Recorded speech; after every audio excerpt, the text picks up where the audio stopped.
South Asia play-ins starts from June 12th to June 14th. 18 teams will kick off the South Asia play-ins and will be divided into 3 groups of 6 each. 8 teams from India, 5 teams from Bangladesh, 3 teams from Pakistan, and 2 teams from Nepal. In a round-robin format, each group will play against the others over 3 days.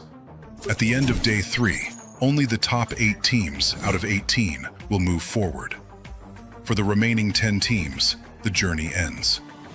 Main event starts from June 18th to June 20th. The 8 qualified teams from South Asia play-ins will then be challenged by the 10 invited teams. The top Indian team from Fire Max Asia Invitational 2026 Spring.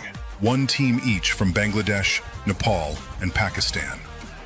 Joining the fray will be teams from across the ocean. 2 teams from Indonesia, 2 teams from Malaysia, and 2 teams from Thailand. Once again, 18 teams are split into 3 groups of 6, and in a round-robin stage that will last for 3 days, only 12 of the finest teams in all of Asia will move on to the last challenge. Grand Finals on 21st June. 1 day, 1 opportunity, no second chances. The Grand Finals will be played in Champion Rush format. To claim the title of champions, a team must first reach 90 points to activate Champion Rush, and then secure a booyah. At stake is not just the crown, but also the biggest share of the $50,000 prize pool. When the final moment arrives and the heat reaches its peak, only 1 team will rise above the rest, and only 1 team will be remembered as crowned by fire.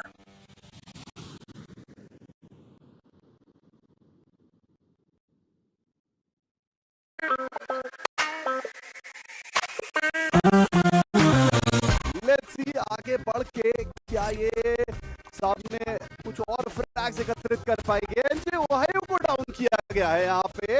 ऑटोबॉस के कुणाल जीवित थे। Bat God सामने की तरफ फुवारा को भी down कर दिया गया है। टीम अकीन के पास एडवांटेज था, बट क्या बैट गॉड यहाँ पे इस पोजीशन से कम बैक कर पाएंगे? क्या यहाँ पे क्लच कर पाएंगे? फ्रीजनेस का भी इस्तेमाल किया जा रहा है। मैट गॉड को शॉट लगाने की पूरी कोशिश, कुणाल भी डिस्टेंस से शॉट लगाना चाहते हैं, लेकिन फिलहाल के लिए मैट गॉड यहाँ पे अकेले खिलाड़ी जूझते हुए और फिक्स पकड़ेंगे डाउन। दूसरे छोर पे चलिए टीम के खिलाड़ियों का रिवाइवल तो हो चुका है, बट मानना पड़ेगा मैट गॉड को। Mat God clearly playing like a Mat God in the moment. अभी के लिए ऑटोबॉस बनाम आईक्यू टोटल गेमिंग एक तरफ है भारत के पायोनियर्स आईक्यू टोटल गेमिंग, तो दूसरी तरफ है the newcomers but the rising stars, the amazing players of Autobots esports, जिन्होंने दर्शाया कि प्रेशर में वो क्या कुछ कर सकते हैं। बट अभी के लिए यहाँ पे टीम आकी को फिनिश करेंगे आईक्यू टोटल गेमिंग। कमाल का प्ले, इंस्टेंट रिएक्शन देखने को मिला एंड ये फिनिशर मूव आएगा इन खिलाड़ियों की तरफ से। मुसीबत का पहाड़ आगे बढ़ता हुआ ये तूफान ऑटोबॉस एस्पोर्ट्स। मैट गॉड एक मैड रश यहाँ पे होता हुआ, इस टाइम नेड भी टॉस करके नीचे फेंकेंगे, अंदर जरूर गया। इस वक्त देखिए हीलिंग यूएवी का इस्तेमाल किया जा रहा है, ग्लू वॉल यूएवी का इस्तेमाल किया जा रहा है। उन ग्लू वॉल्स को तोड़ना नहीं चाहते, लेकिन कैसे नहीं टूटेगी। रिपटाइड रिदम भी आएगा, बेल्टर्स भी आएंगे, इस वक्त हमला भी किया जाएगा। मैट गॉड बेखौफ ये खिलाड़ी आगे बढ़ता जा रहा है।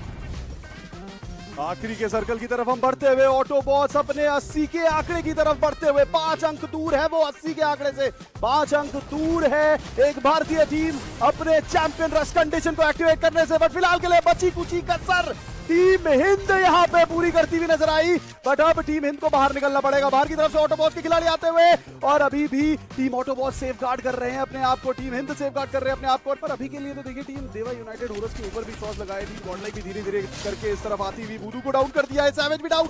स्टॉप्स कहाँ पे है?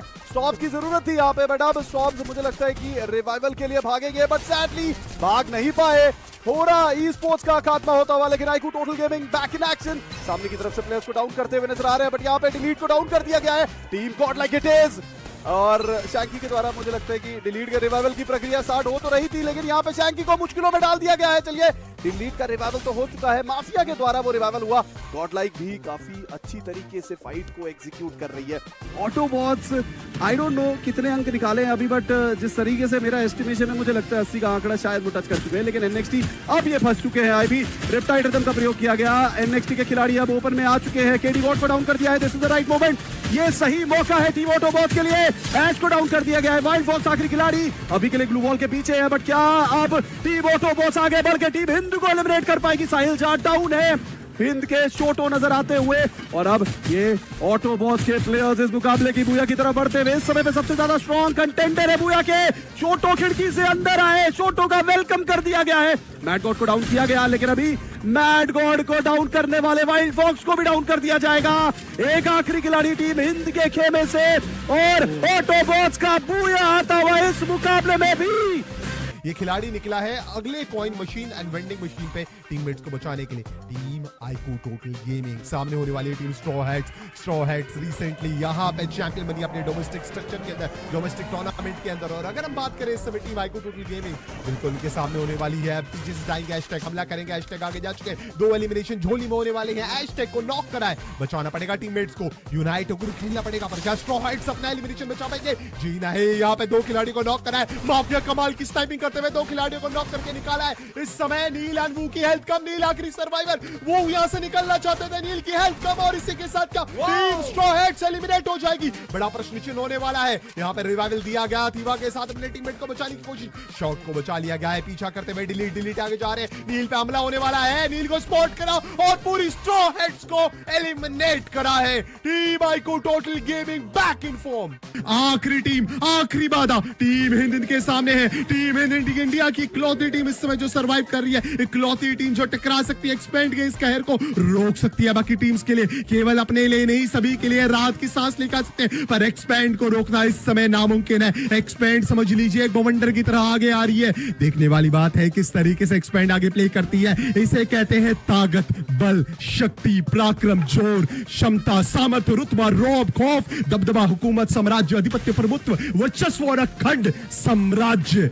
ये गन फाइट लेना एक बड़ी भूल हो सकती है एक्सपेंड से। एक्सपेंड आगे जा चुकी है, हिंद पे हमला करते हुए हिंद के खिलाड़ी नॉक होते हुए, वहां सायन को नॉक करा जाएगा। शोटो यहाँ पे आगे बढ़ेंगे, अभी भी एक्सपेंड के पास मैन एडवांटेज हो सकता है। एक लौते खिलाड़ी शोटो आगे बढ़ रहे हैं, जोन का डैमेज, क्या शोटो यहाँ से क्लच पुल करेंगे? बड़ा प्रश्न, और जी हाँ, शोटो यहाँ से क्लच पुल कर देंगे। मिड लेवल पे आपको नजर आ रही है टीम ऑटोबॉट्स इस कंपाउंड के अंदर। एरिया बहुत अच्छा है, एक्सपेंड को रोक सकती है, एक्सपेंड को रोकना पड़ेगा, उनके कहर को रोकना पड़ेगा। इस बार एक्सपेंड पे हमला भी करा जा रहा है, रेवेनेंट एक्सपार्क ने भी हाथ खोल दिया है। टीम एक्सपेंड एक एक करके खिलाड़ी नॉक करवाते हुए, उनके खिलाड़ी और ज्यादा नॉक होते हुए, आप एक आखिरी खिलाड़ी जोन में हील बैटल करना इकलौता है उनके पास।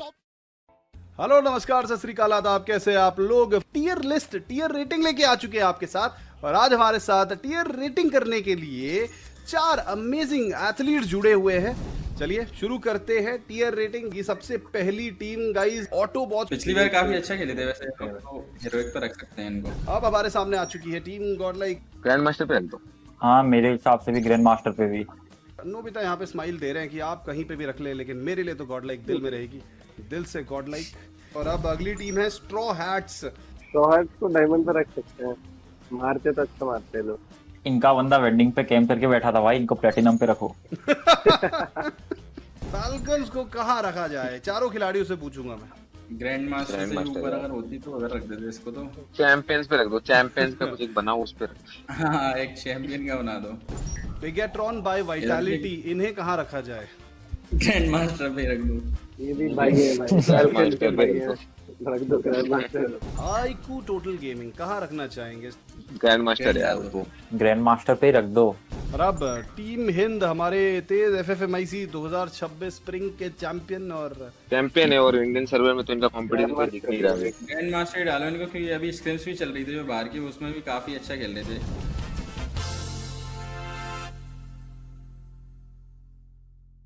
Free fire max Asia invitational 2026 summers में आप सभी का स्वागत है। नया सीजन आ चुका है और नई कहानियां तैयार है और हम लेकर के आए हैं बिहाइंड द ग्लू वॉल का एक नया एपिसोड।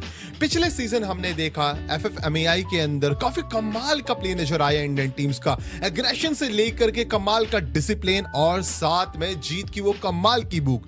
पर इस सीजन की शुरुआत करने के लिए, इस एपिसोड की शुरुआत करने के लिए और इन सभी बातों को और गहराई से डिस्कस करने के लिए मेरे साथ जुड़ चुके हैं मेरे को-होस्ट रॉकी। रॉकी, कैसे हैं आप? I'm doing great, smart, eligible bachelor as always, और काफी एक्साइटेड हूँ क्योंकि इस बार इस free fire max Asia invitational के समर एडिशन में कहीं ना कहीं जो ये नई टीमें तड़का डालने के लिए आ रही हैं, इसको देखने के लिए मैं बहुत इच्छुक हूँ कि किस तरीके से ये आती हैं। और पिछली बार तो लगभग ऐसा लगा कि जीत भारतीय टीमों के हाथ में ही है, बट अगेन वहाँ पे साउथ ईस्ट एशियन टीमें जीत कर गई है। इस बार तो और खूंखार टीमें आ रही हैं। जानना चाहूंगा कि हमारे साथी खिलाड़ी जो जुड़ेंगे हमारे साथ, उनकी प्रतिक्रिया क्या रहने वाली है।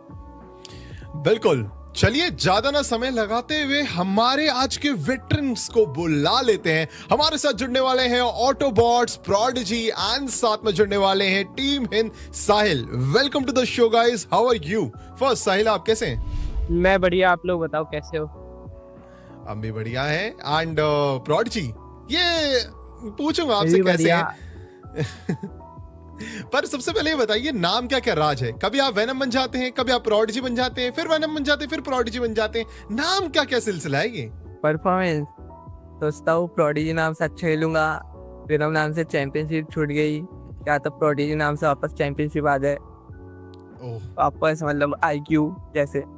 ये तो एक कुछ मांझरा है। वैसे नाम में क्या रखा है, काम देखिए, काम काफी खतरनाक करा था पिछली बार ऑटोबॉट्स ने। पिछले सीजन बहुत ही कमाल का प्ले नजर आया, जैसे कि आपने बात करी रॉकी की, बहुत ही ज्यादा इंप्रेस किया हमें इंडियन टीम्स ने। इस बार हम और भी ज्यादा उम्मीद करते हैं और फैंस पहले से ज्यादा तैयार है इनके लिए। जी बिल्कुल, देखिए फैंस में काफी जोशो खरोश भरा हुआ है क्योंकि जिस हिसाब से हमने कुछ कमाल के क्लचेस भी देखे थे। मुझे याद है FFMIC reigning defending champions team Hind and शोटो का वो क्लच अभी भी याद करता हूँ तो रोंगटे खड़े हो जाते हैं। एक पल को ऐसा लगा कि खेल खत्म है, मलेशिया की टीम एक्सपांड जीत जाएगी, लेकिन उसके बाद शोटो आते हैं और पूरी टीम एक ही बार में छिन्न भिन्न करके चले जाते हैं। जो उनको एक टाइटल दिया था फैंस ने, दानव, उसको बिल्कुल जस्टिस किया और अंग्रेजी में अनुवाद करो तो मॉन्स्टर, और बिल्कुल परफॉर्मेंस भी बिल्कुल वैसा ही मॉन्स्टरस दिखाया था उन्होंने। कुडोस, बहुत ही कमाल का प्ले था। पर पिछली बार हमें याद है साहिल कि एक बहुत बड़ी प्रॉब्लम में फंसी थी यहाँ पे टीम ऑटोबॉट्स। शुरुआत करी इन्होंने नो बूया नो प्रॉब्लम से। जब चैंपियन रश का डे आया, जब ग्रैंड फाइनल का डे आया, तो नो बूया बिग प्रॉब्लम बन गई। 3 गेम इन्होंने खेले जिसमें इन्होंने 80 पॉइंट्स एक्वायर कर लिए और उसके बाद बूया से कन्वर्ट नहीं हुए। क्या लगता है ये जो प्ले स्टाइल है, इसके ऊपर कोई आपकी प्रतिक्रिया? क्योंकि आपने भी बहुत डिटेल में देखा था कि क्या क्या चीजें हुई थी, कैसे कैसे हुई थी, तो उसके ऊपर कुछ आपकी राय? मेरे को ऐसा लगता है क्योंकि देखो मोस्टली टीम में जो भी मतलब स्टार्टिंग के 3, 4 या 5 गेम में जो 80 पॉइंट जो सबसे पहले कर लेती है ना टीम, तो फिर सबसे ज्यादा प्रेशर होता है। वो टीम थोड़ा कैजुअल आराम से खेलती है कि फाइट ना ले, बच के खेल ले, होल्ड करने लग जाती है। मोस्टली वो जोन प्रेफर करती है ना कि फाइट लेने से। और जितनी भी टीम है लाइक जैसे ऑटोबॉट्स ने करा 80 पॉइंट सबसे पहले, और 11 टीम है, अब उनके माइंड में क्या है, उनको सिर्फ फाइट लेनी है, जल्दी से जल्दी 80 पॉइंट करने हैं। और ऑटोबॉट्स सोच के चल रही है कि अरे चलो हम होल्ड करते, तो बहुत ज्यादा प्रेशर आ जाता है, तो इसी वजह से टीम थोड़ा चोक कर देती है। होल्ड। वैसे मैं प्रोडिजी आपसे पूछना चाहूंगा कि पिछली बार 80 अंक 3 गेमों के अंदर, it was a speed run. For others I think so it was a speed run कि आप सबसे पहले दौड़कर 80 पॉइंट टच करने की कोशिश कर रहे हो। 3 गेम के अंदर एक नया वर्ल्ड रिकॉर्ड आपने क्रिएट करा। देन उसके बाद क्या हो गया था टीम के अंदर? क्या हो गया प्ले स्टाइल को लेकर? उस रिदम को क्या हो गया कि बूया से कन्वर्ट नहीं हुए? बूया पर हाँ 80 पॉइंट होने के बाद हम लोग चैंपियनशिप के मतलब उधर देख रहे थे, मतलब प्रेशर आया था बहुत, तो हम लोग जोन टू जोन जा रहे थे। किस्मत भी हमारे साथ नहीं थी, 2 साइड से थर्ड पार्टी होता है, कभी चोक हो जाता लास्ट जोन में आके, तो ये प्रेशर में खेल रहे थे हम लोग, तो बुया कन्वर्ट नहीं कर पाए। Well, coming back to the second question, मैं दोनों से ही पूछना चाहूंगा, starting from Sahil then Prodigy, कि जो चैंपियंस बने थे पिछले FFMAI में, देवर यूनाइटेड हॉरिस, कंसिस्टेंसी उनकी ताकत रही थी। एक पल को ऐसा लगा कि काफी पीछे है, ऑटोबॉट्स ने पूरा का पूरा मेला लूट लिया है, 3 गेम में 80 पॉइंट जोड़ दिए, लेकिन देवा यूनाइटेड होरस पहले धीरे धीरे आगे बढ़े, फिर उसके बाद एक मैच में उन्होंने चैंपियन एक्टिवेट किया और उसके बाद के ही मैच में जैसे ही मौका मिला, एक चांस मिला, आपने पूरी कोशिश की थी आपकी टीम ने, साहिल शोटो के उस कमाल के क्लच ने वहां पे एक्सपांड को जीतने से रोक दिया, लेकिन उसके बाद देवा यूनाइटेड होरस ने मौका नहीं गंवाया। तो आपको लगता है चैंपियन रश फॉर्मेट में एट दी एंड कंसिस्टेंसी भी काफी मायने रखती है, जैसा देवा यूनाइटेड होरस ने दिखाया? हाँ बिल्कुल, देखो उन्होंने लीग स्टेज से बहुत अच्छा परफॉर्म करा था देवा ने, वो लीग में भी परफॉर्म करते जा रहे हैं, वो बूया कन्वर्ट कर रहे थे, जो हम मतलब अभी क्योंकि कन्वर्ट नहीं कर पा रही इंडियन टीम्स, क्योंकि हमारे लिए भी ये बाहर की टीमों के साथ नया ही फॉर्मेट है, हम इंडियन टीम्स साथ में खेलते हैं, बड़ा इजीली कर लेते हैं, बट देवा वो टीम एक्सपीरियंस है, उनको पता है कैसे होल्ड करना है, उनको एक मौका मिला और उन्होंने बुया कन्वर्ट कर दिया और वो चैंपियन बन गए इजीली। ये तो बिल्कुल सही बोला है कि मतलब अगर हम देखें अल्टीमेटली कंसिस्टेंट थे एंड वो शुरुआत से कंसिस्टेंट थे, इवन दो गेम फिर भी फेवर बनी जा रहे थे, वो लगातार जो उनका गोल था स्लो एंड स्टडी, उसके साथ प्रोग्रेस ली। सबसे लेट मैं कहूं तो सबसे लेट यहाँ पर उन्होंने चैंपियनशिप एक्टिवेट करा, देन उसका तुरंत बोया कन्वर्ट कर दिया। वो जो कन्वर्जन रेशियो वो बहुत ही ज्यादा सॉलिड था, विन रेशियो बहुत ही ज्यादा सॉलिड था, वो बहुत क्रूशियल विन रेशियो था। पर एक और चीज हुई है इस बार इस नए एडिशन में, चैंपियन रश के बार को और भी ज्यादा अपलिफ्ट करा है, उसके थ्रेशोल्ड को 80 से 90 कर दिया है। मुझे लगता है ये चीज काफी हद तक ऑटोबॉट्स को ध्यान में रखकर करा है कि ये तो 3 ही गेम में कर दे रहे हैं 80 पॉइंट, इंडियन टीम्स तो 3 गेम में कर दे रही है, थोड़ा सा 90 पॉइंट्स करा जाए। क्या लगता है इस बार साहिल, मैं आपसे पूछना चाहूंगा कितना चैलेंजिंग रहेगा 90 पॉइंट्स का? 80 पॉइंट्स का बार ठीक था या फिर इसे और बढ़ाना चाहिए 90 से? नहीं, मैं बड़ू जब से हमने सुना था मतलब नया, क्योंकि जब 80 पॉइंट होता है टीम में, बस जो होल्ड करना होता है, गेम को थोड़ा धीरे चलाना होता है, वो नहीं चलता। टीम खेलती है, क्लैशेस होते हैं, थर्ड पार्टीज होती है, वो बड़ा इजीली टीमें 70-80 पॉइंट बहुत इजी कर लेती है, बट 90 अब हो गया है तो थोड़ा टाइम लगेगा, गेम 5, 6, 7 गेम तक जाएगा टूर्नामेंट में। बहुत बार तो ऐसा होता है कि लाइक 4th, 5th गेम में टीम 80 कर रही है और बुया मार के टूर्नामेंट ही खत्म कर दे रही है। तो अब 92 है तो हम बड़े खुश थे कि अच्छा है, कुछ चेंज हुआ है टीमों में और ज्यादा कंपटीशन होगा, धीरे नहीं होंगे जल्दी से 80 पॉइंट, तो मजा आने वाला है। आपकी बात टीम्स की बात करी है यहाँ पे और इन्होंने, तो एक प्रश्न मेरे मन में आ रहा है, पूछना चाहूंगा विद योर परमिशन। इंटरनेशनल टीमें, 4 बड़ी टीमें मैदान में उतर रही हैं, BTR by Vitality, Falcons, All gamers Global और उसके अलावा RRQ काजू।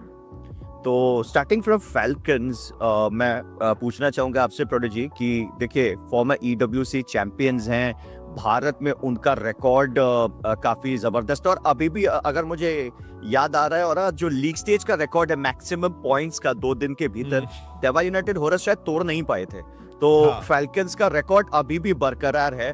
तो इस किस्म के ऐतिहासिक टीम को रोक पाएंगे? क्योंकि हम 80 से 90 पॉइंट चैंपियन रश की चर्चा तो कर रहे हैं, लेकिन जो खतरा आ रहा है उसके बारे में आपकी क्या प्लानिंग है Prodigy? What are your thoughts and your team thoughts regarding falcons?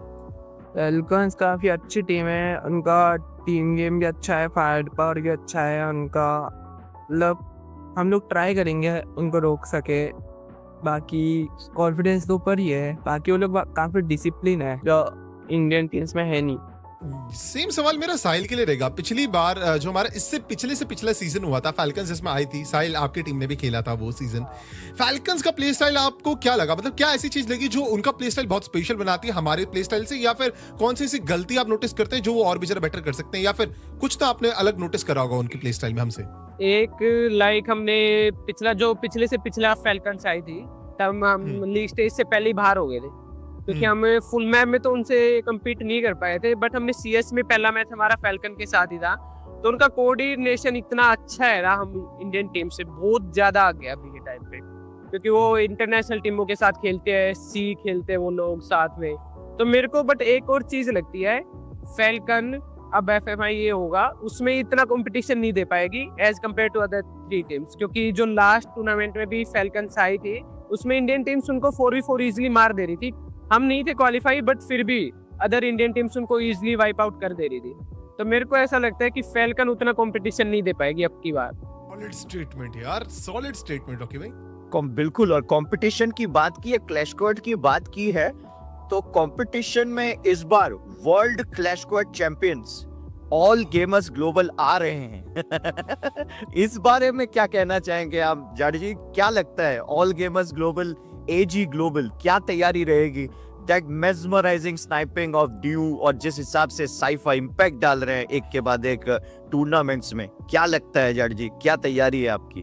तैयारी हमारी भी है और मतलब मोस्ट सारी इंडियन टीम्स की है कि अब की बार कंपटीशन देंगे अच्छा। लास्ट टाइम जैसा नहीं होगा कि जैसे कि 2 टीम आई वो मतलब देवा आके चैंपियन बन गई, पूरा कंपटीशन भी देंगे, बट अब की बार थोड़ा और ज्यादा अच्छी टीम्स आ रही है तो कंपटीशन वैसे ही हाई रहेगा, तो मजा आने वाला है। और एजी, RRQ एंड BTR और फैल्कन चारों टीमें बहुत ज्यादा अच्छी एक्सपीरियंस टीम है, चैंपियन टीम है, तो देखते हैं, मजा आने वाला है। वो क्या करेंगे गेम में पता चलेगा वो तो। वैसे मैं एक चीज पूछना चाहूंगा आपसे, मतलब पिछली बार आप मेन इवेंट के अंदर डायरेक्टली इनवाइटेड थे एंड इस बार टीम ऑटोबॉट्स डायरेक्ट इनवाइटेड होने वाली है मेन इवेंट के अंदर, तो आपने क्या चीज ऐसी नोटिस करी साहिल की जो जैसे मतलब आपने प्लेन्स नहीं खेला है, प्लेन्स का कंपटीशन खेल करके ऑटोबॉट्स को बहुत ज्यादा हेल्प हुई होगी, आपने कहीं ना कहीं मेन इवेंट में डायरेक्टली एंट्री करी, तो क्या लगता है कि कोई टिप जो आप ऑटोबॉट्स को देना चाहें या फिर वैनम या फिर प्रोडिजी को देना चाहें कि आप ये चीज कीजिए मेन इवेंट के अंदर, शायद आपके लिए बहुत ज्यादा यूजफुल हो? मैं प्रोडिजी को बस यही बोलूंगा, थोड़ा टीमों का गेम स्टाइल देखना, कौन कैसा खेल रहा है, थोड़ा एग्रेसिव है या मतलब जोन होल, क्योंकि लास्ट टाइम हम मेन इवेंट में स्लोट था तो हम इजीली लेके चल रहे थे, चलो चलो चलो, बट वो ऐसा नहीं होता। जो टीम खेल के आ रही होती है वो देखती है कि टीम कैसा परफॉर्म कर रही है, उनको गिराता है टीमों का, तो बस थोड़ा देखना, सारी टीमों को ऑब्जर्व करना और उस हिसाब से खेलना, तैयारी करके आना। एक और टीम के बारे में चर्चा काफी है और विद योर परमिशन मैं ये प्रश्न इस बार प्रोडिजी से पूछना चाहूंगा। One of the most famous teams from India, iQOO total gaming, भारी भरकम बदलाव के साथ इस वक्त मैदान में उतर रही है, जहां पे इस बार इस टूर्नामेंट के लिहाज से डिलीट को विश्राम दिया गया। वोटा जो है हुए हैं टीम में as a secondary rusher if I am not wrong. क्या कहना चाहेंगे प्रोडिजी, क्या लगता है आईकू टोटल गेमिंग के लिए कहीं ना कहीं ये जो कदम है ये फायदेमंद साबित होगा, या आपको लग रहा है कि इतने बड़े स्केल में ये जो इस किस्म से प्लेयर रिप्लेस हुआ ये इनके लिए नुकसानदायी भी हो सकता है? What are your thoughts about iQOO total gamings new roster? Delete काफी एक्सपीरियंस था, अभी ओटा नया एडिशन है, तो ओटा तो पहले हैशटैग का दोस्त था, तो शायद इसलिए हैशटैग ने ओटा को बोला होगा, पहले सुहन से पहले ही बोला होगा मेरे को तो लगता है। और ओटा और हैशटैग का कोऑर्डिनेशन काफी अच्छा है, उनके लिए काफी फायदेमंद ही होगा। मतलब डिलीट पहले था, हाँ वो भी मतलब अच्छा ही था, अभी तो पहले लगता है मतलब थोड़ा वीक होगा आईक्यू टोटल गेमिंग के लिए, लेकिन ठीक है अभी भी वो लोग अच्छा खेल सकते काफी। देखिए ये आपने काफी इंटरेस्टिंग सवाल पूछा है। वैसे रोस्टर चेंजेस काफी सारे हुए हैं इस बार FFMAI से पहले एंड मल्टीपल टीम्स के अंदर हुए हैं, और उनमें से एक टीम के प्लेयर हमारे साथ भी होने वाले हैं, टीम ऑटोबॉट्स। मैं वैनम की तरफ, प्रोडिजी की तरफ वापस आना चाहूंगा। प्रोडिजी, मैं ये सवाल आपसे पूछूंगा, कुणाल आपकी टीम में one of the most experience player थे, आई थिंक सो आपकी टीम के अंदर काफी ज्यादा इंपैक्ट भी डाला उन्होंने, पर रिसेंटली लाइनअप के अंदर चेंजेस हुए हैं, आईजीलिंग में भी ऑफकोर्स चेंजेस होंगे, न्यू आईजीएल कौन है टीम के, एंड कुणाल का जाना टीम को किस तरीके से इफेक्ट करेगा? कुछ चीजें जो आप डिस्कस करना चाहें हमारे साथ।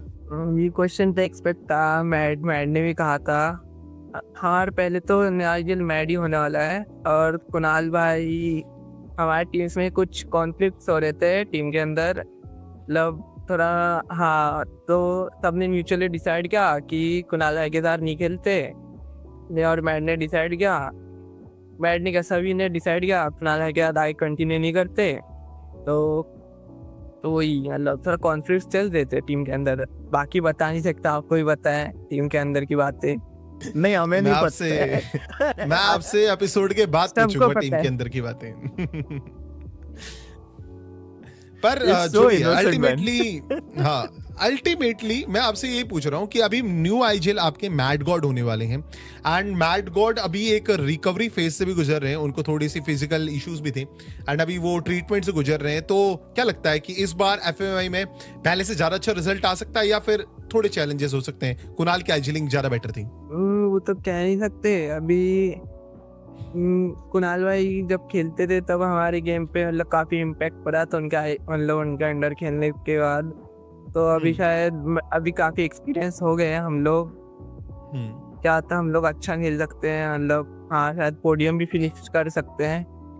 हम लोग अपना पूरा बेस देंगे खेलने का। जनता के कुछ क्वेश्चंस हैं वो जरूर मैं समझता हूँ और इनसे पूछने पड़ेंगे। देखिए कुछ प्रश्न है, पहले मैं पूछूंगा उसके बाद और पूछेंगे। कुछ सेट ऑफ क्वेश्चंस हैं। तो सबसे पहले मैं ये जानना चाहूंगा, पहले दोनों में से डिसाइड कर लीजिए, साहिल या प्रोडिजी, किससे पूछूं सबसे पहले? साहिल भाई से पूछ लीजिए। अरे ओके चलिए, यहाँ पे तो इज्जत दी जा रही है। इन्विटेशनल में नहीं पता कि रश करने से पहले पूछा जाएगा कि नहीं। ठीक है साहिल नजार जी, आपके लिए कुछ प्रश्न है, कोशिश कीजिएगा फटाफट जवाब दे। Small rapid fire kind of question है, ठीक है? आपको लगता है साउथ एशियन टीमें जो हैं वो अभी के समय पे जिस हिसाब से रीसेंट सिनारियो हमारे बीते हैं, कुछ टूर्नामेंट्स बीते हैं, उस हिसाब से साउथ ईस्ट एशियन टीमों से लड़ने के लिए बराबरी के स्तर पे खड़े हैं? अभी तो नहीं खड़े, मेरे को ऐसा लगता है। थोड़े और इम्प्रूवमेंट की जरूरत है, थोड़ा ग्राइंड की जरूरत है, और एक आधी टूर्नामेंट हो रहा है इंटरनेशनल, तब मजा आएगा। सिंपल बड़ा प्रश्न, सेटल आंसर होने वाला है। एंड अगेन मैं अगला क्वेश्चन पूछूंगा। ये क्वेश्चन होने वाला है यहाँ पे प्रोडिजी आपके लिए। वोटा का रिप्लेसमेंट, वोटा डिलीट को रिप्लेस कर रहे हैं, क्या एक सही डिसीजन था, हाँ या नहीं? Simple straight forward. रॉकी भाई आप? यार जी क्या लगता है, टीम हिंद क्या इस बार का टाइटल जीतने का दमखम रखती है? यस, क्यों नहीं? That's the spirit. Go ahead Aura. मुझे ये सवाल मैं प्रोडिजी आपसे पूछूंगा, कौन सी ऐसी टीम आपको लगता है जो यहाँ पे बस बोलती है पर उनका कुछ काम होता नहीं, मतलब ग्राउंड रियलिटी में कुछ नहीं है, मतलब बोलने की है, नाम बड़े दर्शन छोटे? हॉटशॉट एस्पोर्ट। यहाँ डिप्लोमेसी दिखा दे। अरे इनके अंदर सब बातें बड़ी बड़ी करते हैं। चलो तो कुछ और मजेदार क्वेश्चंस हैं, ठीक है? ऐसा कहा जा रहा है जाट जी कि साउथ एशियन टीमें जो हैं वो इस बार टॉप 3 तक भी नहीं पहुंच पाएगी। आपके क्या विचार है इस बारे में? मुझे तो गलती लग रहा है, वो टॉप 3 में तो आएगी, एक ना एक टीम तो फिक्स ही है। Well said. ओके साहिल, मेरा क्वेश्चन है आपसे ही होने वाला है। आपको लगता है कौन सी ऐसी टीम है जो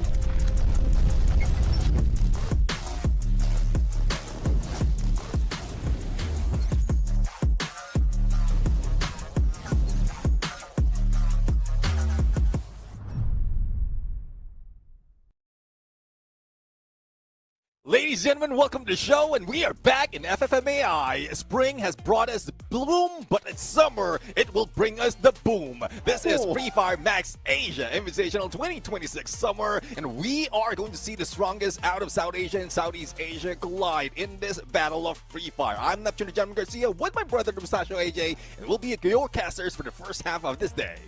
Absolutely, brother. I am pumped. I am excited. You said boom and it blew me away. I cannot wait to see what happens. This is the South Asia play-ins. This is Fire Max Asia Invitational 2026 Summer. It feels like spring just ended, Neptune. It's automatically, we are in it. We don't want to skip a beat.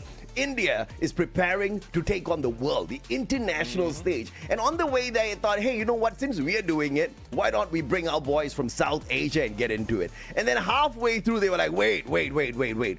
What if we invited Southeast Asia and FFMAX Asia Invitational was born? I am super excited because for the first time ever, we are going big time in our main week. The top dogs that we've got waiting for us there, man, I don't even want to think about it just yet. This, I tell you, Neptune, is the most exciting lineup of squads that we have had so far at the Fire Max Asia Invitationals. Yeah, I do agree. I mean, you know how it seems like they're working out. You started off with some of those slow start, and then you slowly hype it up, and then towards that main event, we've seen top dogs go in for the fight, and they will be stronger after that. So hopefully this time around, South Asia will be able to take the crown, because from the past 2 seasons of FFMAI or Fire Max Asia Invitational, we've seen it's Southeast Asia who's grabbing that crown, and it seems like South Asia is being left behind.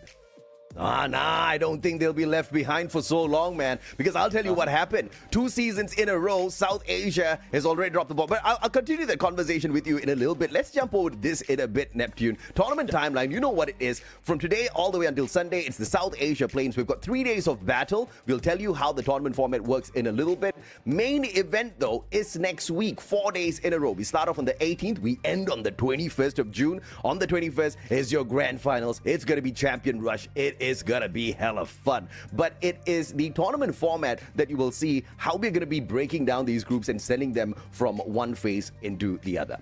Yeah, we were talking about 2 weeks of hot engagement right here. South Asia play-ins, main event, and then just right after would be the Grand Finals Champion Rush. So let's see though how the team's going to break it off right now, because in this competition, we built it into 2 stages before the title fight. We have the South Asia play-ins that we've witnessed, that we've seen earlier, dated for 3 days, and we will be getting the top 8 that will be earning their spot onto the main event. 10 invited teams would be added into mix on the main event, where we get the top 18, or where we have the 18, and then out of 3 days we get the 12 surviving teams, and they will be meeting up on the Champion Rush Grand Finals.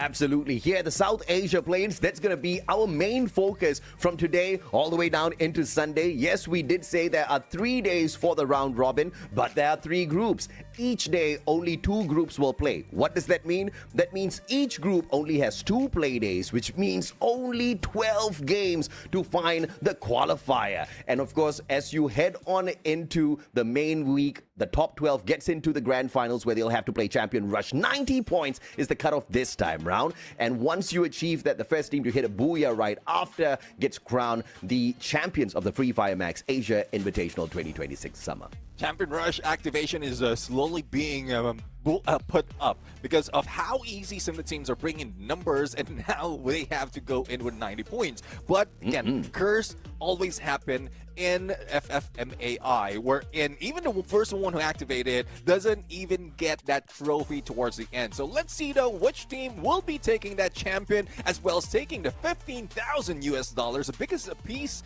of that $50,000 prize pool. Man, I'm Asian, you're Asian, most people watching all Asian, and when Asians see USD, we just think, what's the currency exchange looking like? It is looking very good. $50,000 is a lot of money, and I'm so excited to see these teams get a chance to earn it, but you gotta get into the main week to stand a chance to walk away with something good, which is what is gonna up the ante a tad bit more here at the South Asia Play-ins. Only 8 out of the 18 teams that we have at the South Asia Play-ins will be able to make a run for this money. And you're right, man, the biggest slice of the pie, 15,000 USD. Who doesn't want that? Everybody wants it. Yeah, I do agree. I mean, hopefully they really hustle all throughout to get to the top 8, because that's the only time, that's the only chance that they will be getting those pieces of this pie, especially those who will be introduced in the South Asia play-ins. But there's a lot more in store right now. Not only the motivation of the USDs that we have in the prize pool, it's also the prestige of the teams getting that trophy towards the end. And how are they going to do that?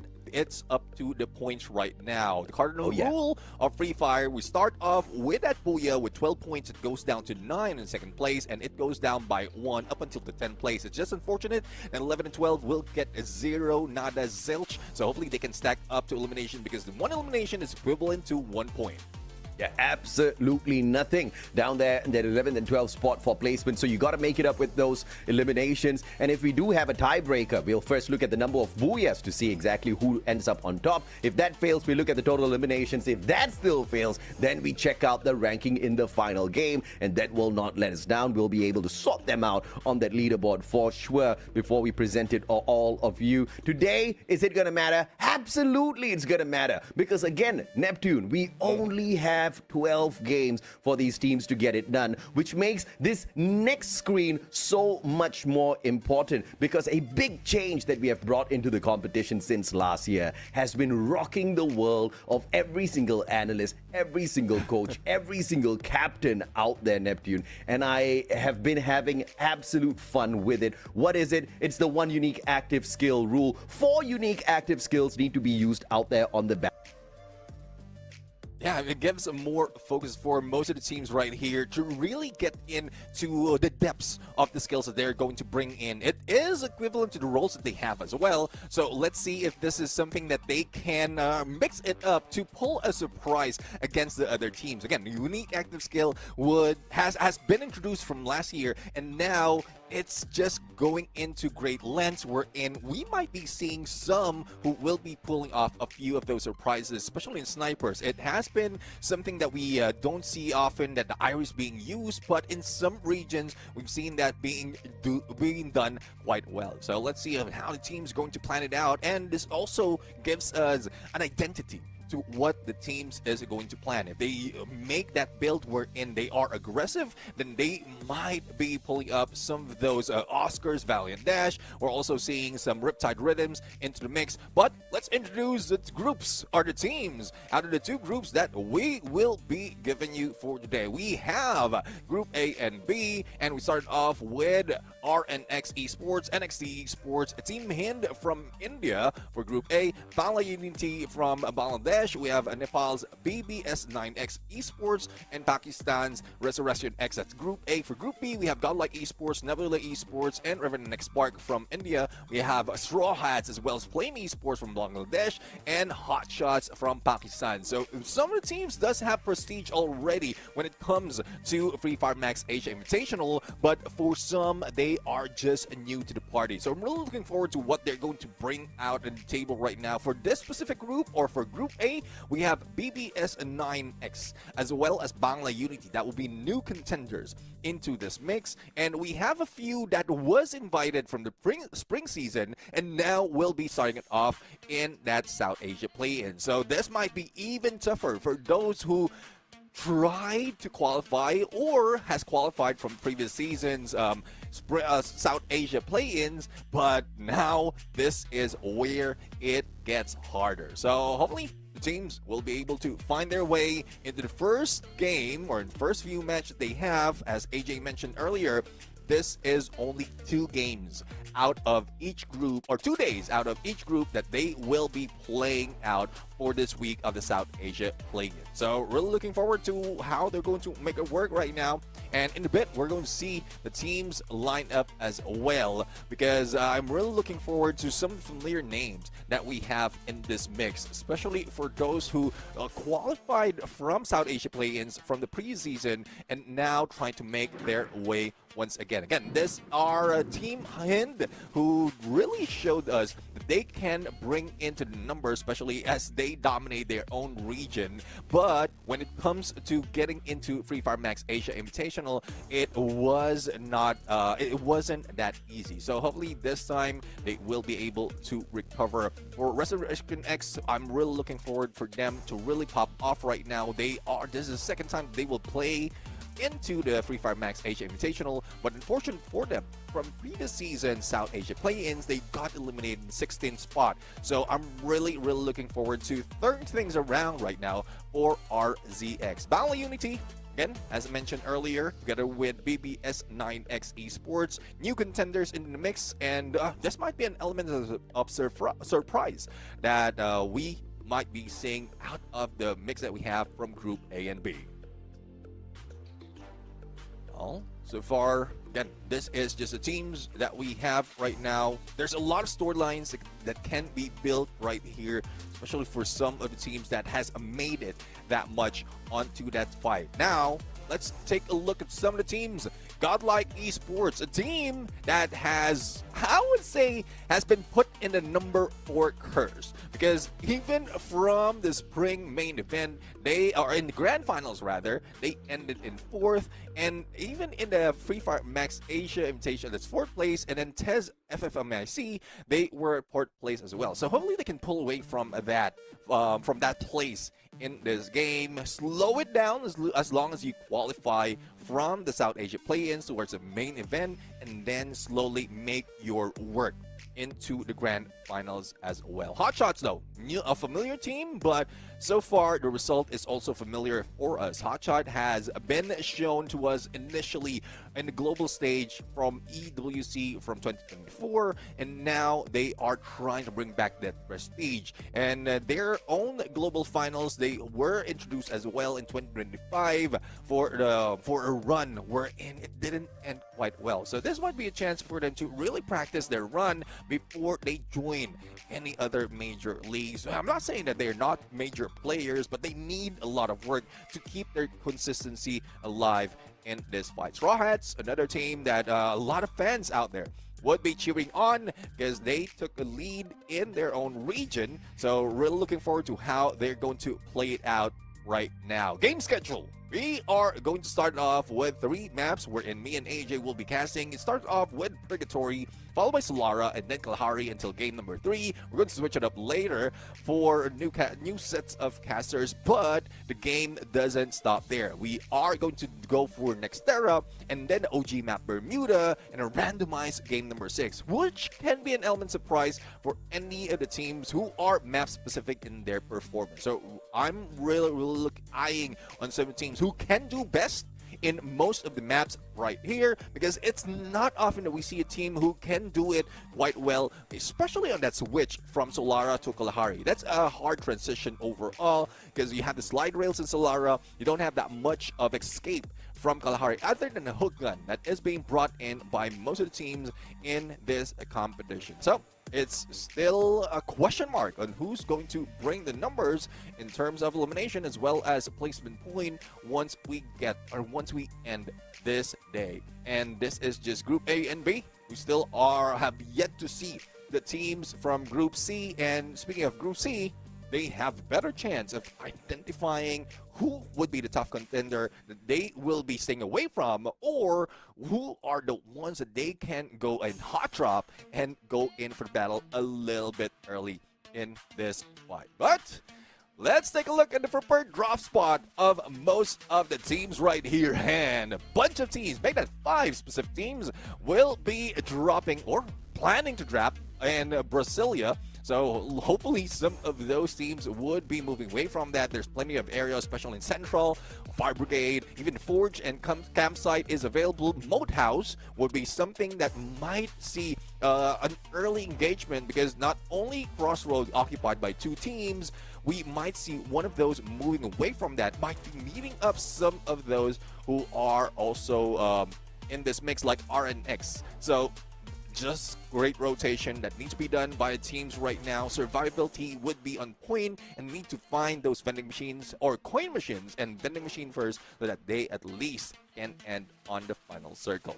The expectation has been set, and hopefully most of the team will stay true to this, because we want to see chaos, especially in this map of Purgatory, wherein not only is the hot drop involved, it's also the skewed flight path that more often than not, has been happening in this specific map. Thus, this is my favorite overall. In most instances, even if there's not even like a skewed flight path, some teams has been planning and has a mindset already that they can hot drop each other. It's a good way to start game number 1 for this first day of South Asia play-ins, because we still don't know where teams will be heading into this game. So really looking forward to some teams to bring it on.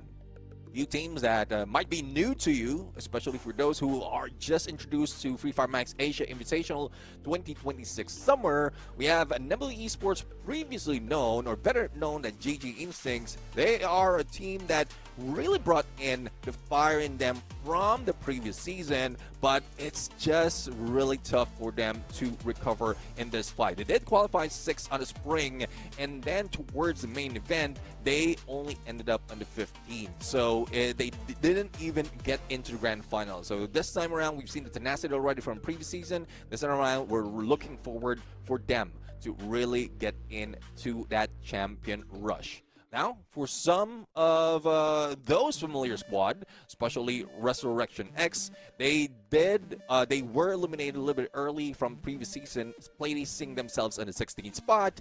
but we've seen in most cases that they are going aggressive this time. So this might be one of the team who will be racking up a lot of elimination points, but again, there is a risk. When it comes to the play-ins or qualifiers towards the main event, you tend to pull up a lot of your aces, a lot of your cards into the mix that would be seen and waited on by those top dogs into the main event. So it's just a battle of strategy right now. Hopefully they bring up pages or plans from A to Z to be able to catch up to some of the adjustment that is being brought in by most of the teams. And we also have again the new introductory to this team, to this squads, BB.S9 from Nepal, as well as Bangla Unity from Bangladesh. A few contenders that we still have yet to see how well they are going to bring in those points. I'm expecting that they will be just going in for survivability, waiting for the perfect opportunity to go in final circle, and even with less elimination, they can bounce it off with that Puya. So there's just a lot of things that can be done, a lot of a mix of strategy that can be done by these new contenders, and I'm hoping that they were also watching previous seasons as well, wherein they learn how some of those that will be coming back in this competition are rotating. So that would be a strategy that can bring those top dogs down into the leaderboard. Apologies for the wait, guys. We're just waiting for the match to begin and really looking forward to how these matches is going to start. So, for those of you watching right now, for those of you waiting for the battle to start, make sure they put in the comment section, wherever platform you're watching on, put in the comment section where you or which team you are rooting for, especially for these groups from A and B. Again, we have RNX, we have NXT, we have Team Hind, we have Bangla Unity, BB.S9X, we have Rezurrection X, GodLike, Nebula Esports, Reventant XSpark, Straw Hats, Flame Esports, as well as Hotshots.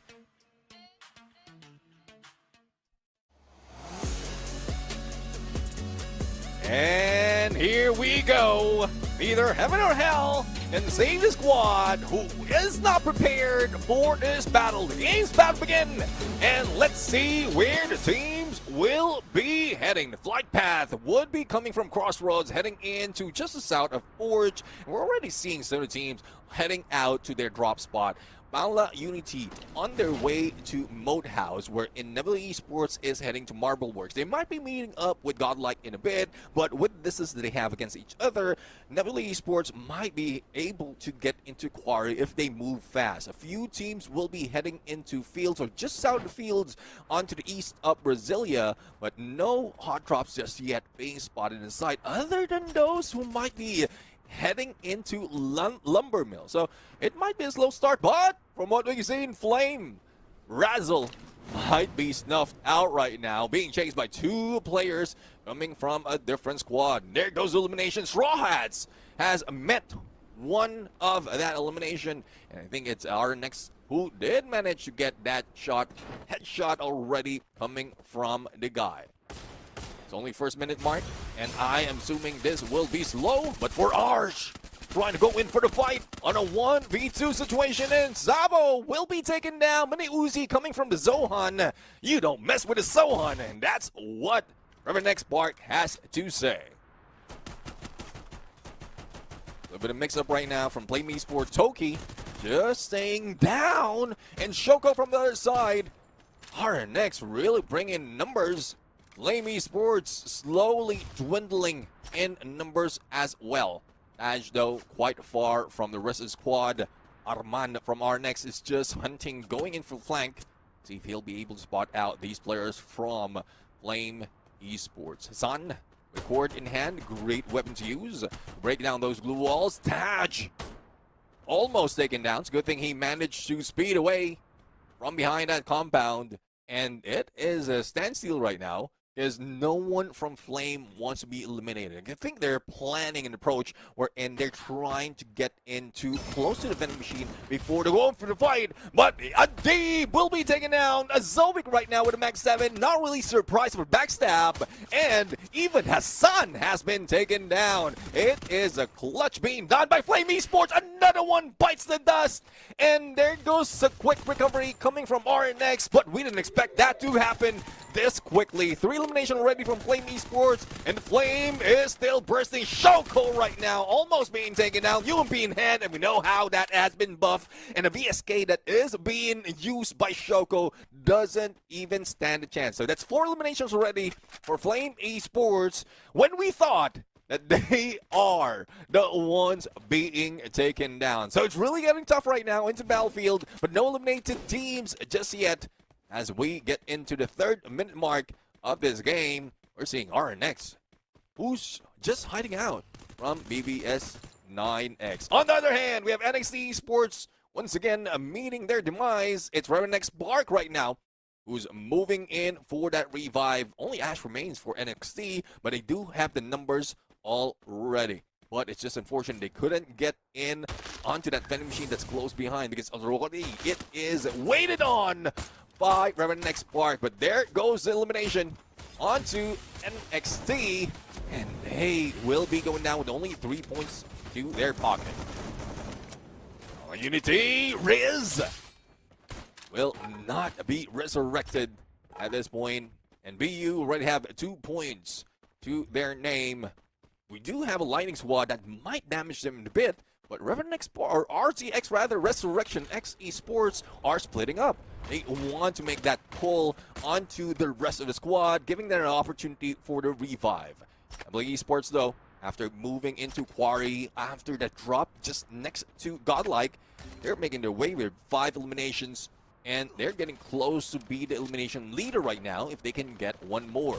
But, you know, when we talk about elimination leader, it is a Flame Esports who took that spot earlier on, but they need to deal with BB.S9X right now. And Azoic still on fire. M24 shot on 2. 1 players from BB.S9X, and this might prompt the team to pull away. Despite of having the high ground advantage, it's not looking good for their accuracy right now. Zoic still on the hunt, and there goes OM being taken down. Not even a Riptide Rhythm, and that glue wall didn't survive that long. Flame Esports really on fire. Deepu remains, and this might be it for the squad. Eliminated with no way of fighting back, and Flame would still be our elimination leader.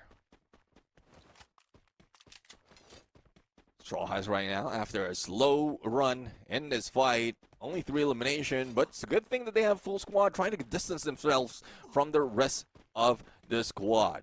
From Forge to Ski Lodge, they might be able to get a few more loots, but it's first going the second phase of the circle. So, like bathing outside of blue doesn't hurt that much as well. So let's see if this is one thing that they can capitalize on for.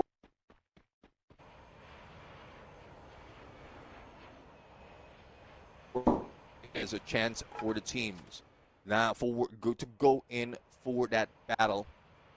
Slowly but surely, some like team is not really giving a damn about what's happening on the other side. They want to go for the survivability. They're just waiting in for each phase of the circle to close in. But that's leaving. That's them being left behind by Flame Esports, who already have 10 elimination. And the pickup has been done, and one of the players, UAB, has been released. And let's see, though, if they can spot out some other teams from the other side of this area, because the high ground would be deadly for those being waited on by Flame Esports. 6.5 minutes into the match.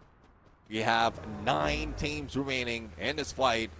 3 teams who has been eliminated with very little fight in their hands. And this is what we're talking about. You have to play for survivability. Other than the hot drops or the drop spot that is being laid out, you need to identify the rotation of the opposing squad. But Hotshots right now, after waiting for the opportunity, 1 elimination, they will be meeting up Different team, it's Straw Hats, and Straw Hats just bring them down. Only actions of Leo will be left, and this might be a fight wherein they will be in trouble. It's a good thing that Nick.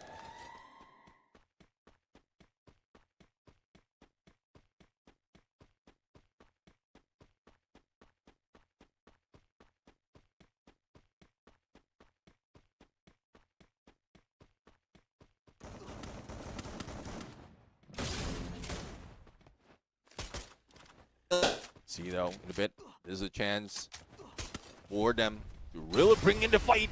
And Hotshots, unfortunately, action couldn't make any action from that battle. Straw Hats managed to win that on a 1v4 or on a 4v1 situation, but they need to be moving fast because second and third is already coming in, and there's a lot of teams who's already looting up. One of those is Nebula Esports, Ultra Airdrop in front of them. But here comes Bangla Unity.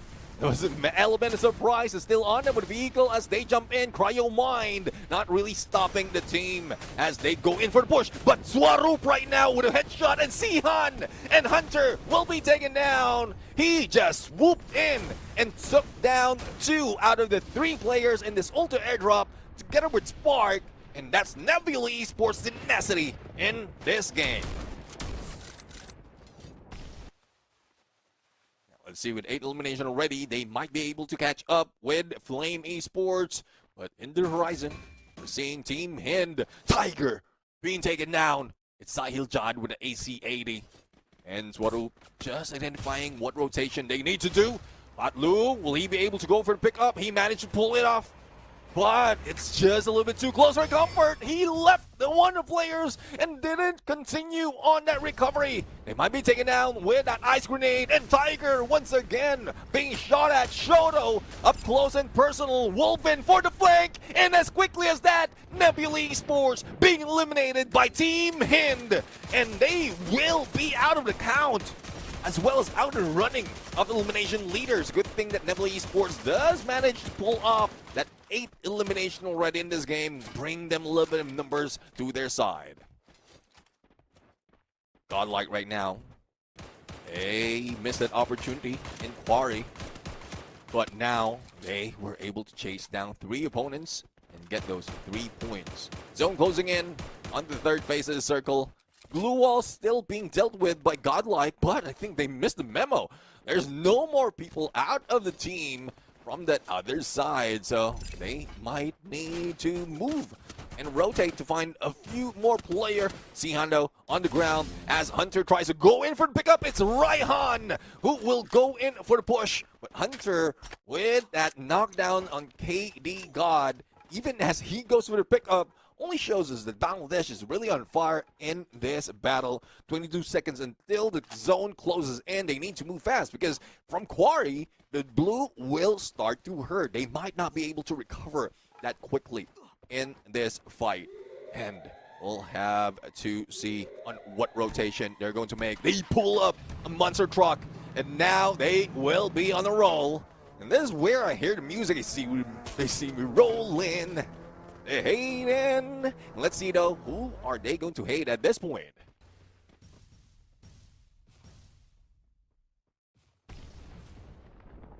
Well, as we look in the instant replay, this is what happened earlier as Nebula Esports has been instantly annihilated by Team Hind. And Team Hind is the ones who were spotted from the horizon. They do have that element of surprise from the high ground, but it's just unfortunate. The position-wise was not on point from BU. Now, from Nebula Esports. But for BU right now, great timing on that glue wall as well as time turner as they pick up a few more loots on this ultra airdrop. But Team Hind not too far behind. Shoto will be taken down. And it's an AWM coming from Beerus right now. There's no pickup. That will happen. The zone's closing in.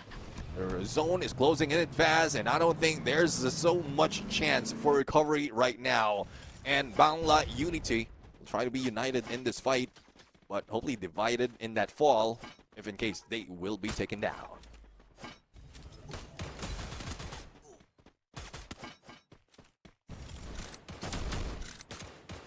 Alright, it's been a while since we've seen RNX right now, but it's GodLike being taken down out of nowhere. They jumped in, not only a safe position, but from above, it seems like they are in a good view to be taken down. Reventant XSpark, though, looking for a takedown against Flame Esports. Flame Esports knows what they have to do. They need to back away, keep their distance, force everyone else to fight against each other, and that's where they capitalize. Straw Hats, Xtrov. Let's see if they will be able to recover tenacity of RNX right now. They be able to beat them down out of those utilities, and they force them into the corner. Valiant dash, a deep for a takedown with F590, and he goes in for a flank. Hassan right now, not even giving a damn, but going in for a backup, and he uses that core to break down those glue walls. 6 elimination being taken, and with as easy as that, the Straw Hats has been taken out. 5 teams remaining in this fight. Team Hind in trouble. Solo player has little no chance of survivability, but Sahil Judd is still making work against Bangla Unity, and even Hunter couldn't do anything in this battle. Lazel though, great position, great chance to break down the glue walls, and we are down to 4 teams. Oh no, Team Flame being seen in this fight. As we look into the battle right now, will they be able to recover? They have taken a lot of elimination already, but this is what Revenant XSpark has been waiting for. Out of the dark, into the light, Zohan might be breaking down those glue walls in a bit. But the tower proves to be a little bit strong for the teams. Will they be able to pull it off? A booyah from the new contenders, Bangla Unity. And it's Arsh who will be beat down by some players from Flame Esports. It's a 4-way battle right now, or 3-way battle, as Wonderflaw teams is just keeping the distance as they rotate in the final circle. And we'll have to watch out if this is something that they can get into this fight. And it looks like you might be able to hear me now, Neptune. I am so sorry for leaving you hanging out dry, man. Reventant XSpark back in here. But it looks like Bangla Unity wants to make a name for themselves. Reinhardt, one more enemy. Vincent inside. AWM, he barricades himself through. And the buddy here, he's got the money to bring back the rest of his team members, but he's got no vending machine and he's got nowhere to go. Revenant XSpark looking for that booyah, but looks like they are caught in a tight little spot now. Let's see though. I mean, this spot might be taken. Vincent will be taken out by Raihan, and there's no saving Private Raihan right now. He's the one doing the save. Yeah, absolutely, man. Raihan though, getting all of his glue walls melted down by these shots. RNX looking for the booyah for themselves. 4 players strong. Flame staying out of this equation, just wanting to make sure they pull away a couple of good shots later on. As soon as RNX hops on out, they do not want any attention their way just yet. RNX knows Flame can be a danger. Look at the stack of glue walls they build towards the right. They only want to shut down Bangla Unity first and play the numbers advantage.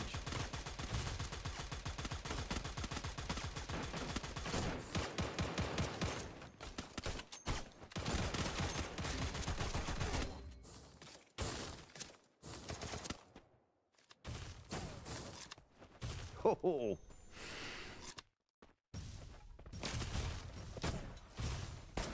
The booyah! Oh, well-timed push coming through here for Flame, but they have one player down on the ground. Taj just need to sort Shoko out of the equation here, and Flame do not want to play a disadvantage. They know Shoko can be dangerous. As Zoe steps up, M24 gets Flame a massive booyah to open up the South Asian play-ins. From the beginning of this match, we are seeing Flame into the battle. When we thought that they were taken out early, they just planned out their approach. An element surprise from one of the compounds out of the open area of this map. And then from then on, they just carried over and grabbing all those eliminations towards the end where they got that booyah. So really looking forward to more from Flame Esports. Again, recovery is being done by this team after the previous season's failure. Yeah, absolutely, man. I mean, if you look at Flame Esports, Neptune, second time at the free Fire Max Asia Invitational. They did not get through the play-ins last time around, and they are stepping back in here, telling everyone, proving through this performance on our very first map that they're not here to play, they're here to qualify, and they're here to make their nation proud. They are here to represent South Asia in a very big way. And again, this was a massive, massive game for them through those eliminations. They have to be proud of themselves. But of course, now the problem is a little bit bigger. You got to maintain this consistency as well. There are many other hungry squads out there who want these points. I do agree. I mean, if they will be bringing this heated up fight from beginning of the day, then they are painting a target on the back of their heads. So hopefully they stay low in the next match, because no one would really go in for this kind of performance on a continuous run. Or you don't want to go against a team who can continuously run with this kind of performance. And there you have it, a massive 20 elimination. Adding it up with the placement point is 32 points just from Flame Esports. Yeah, but Flame Esports, as impressive as they were in that first game, I think Bangla Unity stepped things up big time as well, right? Bangladesh overall had a really good run in here. Even the Straw Hats managing to end up on the left-hand side of our leaderboard with the 12 points to their side. But man, massive, massive points here for Flame Esports on the very first game in itself. They're taking the fact that they only have 12 games very seriously, and this time around, I do expect to see more from them. They got eliminated in the 18th spot at the South Asia Plains the last time around. I don't think we're going to see them there this time. Yeah, exactly. I mean, we were talking about how close these two competitions are, and with that failure, I think they're still mad about it. And this is how mad they are. They are bringing the first game with a 30 bomber already, so they're investing all those points from the beginning of this game, making sure that they have enough, they give enough to qualify for the main event, and then from then on, or once they have enough, based on how they calculated the qualifier would be, then they will be slowing down, just watching every move from the team. And our MVP, and this is what I'm talking about, how well Zoic managed to utilize that Iris in this fight. A new, I don't know, something new that we're seeing out of the sniper builds of this squad. Oh man, Zoic looking so stoic, walking in with the Iris, and it is just such an off-meta play with the Iris, right? And I've been talking about the viability of the Iris for a while now in other competitions, because these glue walls are a tad bit too tanky. In that final circle, where you've got these maze of glue walls to navigate through, the Iris comes in really handy, especially when you see teams just kind of grouping up together. That's exactly what we saw in the final circle. So Flame, all they wanted to do was just get Zoic, get that information, and then they know whether or not they should act or they shouldn't. And man, he's got the Moko, he's got the Maro, he's got the Raphael, he's tagging you up, he's bleeding you out. You are not going to survive. And this is one of those squads that are actually running a double sniper setup. Even though Toki is the support player, he brings in the Riptide rhythm. He's got his Maro, he's got his Raphael, he's got the Moko. We've been talking about the meta of the snipers, and this is a team that has finally listened and said, okay, you really say this is gonna work, guys? Let's try it out. And man, looking at those numbers, it sure as hell works.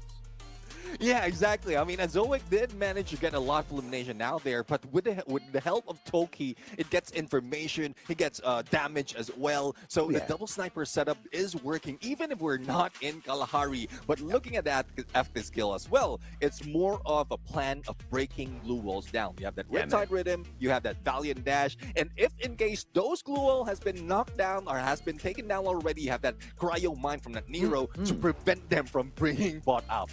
Bloody hell, Neptune, this is one of the best this is exactly what we were talking about on the unique active skill screen earlier on, right? This is the magic we want to see, and it is Bangladesh bringing it onto the battlefield. Look at these numbers, man. Even though Russell just one elimination, but he played his part as the grenadier of the squad. 8 assists in total. If Toki and Zoic managed to pull away such big numbers, it's because of this teamwork that they had out there. But I have to say, one of the few teams that I've seen so far really cracking down on this sniper meta, going on for a full-on forced double sniper build, and also the stats to prove that it works. They have to be proud of themselves. I asked for consistency, but I think these boys, looking at the amount of mental strength that they have in order to sit down and say, you know what, guys, yes, we're going to force this, but we have to go all out with it. We have to be confident. And then to go out there and execute it, I think it's just beautiful.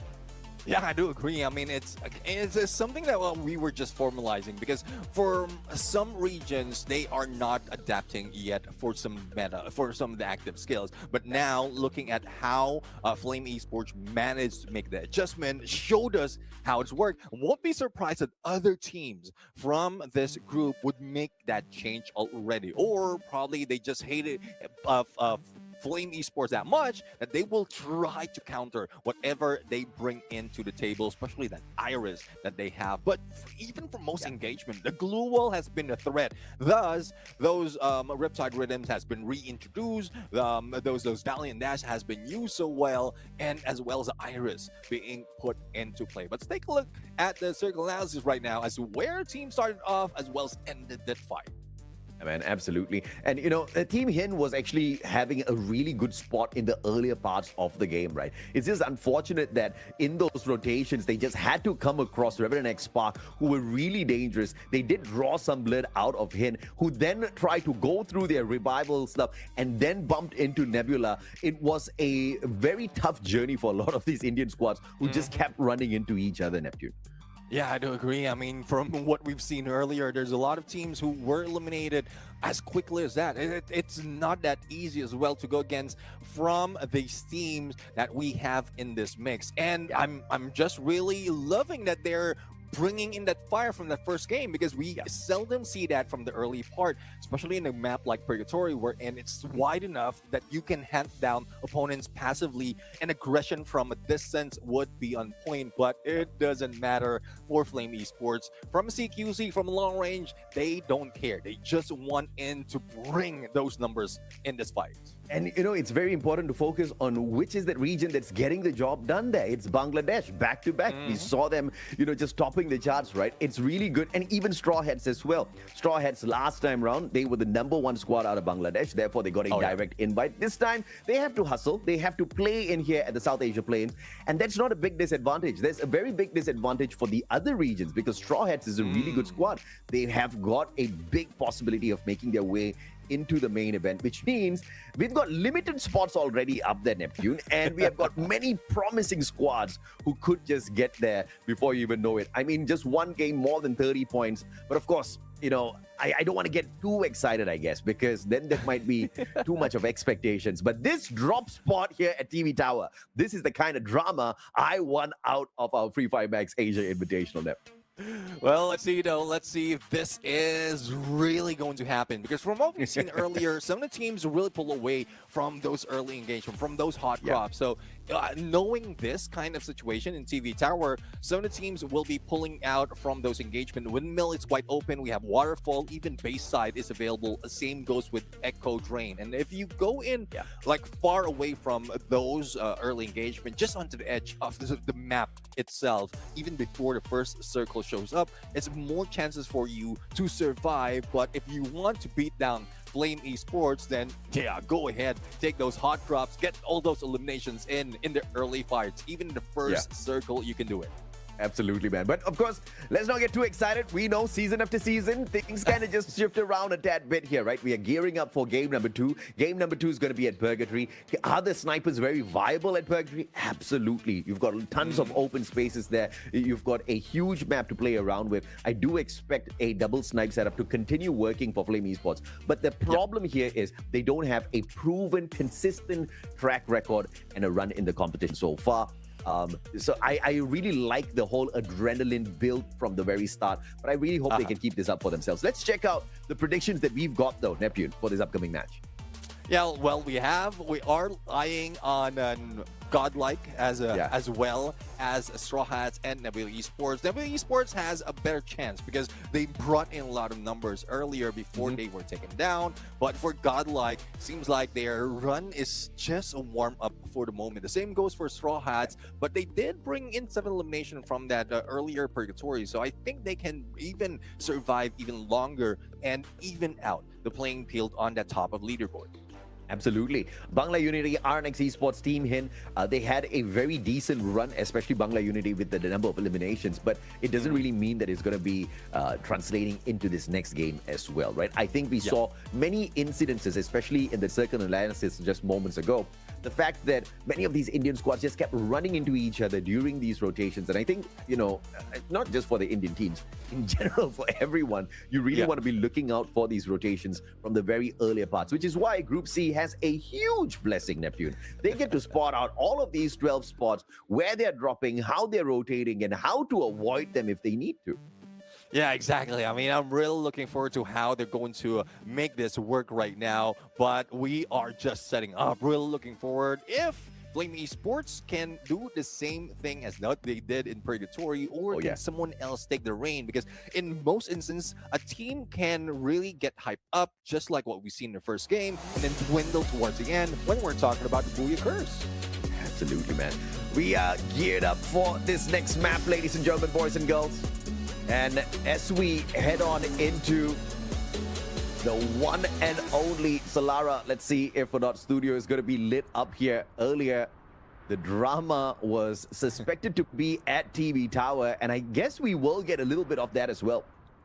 Yeah, let's see I mean, we are already seeing a few teams eyeing on getting into TV Tower, Revenant XSpark, as well as one player from Straw Hats. But it's smart from Straw Hats, though, going in for a split drop. They don't want to be taken down a little bit early in this fight. They can go in for that fight, but it's still very difficult for them to go in, to really plan an approach or an exit in this battle. But NXT going in for the fight. Flame Esports, one player already in the ground, and this might be the Booyah Curse that we're talking about. Oh, yeah, absolutely, man. NXT just seeing if or not they can get out of the situation with as many numbers as possible. Russell's going to get caught out here if he's not careful, but it looks like it will be a squad of Flame just trying to spread out very early on and see if they can pick on some of these other squads to really increase their elimination numbers early on. Sahil Jat, though, down on the ground already.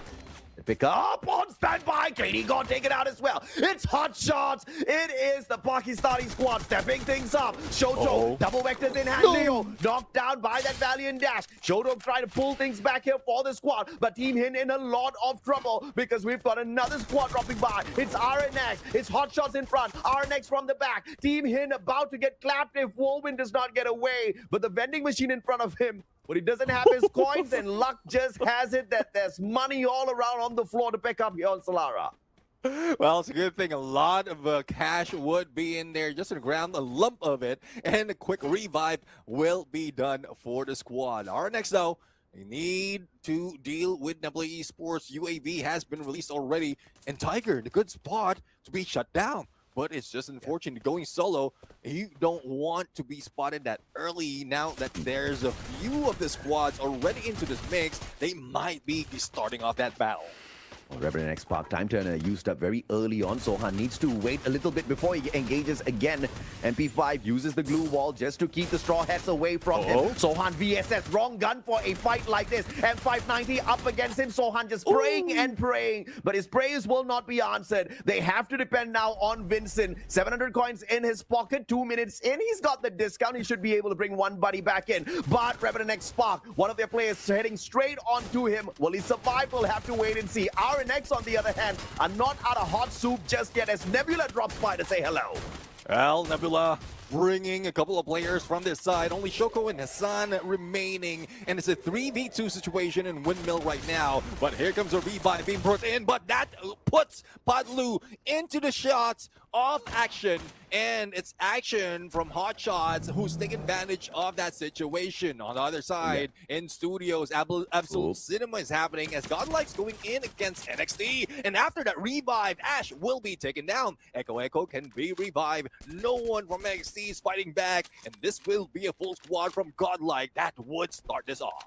Acha, this is South Asia, okay? We have got all kinds of drama, all right? We have got all kinds of TV shows, all kinds of movies, so this is exactly where all of the action should happen. About to turn into Bollywood movie, but I think GodLike would not want that. I think they want to get into the next circle. There's a lot of loot, a lot of coins on their side as well. Straw Hats up against Revenant XSpark potentially here in this situation. They do bump into each other, but it seems like that's not going to happen. They just, you know, can you sing me that song again, please, nephew? No, No?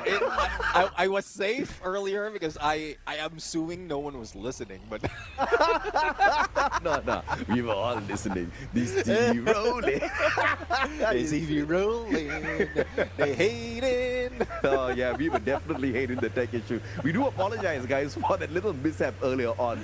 Seems like a rat bit some sort of a cable out in Antarctica, and we lost connection here. But it doesn't matter. We're back in action, and action is in action out there on the battlefield as well. M590 taking out a player from the side of Nebula. We jump all around looking for some action. And it seems like Straw Hats might... Great timing in the glue wall, and they did manage to pull away. I thought they will be gunned down. It's just one way. It's only one angle that Straw Hats can take to take them down. But it's just unfortunate that they're not prepared for that battle, and they might be baited into this fight. So let's see if Nil69 is just a little bit too aggressive and is not really thinking that well. And as we speak, it's Toki who's making that work. This might be the bait that will work for the side of RNX. But as we look into the other side, Flame Esports, it is who? Say who? Say who? Say who? Taz! Taz wants to know who, but Taz, you'll have to get revived before you can even do anything about who shot you. Hassan taking one more out of the equation. RNX, they brought Straw Hat straight into this three-way battle, and I thought Flame was going to take control of the situation. They were already positioned well. Toki had the sniper, M24 in his hands, but what he did not have was the speed of reaction from afar. Stroke, M24 again. The snipers are all in absolute perfection in form. But the battle between RNX and Straw Hats not over just yet. They're still waiting for their points right outside. And who drops by? Shock finds Hassan as well. Back to back here for Straw Hats, who are pulling away the points off of RNX. Oh, my name is who? My name is what? And they're bringing in the fight right now. Let's see, you want to see actions? Here comes Hotshot with actions literally into the game. Now, 8 elimination already from this squad from Pakistan, and they might be meeting up with Team Hind. Team Hind, they might not be prepared on this battle, and there goes BB.S9X being caught off guard up close and personal, but from afar, this might be the trouble that is being caused against Hotshots, and actions being shot at, but not taken down just yet.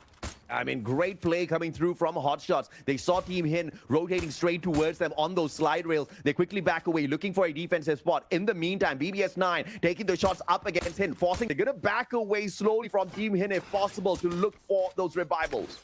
Yeah, it's a good thing that they did back away because they don't even know where shots are coming from. M82 being followed by an RGS50. That would be tough even behind the glue wall. So this is what Actions is doing right now, waiting and probably listening to some sound cues.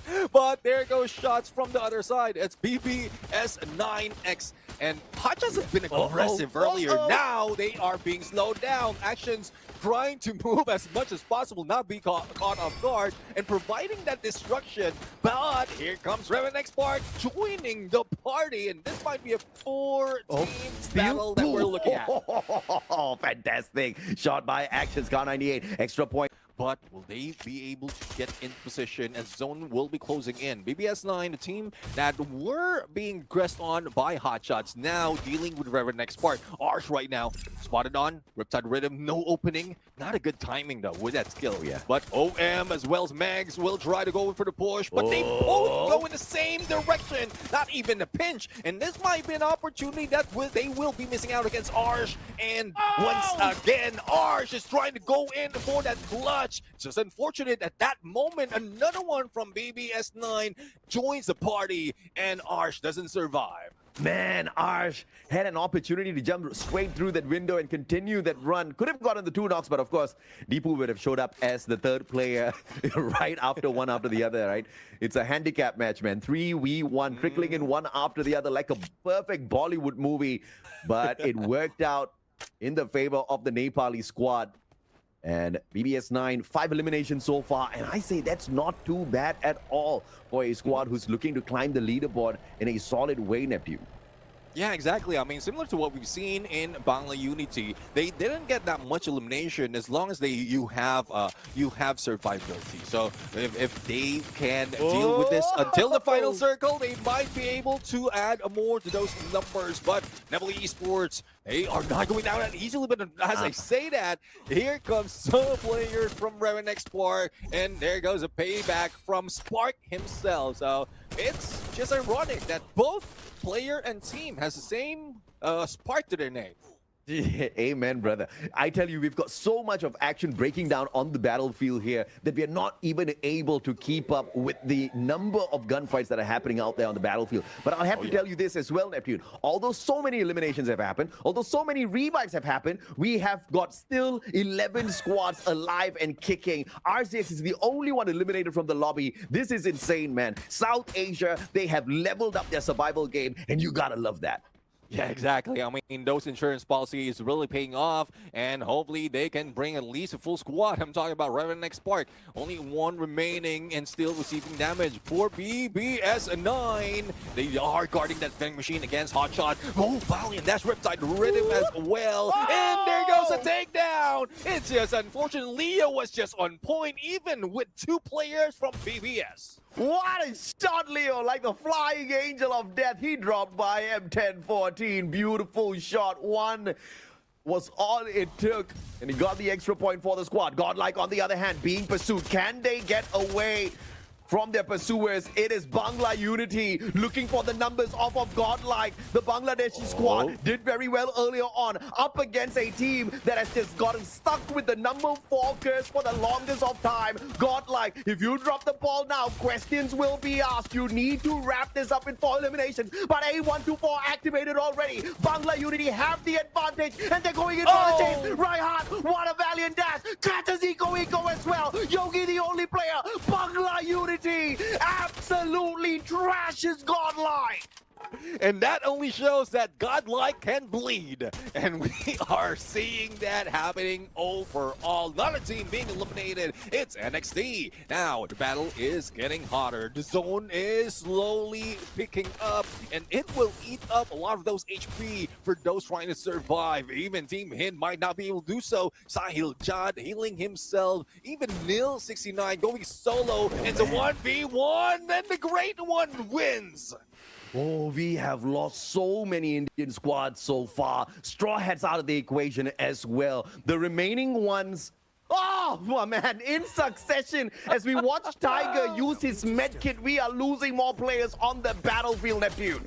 Oh, this is what I'm talking about. When you don't want to hang outside the blue, you will be cooked. You will be in hot soup if in case you waited for this moment. 4th phase to get into the circle. High ground being taken by Hotshots right now, and they have a lot of points already in this battle. They're slowly catching up, and they got to eliminate another player, the solo player from Team Hind. Out of 4 teams, they have a better opportunity to win this fight unless Flame Esports beat them down and still get to that back-to-back. I mean, Hotshots definitely elated the fact that they just took out the reigning national champs of India from this lobby. But the job's not done just yet. They've got another squad to deal with, Bangla Unity, as well as Flame, both from Bangladesh. Flame and Bangla Unity, can you believe the consistency for these 2 squads getting into the final circle back to back? But Bangla Unity, though, in those numbers, Flame will still have a big advantage for a back-to-back booyah here for themselves. Russell's going to get tagged up. Taz on that recovery as Hotshots finds themselves at the arsenal and a big advantage defensively. Good position, but action! Catches that nade. Razzle right now, really razzling and dazzling from that shot. But a good pickup being done right now. It's a good thing that they do have that basic therapy connected to that. He can heal up. The Blues closing in, and Hotshot still not moving away from this arsenal. But they have plenty of time. We still have a lot of contenders on the other side that might beat them down. So hopefully they have the glue wall or probably a monster truck that they can use as a little bit as cover.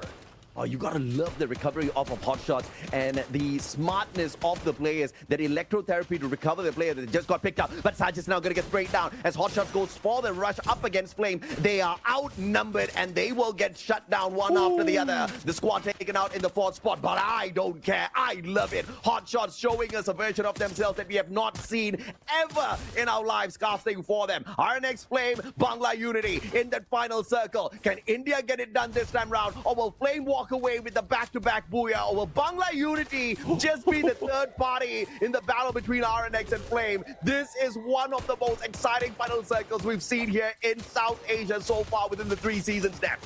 Yeah, exactly. I mean, this is round 2 for this 3 teams because it's Flame, RNX, BU who took the top 3 spots from the earlier battle. And it is still a good chance for Flame Esports to stack up in numbers right now. They can go in perfect time against Bangla Unity. They do have the numbers advantage. And the Riptide Rhythm, will they be able to go in for the shot? There goes Shoko with a Car 98. Nades being thrown, utilities being thrown against Bangla Unity. And this is literally saving Private Raihan, who might be able to get away, but no, there goes Razzle again, a Razzle-dazzle shot with an M590.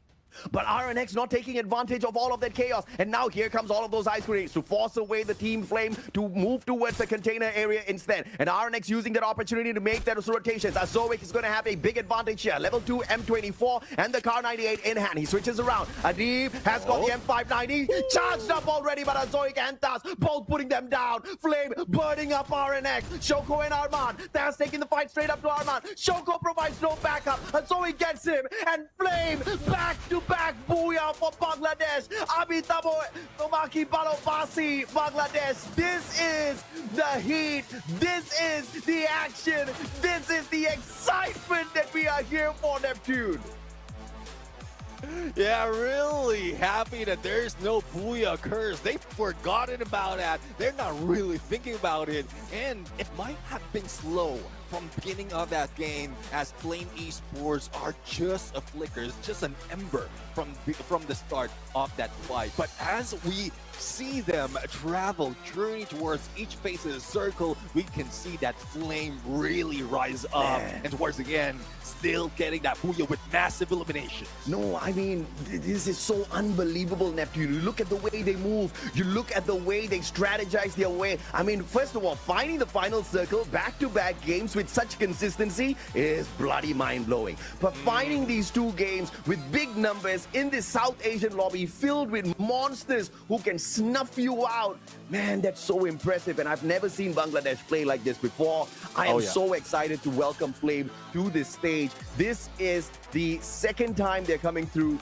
Last time we saw them was at 2026 spring. You might not remember them because they played at the South Asia Play-ins and they didn't perform at all. They were in the 18th spot when we wrapped up the 3 days. They got eliminated. This time they're back and they're saying, I am about to whoop all of y'all into shape.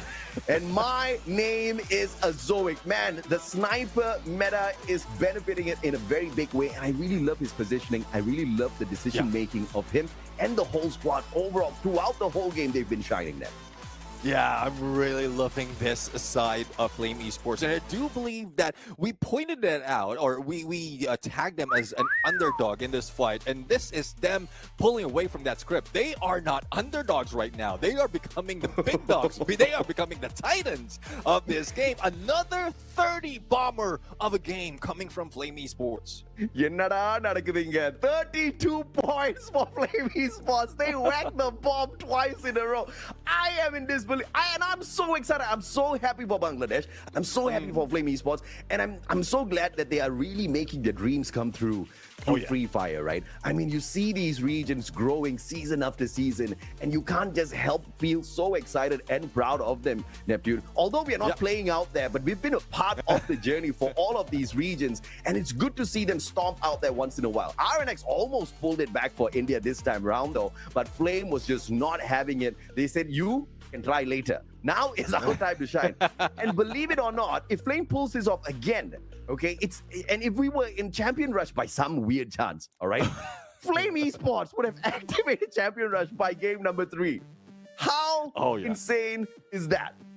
I do agree, and this might be a team that is being studied right now by those invited for the main event. So I don't know if this is good, but from the way Flame Esports is showing, we're seeing a glimpse of some other regions in that mix, in their performance, in their rotation. So this is a team who really regretted ending up in last place from the South Asia play-ins from the previous season, and now they just use that time, that effort, that energy to bring those homework into play, and this is the result, back-to-back Booyah. But a different player though would be the MVP in this game number 2. We have Taj right now, 5 eliminations, 22-40 on the damage, 10 assists, and he is the rusher of the squad with a valiant dash. Oscar, Olivia for a little bit of healing, Nikita for a for reload rather, and we have Joseph, so that in case there are a few debuffs, he will still be buff up. Oh, yeah, absolutely. And I really like that he's the rusher who's still playing that flex, right? They understand that, yes, they want to be aggressive, but it is also going to be important to focus on that recovery as well. He's got that Olivia. He's got the team booster on his side as well. And you really saw Flame looking for those coins in the earlier parts of the game, looking to max out their team boosters as quickly as possible, just so that they can survive some of these later rotations outside of the zone. And man, it was just executed so well from Taz and squad. Rasela, Zoic, Toki. Let's look at their lineup here. Active, passive skills. Again, Neptune, nothing has changed. They still have got the double sniper approach to the competition. And as far as they're concerned, the Oscar Nero Skyler, like you pointed out, these guys are disruptors as well as demolishers of those glue walls. And when you have such a aggressive version of Flame going out there with these combination of active skills, that final circle, there's no way in hell they get taken down easily. Yeah, and if you remember that moment we're in, after eliminating one of the players, final player of one team, they slowed down. It's that recovery out of just waiting for the cooldown to happen. And they are just saving up all those skills for that final fight. And the timing was just impeccable from this team. I'm really loving that they're adjusted so well. And I couldn't point it enough. We're in that they are mad, they are crazy enough to pull this off after being beat down, but this is great motivation. This is what a fighting spirit is, coming from this team, coming from this region, from Bangladesh. I'm really loving how it turned out. And no doubt at all, Neptune. I mean, now 2 Booyahs, back-to-back Booyahs, 64 points at the top of the leaderboard. Impressive is an understatement for the squad. Oh, yeah. And this time around, Toki is stepping it up. As the support player of the squad, because of a Zoic and his capability to flank around and play his position so well, Az can bravely approach some of these big squads and not worry about his life at all. Yeah, exactly. I mean, it's just great coordination as well, communication from this team, wherein you trust your teammates so well that you can go aggressive. And I'm really loving this side of Flame Esports. So I did mention earlier that they can slow down. They can just wait for the perfect opportunity to bring back that fire. But if you can do it back to back, then we are welcome to do so. But let's take a peek of circle analysis right now. From what we've seen earlier, there's a lot of change that happened onto the drop. Not so much of early engagement, but the moment they looted up, they just aim for the edge of the circle. TV Tower is one of those that is being avoided by a lot of teams. NXT even tries to pull away from TV Tower into Delta Isle, but that's just for survivability. And from what we've seen Flame Esports has done, they're just guarding the front, making sure that they will not be backstabbed and recover quickly as they end into the final circle. Yeah, I think Flame just had a damn good run, and it was not an easy run, right? Because initially at Archway, they almost got shut down by BB.S9, who stabbed them in the back. And then as they tried to rotate out of that, they got caught mid-rotation, lost a couple of players, had to pull in those revivals, found some way to bring all of their players back, get all of the loot back. And this is a savage lobby, man. You can't make mistakes. And Flame Esports made no mistakes at all. In fact, every single move, every single decision made out there today in the 2 games have been brilliant. I mean, I'm so happy. I'm so excited for this next game. And I'm so sad, Neptune. I'm so sad because this is our last game for the day. And it feels like the day just started, man. Yeah, I mean, it's just the excitement. It's how quick the teams manage to pull off all those elimination, all those matches right here. And it seems like it's a breeze. And also, AJ, despite of everything that's happening, we're still having fun. So You know how it is. Time flies, does, when you're having fun. And what better fun than to watch these kind of aggression, these kind of teams play free fire in the best way possible. Absolutely, man. Times fly when you're having fun for it. Messed that one up, but it's okay. We'll try again later, okay? Just remember the joke. Third game coming up is going to be Kalahari. And you know, one thing we always bring up when we talk about Kalahari is the fact that the snipers are going to be doing damn well. So I wonder how a team with a double snipe, perfect setup is going to be doing on this map. But, you know, I wonder if or not they've used their manifestation juice a little bit too much. Refinery is going to see a three-way drop. But my main important focus is always going to be on Flame. And this time up against Nebula. Nebula has a big chance to either shut them down early or serve up as points to Flame. If I was Nebula, I would get the heck out of Council Hall. Yeah, I mean, it's tough. But Nebula from first game, they did manage to pull off a good start. But if you leave one or two players surviving for Flame Esports, you know how it is. You don't just you don't have to make sure. You just have to make sure that all flames has been snuffed out. Otherwise, it will come ablaze, and it happens in real life as well. So if you're dealing with flame, get ready to get burned. Oh, yeah, man. And who's got the remedy for those flames? Who's got some water to put this fire out? I don't know. But it's so fun. Isn't it so fun, guys? You guys only tuned in to the first two games of our South Asia plays. We have not even gone to our main week. You better mark your calendars, okay? 3 days this week. You're already here today. So 2 days more this week, tomorrow and the day after. Next week, 4 days. The action today is nothing compared to what you're going to see for the rest of the days. Let's see what you and I think of what's going to happen in this next matchup, Neptune. Let's bring up the predictions. Revenant XSpark, Nebula, RNX. Hey, you copying everything, huh? Sorry, I mean, that's how I survive some of my school days. But anyways, don't do that. That's how I pass. For those of you. For students out there, don't do that because it's not a good trade. Then you end up like us, you know, having a career in video games and, you know, messing around out here on broadcast. Man, you and I are twinning on the predictions, and there's a good reason why I predicted the Indian squads, because I think they are done taking a beating from not just Bangladesh, but from everybody else out there. I think they are done running into each other out there on the battlefield, although it's a little difficult because we've got many Indian squads here. I expect these guys to wake up. Nebula still has not proven themselves out here. They got acquired. I think there's still a lot more from the squad that we have not seen. Usually when a team does get acquired, suddenly you see a burst of performance coming through from them. You saw what happened to C-Triple-G when they become Falcons. Now we want to see something like that out of Nebula.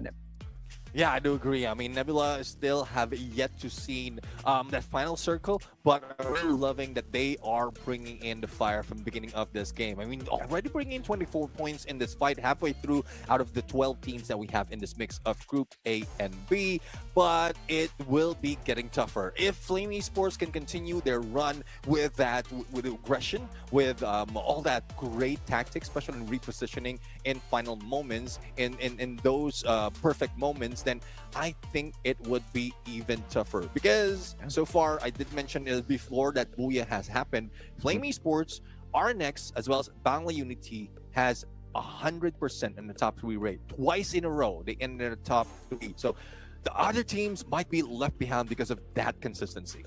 Now, you know, I thank you for bringing up Bangla Unity, because I was just thinking about them. That battle between Bangla Unity and GodLike. Just before that fight started, I said, GodLike, you need to win this fight. If not, many questions will be asked. But Bangla Unity, brother, what they did right after I finished saying that A124 thrill of battle got popped, and they did not allow them to get away at all. They went straight in there for the rush, and that's the kind of moves we want to see from some of these teams out here who have not really achieved much for themselves, right? The right decisions being made out there, and the right activation, the timely activation of these active skills, because clearly in that battle, it was a huge difference. GodLike instantly knew, crap, we can't do anything. We have to take a straightforward gunfight. Let's run first. Let's wait for the thrill of battle to cool off. But they could not pull that off, man. And also, that was because Bangla Unity, right after that A124 got popped, the speed of going in for that rush was just absolutely brilliant, Neptune. Yeah, exactly. I mean, that's something that has been missed by a lot of teams right here. Even if you go for knock, even if you use your utilities, it's that speed, if that movement, even preparation towards activating those skills that is needed by the team. But I guess they have it on point already. They studied enough that communication is quite well, so that they can study enough how to time those activation skills, how to move, where to move, and to make sure that you're not being third party as you go in for that push. And it takes a lot of practice. And I guess with Bangladesh's team, similar to what we've seen, the aggression coming from these teams right here, they are just seeing a lot of other regions put that into play.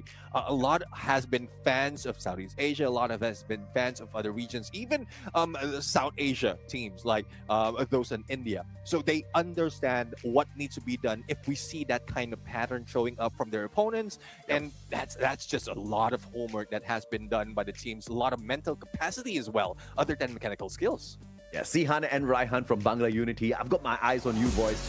Such exciting movements out there on the battlefield. You gotta love it when a team wakes up in this way, man. Now we head on into Kalahari, where the snipers will continue to remain awake all throughout the competition, as a matter of fact, because it is their meta. But who makes the best use of it? Who gets themselves into a little bit of a pickle with a hot drop? You'll have to wait and see first. Team Hind straight towards Stone Ridge. They're gonna go in here for a split drop with KD God. We'll have to play this very carefully because Flame takes the compound right beside them at Santa Catarina, and you've got RNX at command post. So Team Hind to rotate out of their area, their only possible way might be the sub. We've got to see if or not they use those Dinoculus right. Yeah, exactly. I mean, that's a safe spot for them. But here's one thing. We were expecting Flame to head into Council Hall. It's a good thing they started off Santa Catarina, but we might be expecting them to move up north and fight with Nebula Esports. It might be a little bit late, but at least they have an opponent to deal with. But for Rezurrection X, they would be going against Revenant XSpark right now, and it's a trade-off from both sides. Let's see if they will be able to win this fight, because early games just like this, you want to get weapons, but if you don't get it, at least get a teammate to go with you. And this is Smarty being smart, making sure that he goes into the other side with another player on that Cassie as a distraction. Okay, this is going to be an important pickup here for Smarty. He's got that Valiant Dash, but he needs to wait his time first. Zamil going in for the rush. He's the player with the Cassie, so he needs to play this one safely. I think he's going in for the vending machine play. Vincent's going to get caught up here by Smarty, that mini Uzi. And Arch as well with the support. And RZX from almost getting wiped out, they instead wipe the floor with Revenant XSpark, and they pull in those revivals. Bro, I mean, what I saw there is Hop Lil Bonnie. Shoot. And they are managed to get those headshots. I mean, Mini Uzi, it's rare to see that happen, but I guess they played enough to make sure that they hit those headshots quite easily. Now, BB.S9, I know we've seen, oh my goodness, one team, Straw Hats, being eliminated a little bit early. Going back to my point on BB.S9X, they have shown a lot of aggression at the beginning of this game, but towards the middle, that's where they falter. So hopefully they play it safe and find the final circle. Yeah, man. BB.S9, 3 eliminations strong. Bayfront belongs to them for the time being. And what's the most important thing here is they get more of those coins. But Revenant XSpark not out of hot soup just yet. Here's come the players of RNX. Adib down straight. But it looked like that was all part of the plan. Just in case the rest of the players are underneath this refinery platform. But he will find absolutely nothing here. RNX just a single elimination in so far. But Flame Zoic going straight to the vending machine as it looks. What is going to be the play here? Brings Stas back in. Riptide Rhythm breaks down his defense as Zoic taken out of the equation. I guess that was a risk well played. At least the squad survives a little longer. Yeah, exactly. I mean, do have a coin. At least it's enough for one revival, and they can reposition towards later. But if you're planning from Santa Catarina to go in for that revive, the close enough needs to be tagged by that binocular, and then that's where you see an advantage to eliminate Flame Esports from this fight. But going back to Revenant XSpark, a couple of players going in for the jump against him. Smart move coming from BB.S9. That gives them their 4th elimination, and a few more contenders to deal with from the Revenant XSpark. Flame with 1 revival. Revenant XSpark as well. Those one by one, they're trickling in. These boys need a few more coins. go 3 booyahs back to back. Revenant XSpark though will be tickled. The players on the side of BB.S9 dropping by to say hello. Deepu with a big mistake, just running ahead of the rest of his team members, and will be punished by the squad of Revenant XSpark. Aizen versus Sohan. This is going to be a date that he cannot miss. But up on top though, Megs is waiting with the VSS. Gets tagged by Vincent Sohan up on top for the Punisher. What a run by Revenant X. Oh, let's see though if this will last. Zohan will be taken down by OM, and there's little no chance Zohan to be picked up. That could be a bait that they can use. Make sure that they step into the open. Aizen is just waiting for the opportunity as well with N24. It's a good thing that a revive has happened, but Zohan is still going down. You don't want to drop in the same area if you have a one player from the opponents that has a sniper. And Aizen might make the golden shot, and Kunal almost being taken down. Half an HP already, managed to back away. Ah, man, these two squads are just tickling each other. GodLike about to drop by and say hello. I wonder if or not they will be able to pull away some solid points off of this. BB.S9 still distracted with Revenant XSpark here. Revenant XSpark exposed out in the open, and Nebula stopping by. Sohan taken out of the equation. Ars brings him right back in. Marco finding the BB.S9 player as anticipated. GodLike getting themselves into this fix, and that will allow Revenant XSpark to get the heck out of there because they need to get a little bit of recovery done here for Sohan. Yeah, I mean, Zohan is just on revive, and they need to regroup. They need to get all those loots in. Now, there's a chance for them to go in for the battle. GodLike right now spread a little bit too thin, being chased down not only by BB.S9, but a backstab coming from Marco saying Polo SKS brings him down. And there goes a few more points for GodLike for the recovery run in game number 3. Mu helping his squad survive, getting a triple revival here. GodLike, on the other hand, has to get out of this compound. And it looks like the mini launcher will get the one player from the side of GodLike to safety, whereas Nancy stays back. He's going to be the sacrificial lamb for the squad, playing distraction, buying a lot of time. But Nancy, looking to pull away 1 point, will be outnumbered and overwhelmed by Nebula. But the strategy worked out. Nebula stays in the compound, and the distraction allows the rest of their boys to get away. Hotshots versus Nebula. This is going to be another exciting battle. Oh, once again, Arsenal being held by Hotshots. Didn't work well from the earlier game, but they pushed Nebula away from that area as Anas is getting a good shot onto Marco from above, from the tower. Didn't expect that to happen, and that forces Nebula Esports to back away. Dandanaka for GodLike, as they try to rotate away. They get pelted down by bullets, and it is Hotshots who had that high ground advantage to take their players out of the equation. And that only means that GodLike now has to depend on one final survivor out there on the battlefield. How will they bring their boys back? 3 rounds in a row. We have not seen the best out of GodLike, but I do not doubt, I am very sure they'll make their recovery play.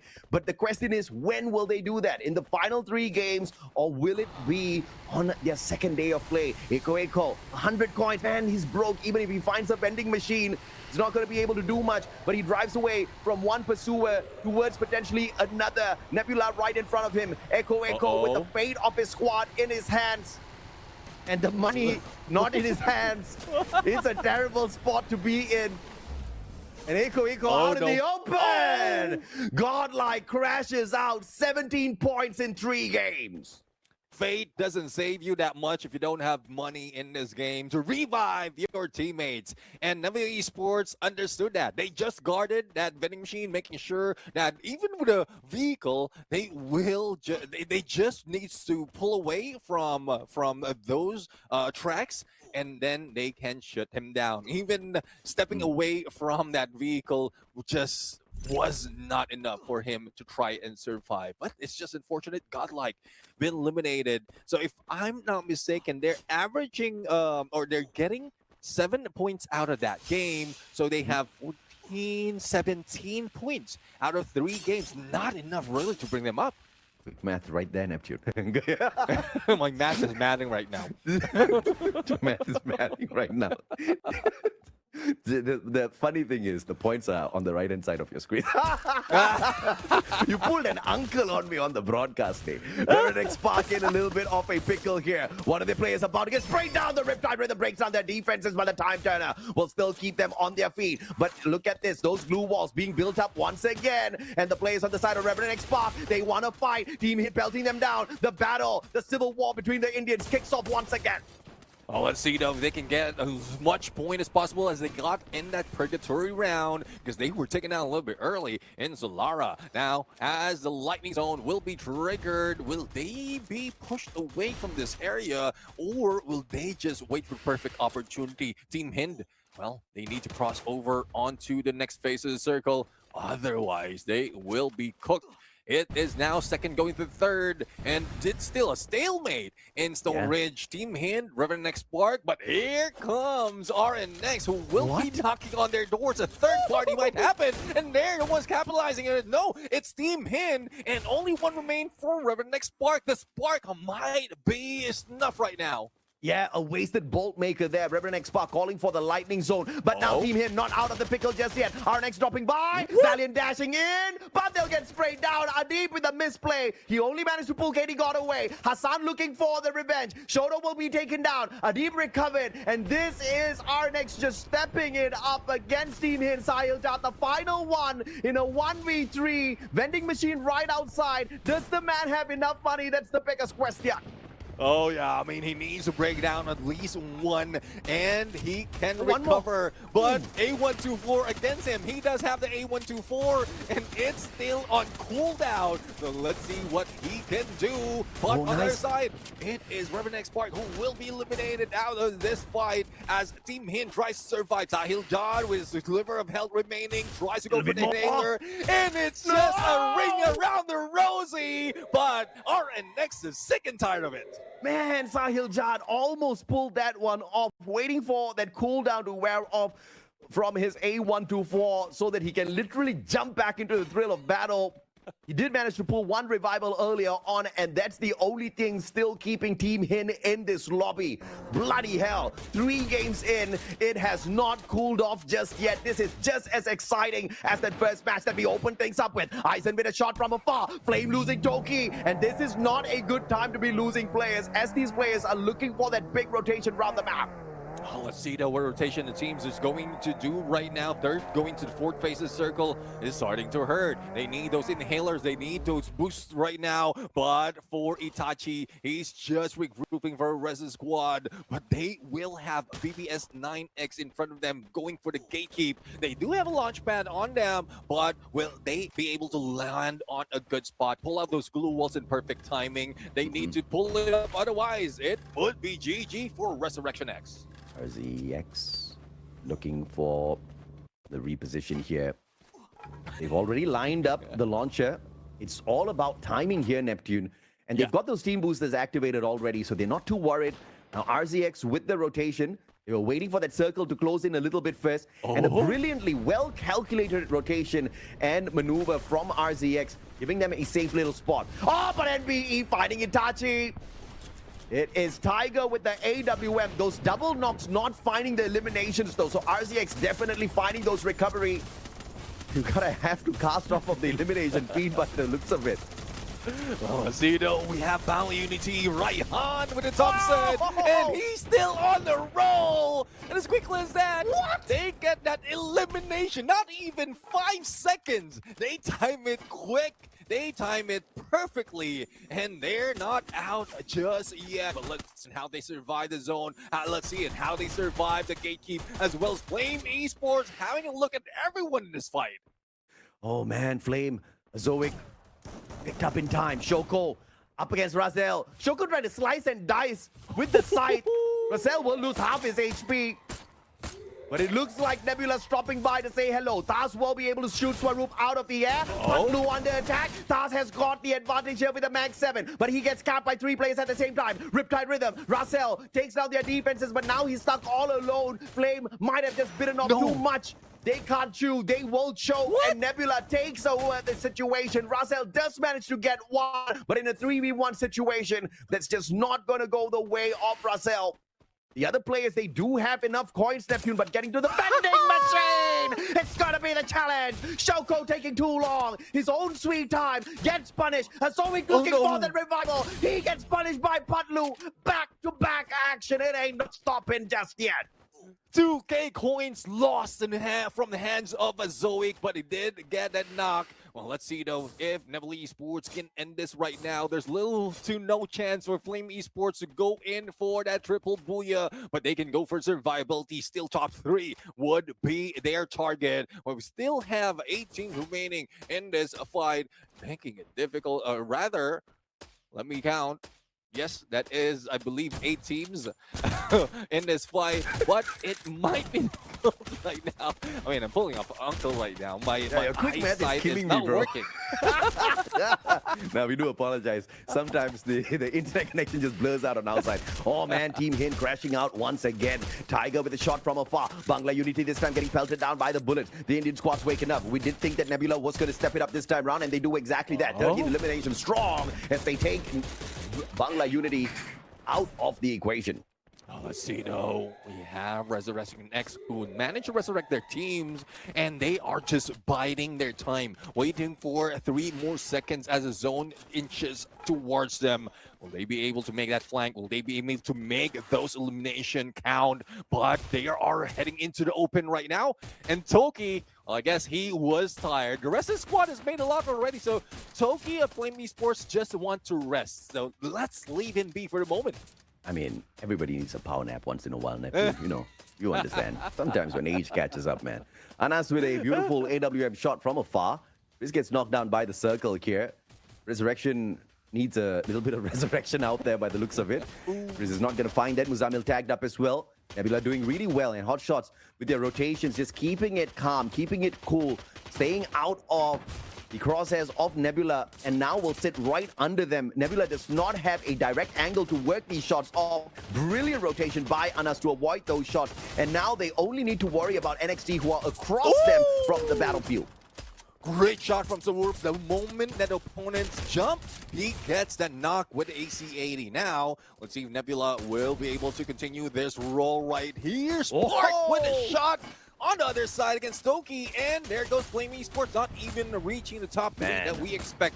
But Hotshots right now, full squad waiting for a perfect opportunity. They might be getting this booyah this time, or it might be Nebula Esports that will deny them from that fight. 16 elimination, and adding to that 2 more onto the other side, and this might be NXT who's going down next. Absolutely, man. NXT has got no choice here whatsoever. They'll have to lose their lives unless they pull off a miraculous play. That's just not going to be possible.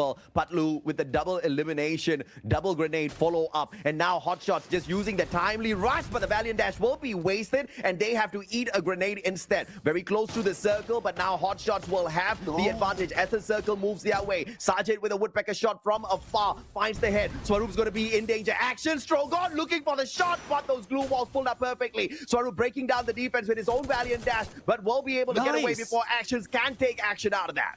Spark has been revived. Now it's a 4v4 situation, and that was just Waroof trying to dance around the team of Hotshots, forcing them to chase him as a revive has been pulled off. Now, a reset is going to happen. A shift of the circle, and both teams is in a standstill. We have Tiger, who might be able to get a clear shot against Actions, as well as one, but it's just a trade. Let's see who's going to go for the push, and Patlu is the one going down. It's Sajid who's making it work for Hotshots right now, and they are aiming for the booyah, but NBE is not out just yet.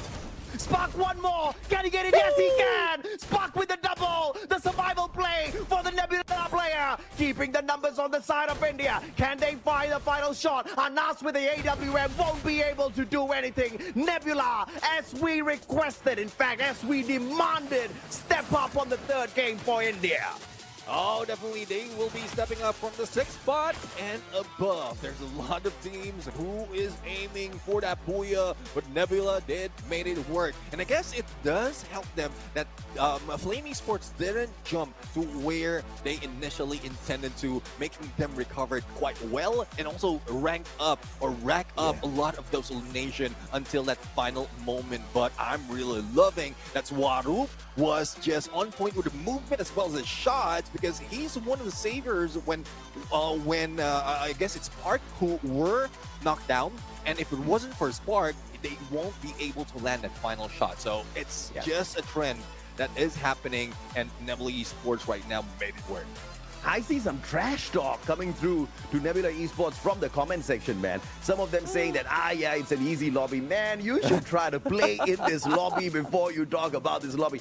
Because, Neptune, you and I, past 5+ years, we've watched a lot of professional Free Fire games played. Yeah. And I can tell you, these teams are not getting lucky, right? These are not just, one team rotating and, by just one wild luck, they find an elimination. These are well-planned, well-timed rotations, executions, and Nebula Esports was, they were desperate for the recovery after letting themselves down the first 2 games. It's not like they didn't pull away any points at all, but it's just not what they were looking for. They were looking for the booyah. They were looking to dominate at the top of the leaderboard, and this is the game that gets them right back into the conversation.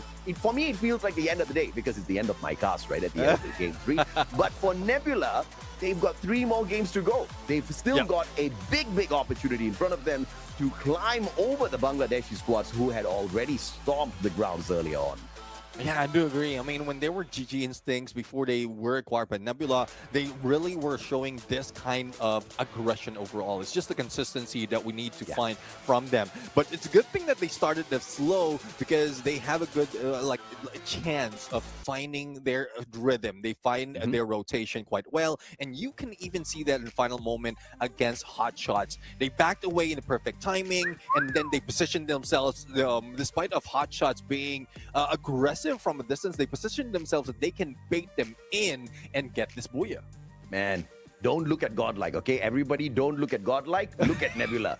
34 points for Nebula, 22 eliminations, 12 placement points off of that booyah. This was one heck of a good game, and they set the record right there. We have just been getting 30 bombers back to back to back.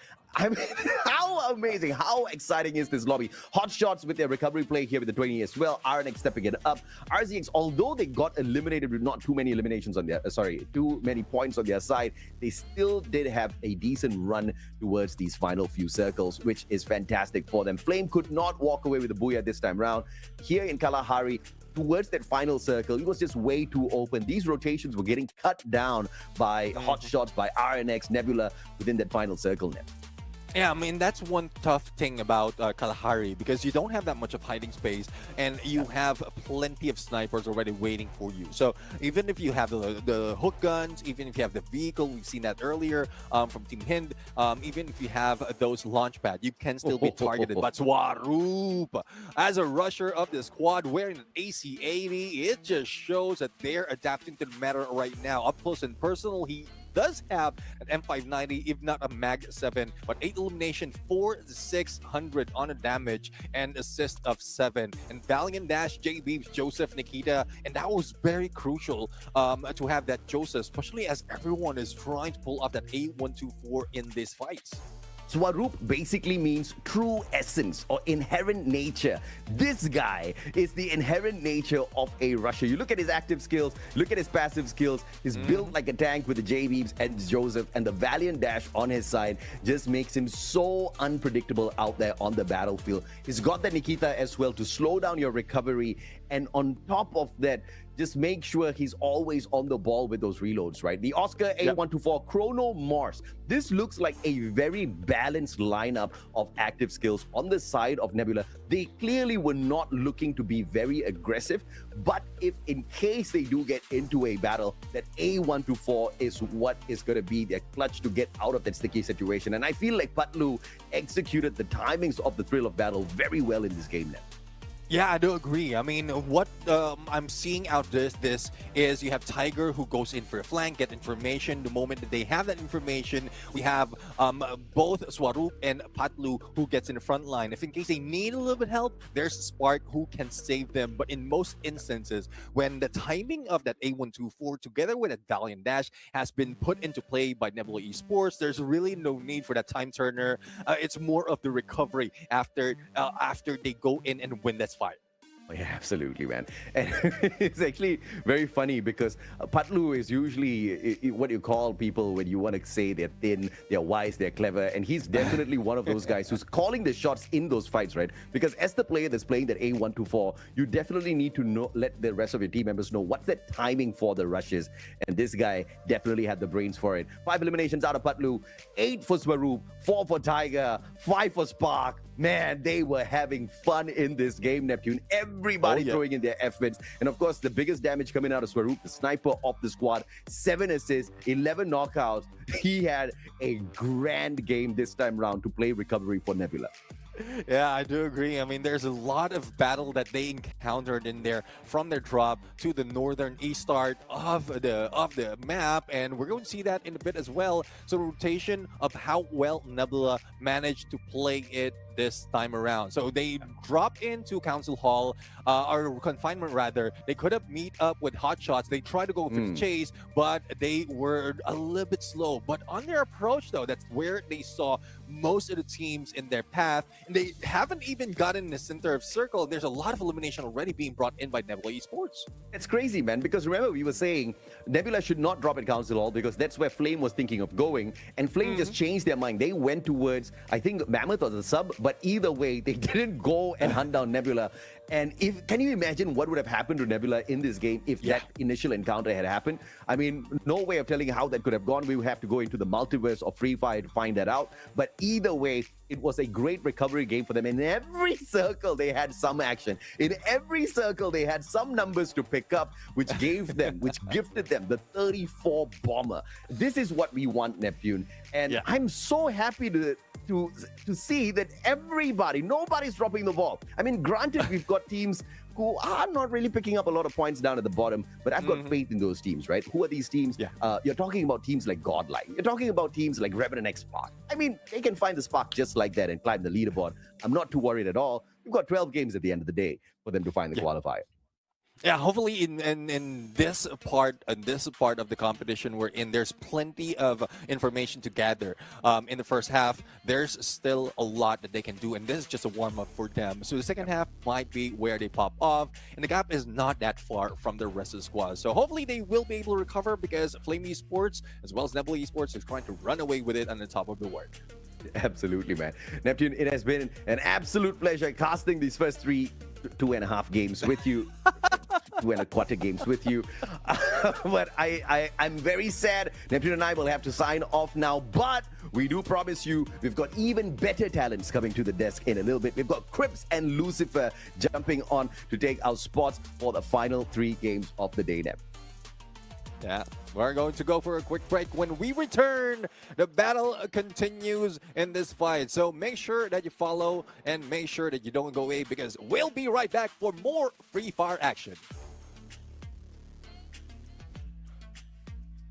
Oh, probably not yet.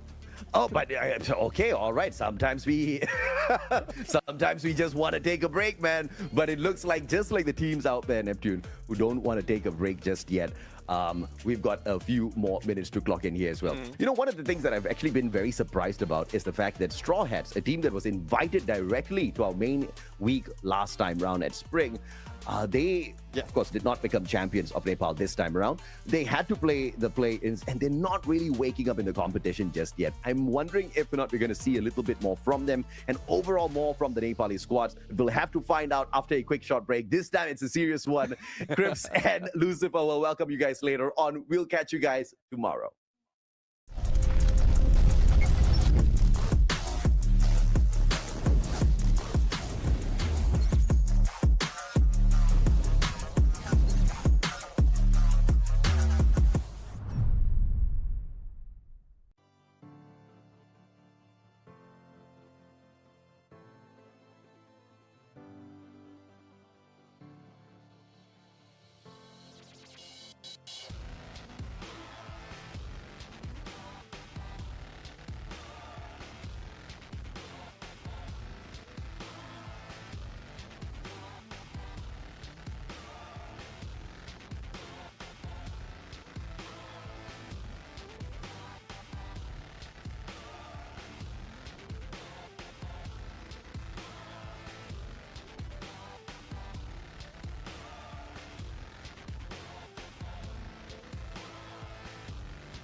Hello everybody and welcome back to the Fire Max Asia Invitational 2026 summer. We've already seen some fantastic games with full heat and full blast, and I'm excited to see what the rest of the day holds for us. My name is Grips. With me we have Lucifer, and we will be your casters for the rest of the day. I'm super excited for this one, Crips. We just saw what the first 3 games brought us, right? With the Bangladeshi teams right at the gate functioning in that manner. I think that shows us a point that South Asian teams are now hunting for that crown that we've been talking about. 2 iterations of FFMAI, 25-26 spring that we had, now summer. I think it's finally time for the South Asian teams to kind of go in that direction. And the Bangladeshi teams, I think even when we were doing spring, right, they were hot red. They were looking good. And this time they've refined and they're moving in the matrices in the right direction. Exactly. Like in the previous season when we were doing the spring FFMAI, the Bangladeshi teams look like they have the firepower, right? Like they were getting some really good fights. They were getting some amazing squad vibes, but they just couldn't put that cherry on top of the cake. They couldn't finish out the games, which gave them the big numbers and the big points. This time, it looks like they have really refined their strategies so that they've finished off their fight very quickly off, and before they can, even invite any third-party team, the fight's already done. They've already reset. So let's see how they can perform in this particular map, because we will be looking at the preferred drop spots in just a second. And as you already know, this map, Next Era, happens to be the map which often sees the most amount of eliminations. So with these Bangladeshi teams really feeling the heat, I think it's going to be super exciting to see how many eliminations they can rack up. Yeah, let's take a look at it, and especially Plazaria being overcrowded than general that we would kind of expect. Deca Square, maybe we would see a clash, but there it's only Straw Hats. Godlike, Flame, Hotshot, and Rezurrection, 4 of the 12 squads all there. Farmtopia, RNX, as well as Team Hind, and it seems like Intellect Center for the time being, at least on the preferred drop spots, Crips not being contested, but we know, especially using the zips, they're going to be very quick. They're going to try and jump in that direction. But one thing I think maybe teams could be okay with, or one team who'll be okay with in their position, is going to be Bangla Unity, who've also looked good. I think, as we already said, Flame, yes, back-to-back Booyah. There could have been a triple, but unfortunate, those fights happening in Kalahari. And yeah, the grappling hook gives an opportunity of the verticality jumps that teams used on Kalahari and moved in the direction where Flame didn't catch up in action. However, with Flame's loss on Kalahari, the Indian squads are now functioning. They found their Booyah. Nebula is in that direction. We've called them as the troublemakers in FFMAI 2026 spring. And now they've started off with the Booyah, while the other Indian teams are still struggling. In fact, I'm glad that you brought it up. I'm glad that you brought up that they were the troublemakers, because they basically denied GodLike the India Cup Championship, right? They basically denied the trophy to them. And even though their team was very balanced, people were doubting the addition of Spark in their team. I mean, to get rid of an experienced player and get in a complete newbie like Spark, I tried looking him up. I did not find much data about him. So for him to join this team, especially for an Asia Invitational, not even trying him out during the India Cup itself is a big risk. And I'm glad that it's paying off, because I think he was the one responsible for getting his team the Booyah in the previous game.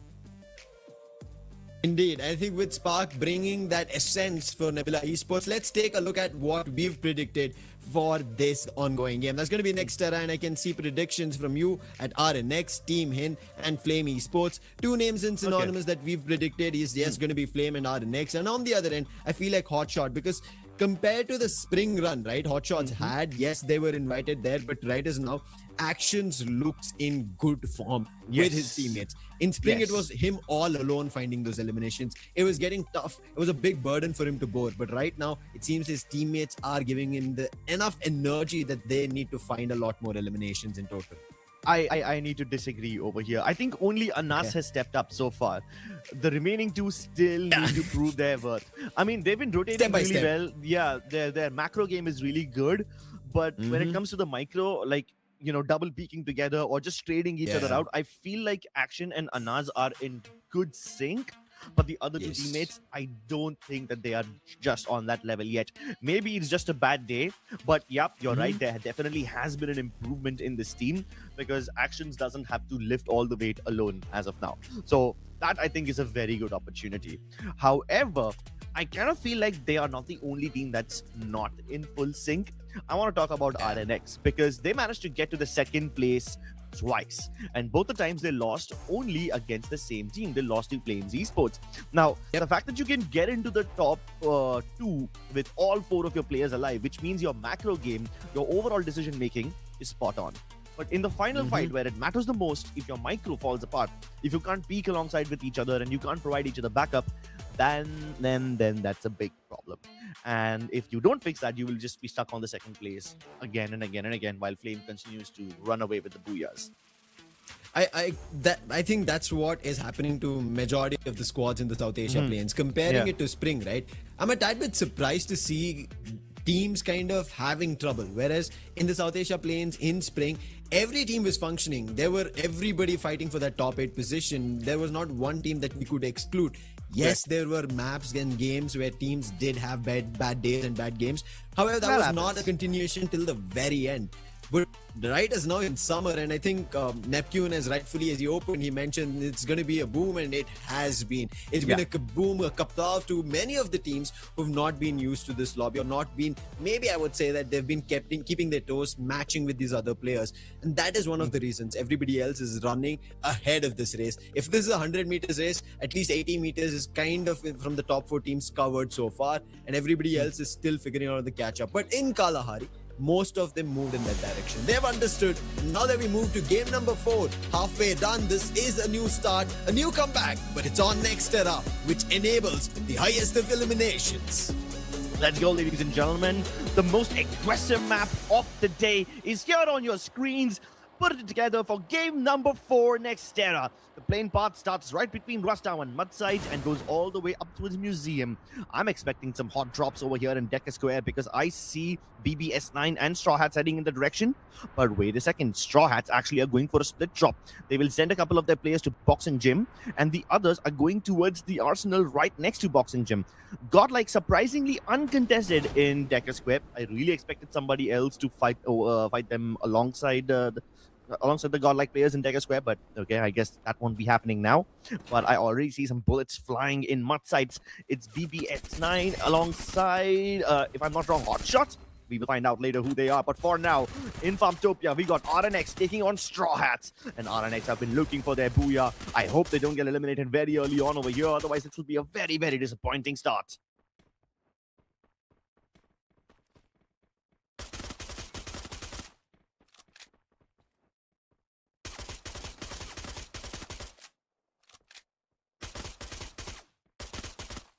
Shoko trying to make a quick run. They kind of spotted Rasil and wanted to go for the elimination, and Toki took that advantage.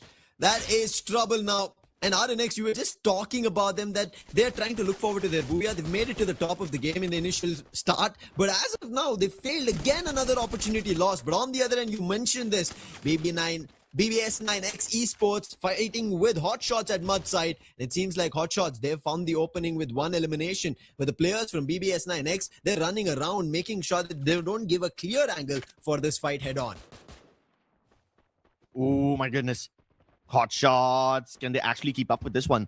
It seems like they know where their opponents are, and they've arrived just in time to make this one happen, but I think they've missed out on the third-party advantage. They've given enough time for their opponents to reset, and Straw Hats should be good enough for the time being. It is obviously a very unfortunate loss for RNX. They were doing really well up until now, but this early elimination means that the Bangladeshi teams can surge ahead uncontested. Unless Hotshot can do something about it. They've already given away their position. The first few shots that they fired did not really land their mark.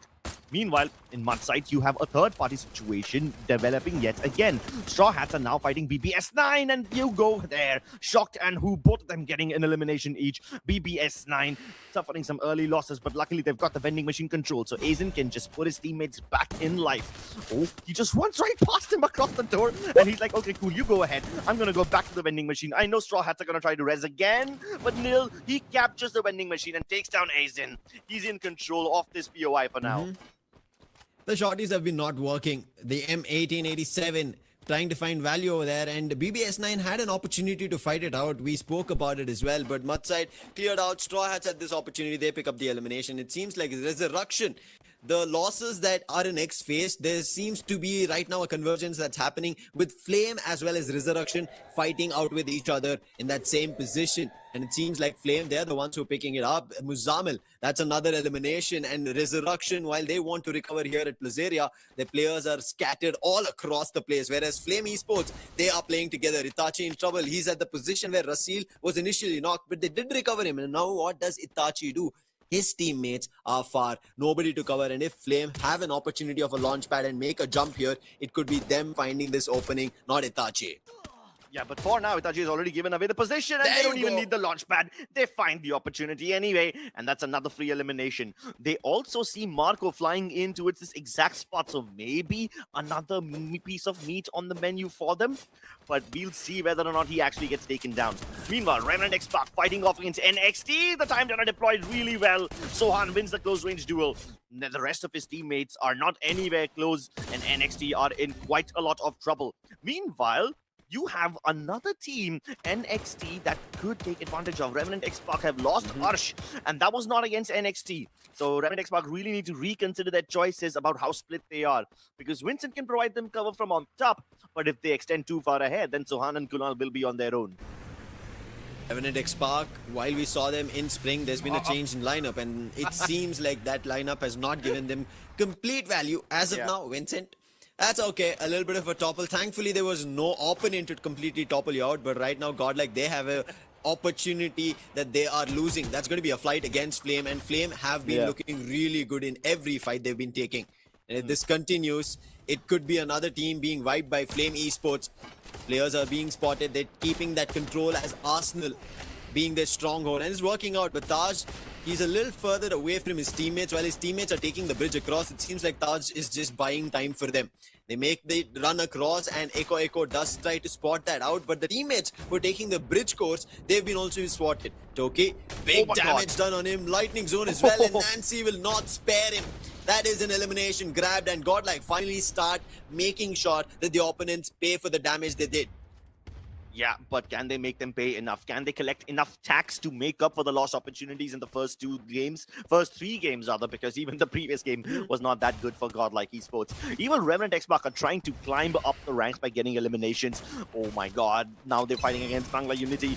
Arsh dippers the time turn yet again, dashes right past, hoping to break the ankles of BB.S, but Hunter comes in for the backup. Arsh and Sohan get a knock each, but Arsh loses his life, and now Vincent has to be super sneaky up top over here by using the Morse. Hopefully they won't check this angle. He's got quite a lot of distance between him and his opponents, and yeah, he can tank the fall damage. There's a recall tower right around the corner, so I think Revenant XSpark are good for now.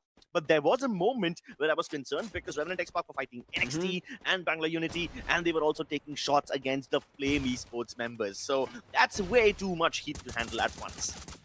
Yeah, but on the other hand, what just happened? Nebula seems like they found a team who was very successful in right now Nextera, and it seems like they're out. That is going to be unfortunate for Flame. Another game where they don't get to the top 4, nor even an opportunity of a booyah. And Nebula will be happy because now they're closing the gap. That's what they wanted. They're a total of 62 points. If they manage to get that 30-pointer now, just like how they pulled off in the previous game, they should be able to take the tabletop position for themselves. On the other end, the zones moved a tad bit eastern towards the edges of Rustown. And Rezurrection, have they managed to play that out well? They've always been, even in the previous game, we managed to see that they've been playing at the edges of the zone, tanking the damage, and they've been mostly okay with it. But that has not found them a lot of success towards the top 4, rather only eliminations. Same goes for the case of BB.S9X Esports. What do they do different? They've still at mud side, the fight with Straw Hats. It seems like it's died down, but both the teams are still around and in the corners. Ooh, we'll win. You can see that the temptation is just calling out his name. He's trying to use the glue wall boost to climb up top of that roof so he can have angles onto RZX. Meanwhile, whether or not they get those angles is not a concern, but can Swaroop get this vending machine in time? Yes, he can. Gets the res onto Patlu and Spark before he gets chased down by his opponents. And they are hot on his heels. Bangla Unity really want this elimination. They want it before anyone else can steal it away from them. But they're afraid to peek around the corner. Nade on the left side while Hunter jumps on the right. Sihan right along with him. They work in tandem to take down to take down Swaroop. But yeah, before Swaroop went down, he rezzed 2 of his teammates. So Nebula Esports aren't out of this just yet. Not yet.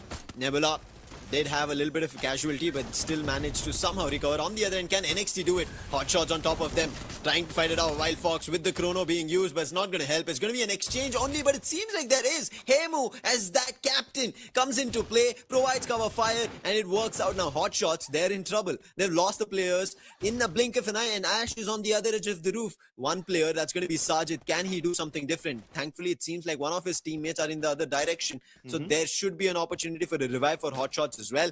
But Team Hind, now they're closing in the gap on their Indian counterparts. That is going to be Revenant XSpark. And Revenant XSpark have not had a great start from the very beginning. They've just been clashing with different teams, and that's what happens. Again, Kerry God finds the opening with the help of Shoto, and they all move in. Ursh picking up those eliminations. Bulvin will make sure that there will be no opportunity that Ursh tries to trade it out and shuts Revenant XSpark down. Wow, that was a really fast squad wipe by Team Hind. I don't think I've seen such a clean squad wipe from them ever before. In fact, the one player they lost, that was the guy who was supposed to take the hits. He was supposed to be the guy that is always taking the most amount of risk. And he gets rezzed instantly because Team Hind did not even commit all of their players to that fight. They were fighting a 3v4. They had a numbers disadvantage against Revenant XSpark, and they still win that battle. And now look at them. They have absolutely no remorse, no mercy. They don't even let Itachi land on the ground before they pluck him from the skies. And Team Hind, up at 12 eliminations, are farming this lobby. Let's see how many more rewards can they reap, because the only seeds that they have sown so far are the seeds of violence.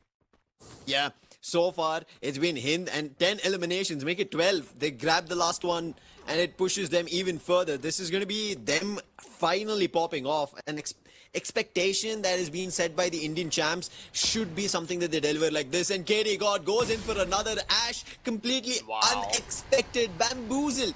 And NXT were thinking that we've cleared the position. Nobody's going to be here at the play zone trying to take a hit on us. But surprise, surprise, Team Hind, they've decided all guns are out in this game. They finally understood the lobby. It seems like this is a similar performance they delivered in spring. They took some time to understand, and from there on decided to head ahead in the total standings. But as of now, while that fight has concluded, BB.S9X Esports, the fight continues. Mudside, they might have cleared it, moved it towards this broken bridge, but it's not done. Straw Hat's still in front of them. A lightning zone being called, and it is trouble here for BB.S9X Esports. They have not found value, not much in terms of points. As you can see, they're at the 9th spot, right at the very edge of the top 8. But today is day 1. That is not at all a position you want to be in. Yeah, you need to get like at least 50 points on day 1 if you want to stand a chance of qualifying on day 2 as well. So yeah, it's not just them. Anyone below the 6th place, anyone below Hotshots right now is going to be in danger if they do not step up. BB.S9 have been getting into a lot of these fights, but they've not really acquired a lot of eliminations. Now finally they take a more passive approach by hugging the western wall of the circle.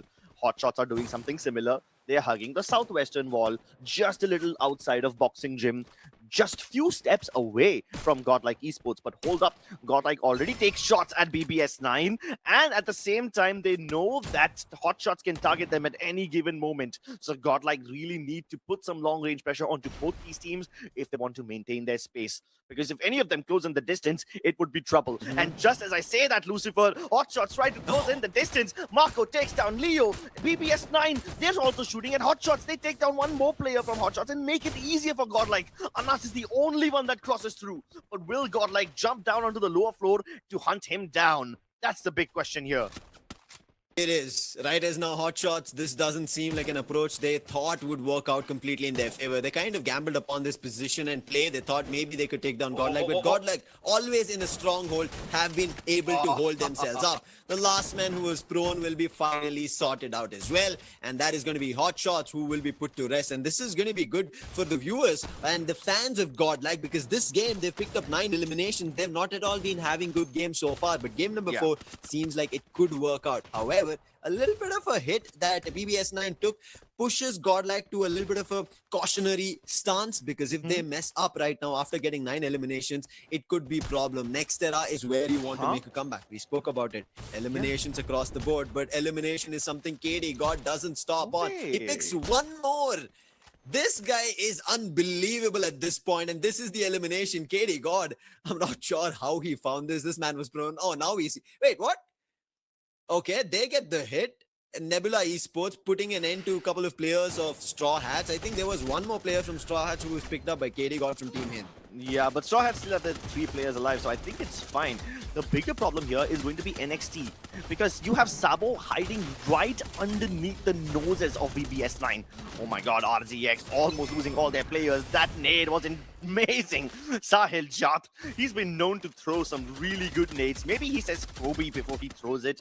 Or, I mean, you know, given his Indian origin, he probably says Sachin, let's be honest. Smarty discovered behind that glue wall. Freeze bombs being thrown at him already. And while Team Hind want to eliminate him, they want to look at the bigger picture as well. They realize that if they just focus too much on Smarty, they will lose out on the opportunity to get that zone, get that compound. So they leave him to his devices and they take the petrol pump house. Meanwhile, BB.S9 also gets eliminated courtesy of GodLike and their lovely AWMs. Another team, Straw Hats, fighting the dust. These teams are falling like flies. Bangla Unity can be the only bastion of Bangladesh right now. Bangladesh, they started off super strong, but right as now it seems like they are in trouble. Bangla Unity, can they turn things around? They've managed to try and get closer, but it's not been the best so far. At least from game number 3, we've seen a dip. But GodLike on the other end, the Indian side of things have been looking after Nebula picking up points for themselves. The Indian teams have now risen up to the ranks, deciding that we also need to do it. Nebula alone can't be the decision makers of the lobby. GodLike Echo finds an opening on Bangla Unity's player. But that's just a knock. Do they make a push? On the other end, Nebula have conquered the same petrol pump that you were mentioning that Hind have control over. Another knock that Nancy deals, and this time it is going to be a conversion. Elimination grabbed quick, and that means Bangla Unity are going to be now deprived of numbers in terms of teammates. It could be an advantage for GodLike, but GodLike need to make a move. Where is the circle? They still have control of it, and that is the reason GodLike are holding the position rather than moving in for a fight. Yeah, GodLike at least have been blessed by the zone, but I can't say the same for Team Hind and Swaroop. Oh my god, Wolvin ready with a shotgun. Shoto also lets it rip the moment they cross into the window. Patlu is the only one making somewhat of an impact, but he also has been dealt with. And this Tiger will not roar anymore. The last elimination will be stolen away from Nebula Esports, but they're more than happy with that because it actually takes some pressure off of their shoulders and lets them reset. Reset. Bangla Unity with that pick off on the Nebula player, they would be a tad bit happy, but they have been rattled with abilities one after another. Nero Plushie will give away their position and Team Hind will decide to make a move in. Wolvin is gone ahead, but the nade coming in from Yogi will put him down. Shoto now in trouble because he cannot make a run. He's the last one surviving. GodLike have him surrounded, but look at Echo. He is charging in against the players of Bangla Unity. GodLike fighting a two-winded fight in 2 different directions. Finally put an end to Team Hind, and now they have an opportunity, and this is going to be a big one. It's a 4v2. Yogi already closed the distance at the window, making sure Hunter and Ryan are going to be surrounded, cornered, and there is nowhere to go as the zone is also closing in. Echo goes in, Hunter's damage, Ryan now all in trouble, and Yogi leading by example gets this booyah for GodLike. These gods have bled. The faith of this team has been shaken, and while everybody doubted them, while they were lacking in points, they finally wake up from their slumber and prove why there is a god in their name as they split up in the most magnificent and the most graceful way possible to literally manhandle this lobby and take the booyah with an iron grip. Amazing split push from GodLike Esports towards the end. Yes, they were blessed by the circle just a tad bit, but to turn that advantage into a booyah requires skill. It requires some bold decision making, and that 2-2 split helped them get that bold decision. Well, I was a tad bit worried, to be honest, in that move, but I think this is where it worked out for GodLike, because Team Hind and Nebula were fighting against each other. They ended up losing players on either end, and then Nebula was wiped out. Hind did not have enough time as the zone was closing in. They had to be okay with their losses and move ahead, and they tried that out. It did not work out because the zone was fast and closing, and Bangla Unity with their position already compromised, and GodLike did not even give them an inch out of this compound that they could get out on, and Echo was right at their faces. Yogi completely trapping them, and finally Yogi only decides as soon as the last player makes a jump, and Ryan will be put to rest with GodLike grabbing a booyah. And this is what we always talk about GodLike. They might not start strong, but they find their way to the throne once again. Yup, GodLike find their way to the throne once again. But then again, the throne is meant for kings. what is a king to a god? And what's a god to a non-believer?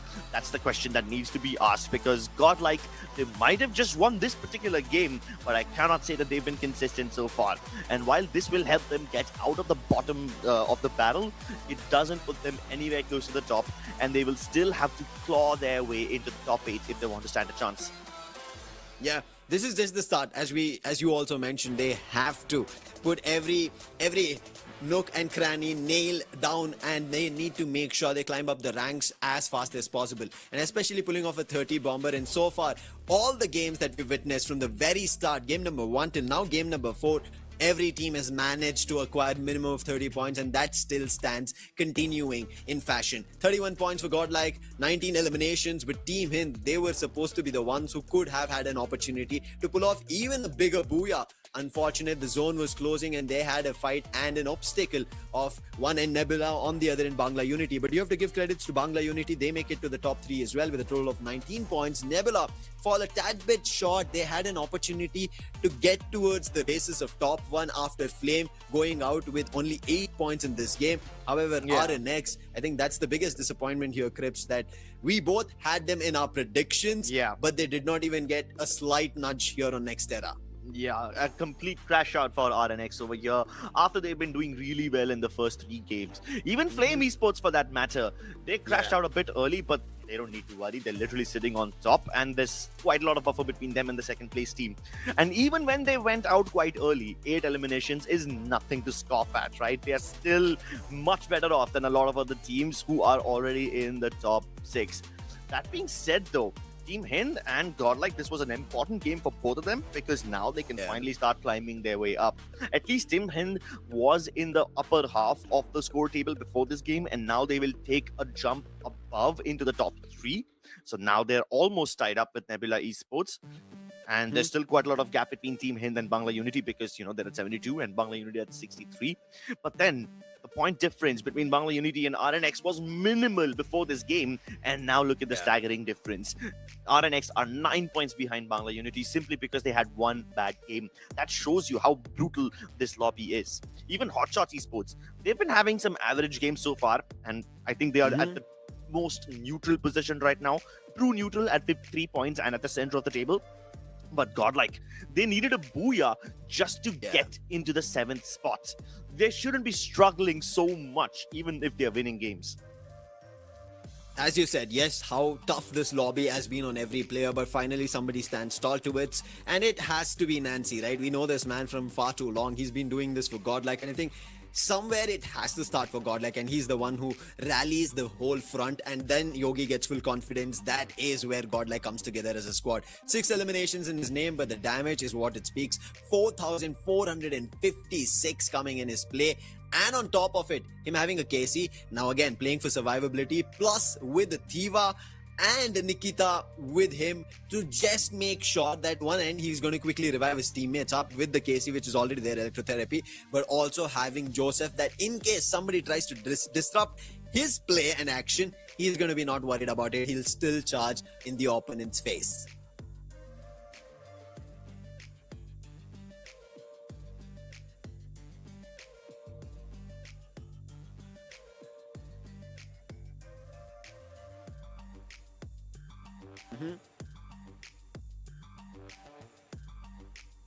Yeah, and sorry, I was muted for a second. GodLike, they have basically established themselves as the most rotation-heavy team, because they've got 3 tactical markets and only 1 team booster, right? Marco, Yogi, and Echo, they're both using the tactical markets, so they can get the mini launch pads very quickly. They can keep roaming around and they will basically never get pinned. And on top of that, they can maintain their distance, because Yogi and Marco are both using Skylar as well as Nero.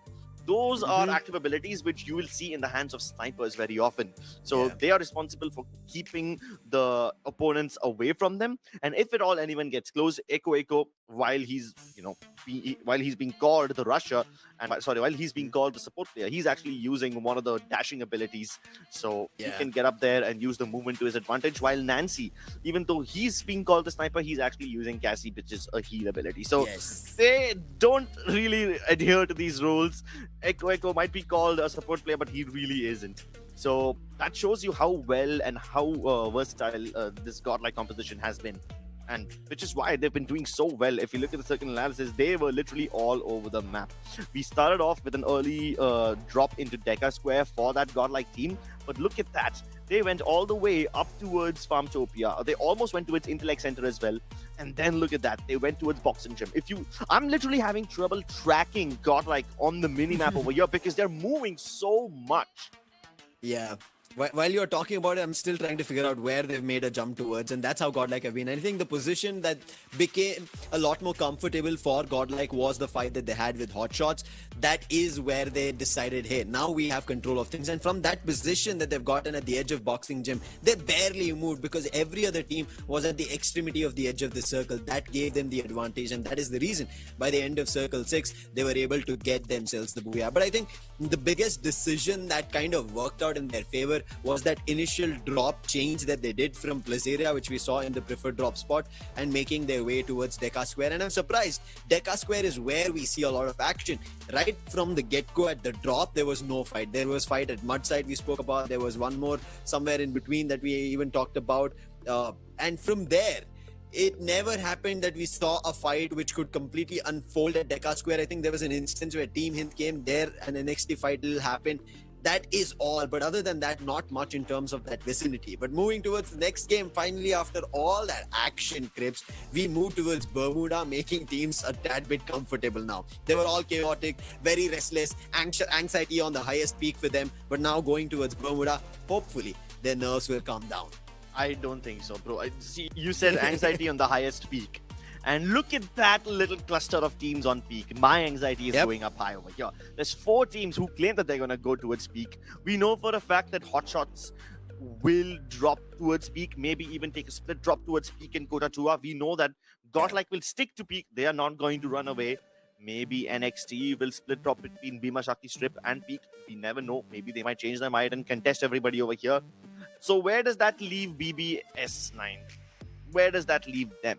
Because they certainly cannot compete with so many teams at once. Yeah. See, I think this has been a little bit of a case for BB.S9. They've been in a position every time that we've seen them so far towards a clash. We spoke about that Mudside situation. They were in a fight with I think it was, yes, Godlike as well as them and Straw Hats. From there, Godlike moved out, but they were still in a continued fight with Straw Hats. But from there on, even further, right, we were kind of taking a look where teams were pushing their full front of, hey, do we have Nextera under control? We saw Hotshots trying their best. We saw Flame as well. While they picked up those fights, they won on it. They even eliminated RNX, but they were not able to hold themselves off towards the next positions. Team Hind had a big opportunity, but they also missed out on their chance. Yeah, but Team Hind at least made up for it by shooting down a bunch of other players, right? They still had a lot of eliminations over there. So even if they miss out a couple of those eliminations, I think it's fine. Which is why when we look at the predictions for Bermuda, I might have picked Team Hind over here. Yes, I have. It's on the 3rd spot. But I am still putting Revenant XSpark as my #1 pick for Bermuda because I love how they rotate in general. Yep, last map was not the best for them. I know that because they generally perform way better than that. And I don't know, maybe I still place my faith in Revenant XSpark because I like the lineup change that they have done. Even though X Divine is no longer in the roster, I think that their macro decisions have not been that bad just yet. Obviously, we haven't really seen them being put under pressure because X Divine was amazing at getting his team out of sticky situations. They haven't been in those sticky situations just yet. So let's see how the new IGL for this team actually steps up for his team when the situation calls for him. I think one of the reasons that there is a lot of eye on Revenant XSpark with this change happening and you also putting them on card, with Kunal coming into play, you just saw with Autobots' fray that he was under in command, what he did in that direction. They were unbelievable, almost looking towards to taking the spring for themselves in terms of that crown, being called the champions with the champion rush condition activated before anybody. So now Kunal moving towards Revenant XSpark, I think this is just getting used to these new boys and making sure they move in that direction once again. But I had Straw Hats as well as Bangla Unity and GodLike coming into play. GodLike GodLike, I knew towards these last few games will start picking up in action, and they've done just that. But Straw Hats, as well as Bangla Unity, Straw Hats, the reason that this is a game that they've been playing even in spring and now they're continuing here, they have to find the momentum. On the other end, Bangla Unity getting closer but missing their opportunity. It's time for Bermuda. Let's see if there is a chance at Peak or anywhere else.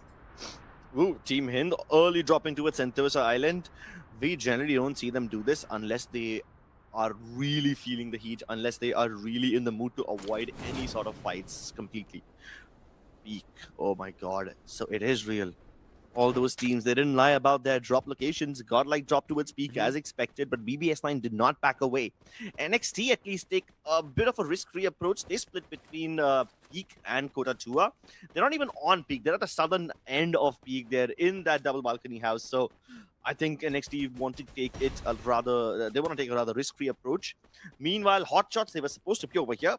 And they were flying towards Peak until they saw so many skydive trails. So then they just slightly deviate away towards Mill. But I'm pretty sure they will be back here in a couple of minutes once they're done looting in Mill. As of now, while teams are still looking forward to figuring out where the start of this game is going to be in terms of elimination, everybody's just been running around. I'm surprised that Peak is so silent, even though it's crowded. GodLike also have decided that they are going to be in this spot. And sometimes when we've seen GodLike take the decision to move in the other direction, it's worked for them. But now they know the information, and now confidence is also working out. And look at Marco eyeing for these shots. Sniper being heavy, laying the land flat for BB.S9X Esports right from the start. And as we mentioned, GodLike say if it's crowded, we claim the land and put it to rest. Yeah, lovely shot onto Megs. He's cracking them like they're a bunch of eggs, and you gotta break a few eggs if you want to make some omelets. And right now, GodLike aren't just making omelets, they're making up a whole meal for themselves. NXT finally step up to the actual end of this Peak. They get down from the southern side, and they climb up towards the main house. Now they've got the plant room. Marco taken down. Hemu finds him with the Trogon, but Mansi is already near the vending machine, so that's an instant res for Marco. NXT will find this information, and then they realize that, hey, there's at least 2 GodLike members near the tree room, near the vending machine, so we need to be extremely careful as we enter this house. Marco has already landed on the ground. He's taken the western side of Peak for himself. He should be able to go towards the black house and get some loot over there as well. Oh no, he's entering the maze. This is risky. I thought he would go towards the other house, but nope. The maze actually leaves him very exposed to Hemu. So he might just be dead meat over here once again.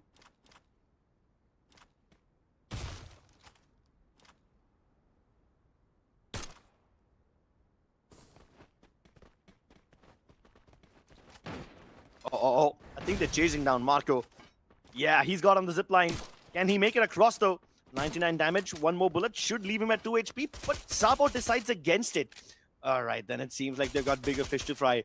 They're hearing more gunshots. This is a battle between Nebula Esports as well as BB.S9 on the western end. I'm sorry, the eastern end of Peak. So yeah, NXT realized that they are actually in the vicinity of a lot more opponents over here.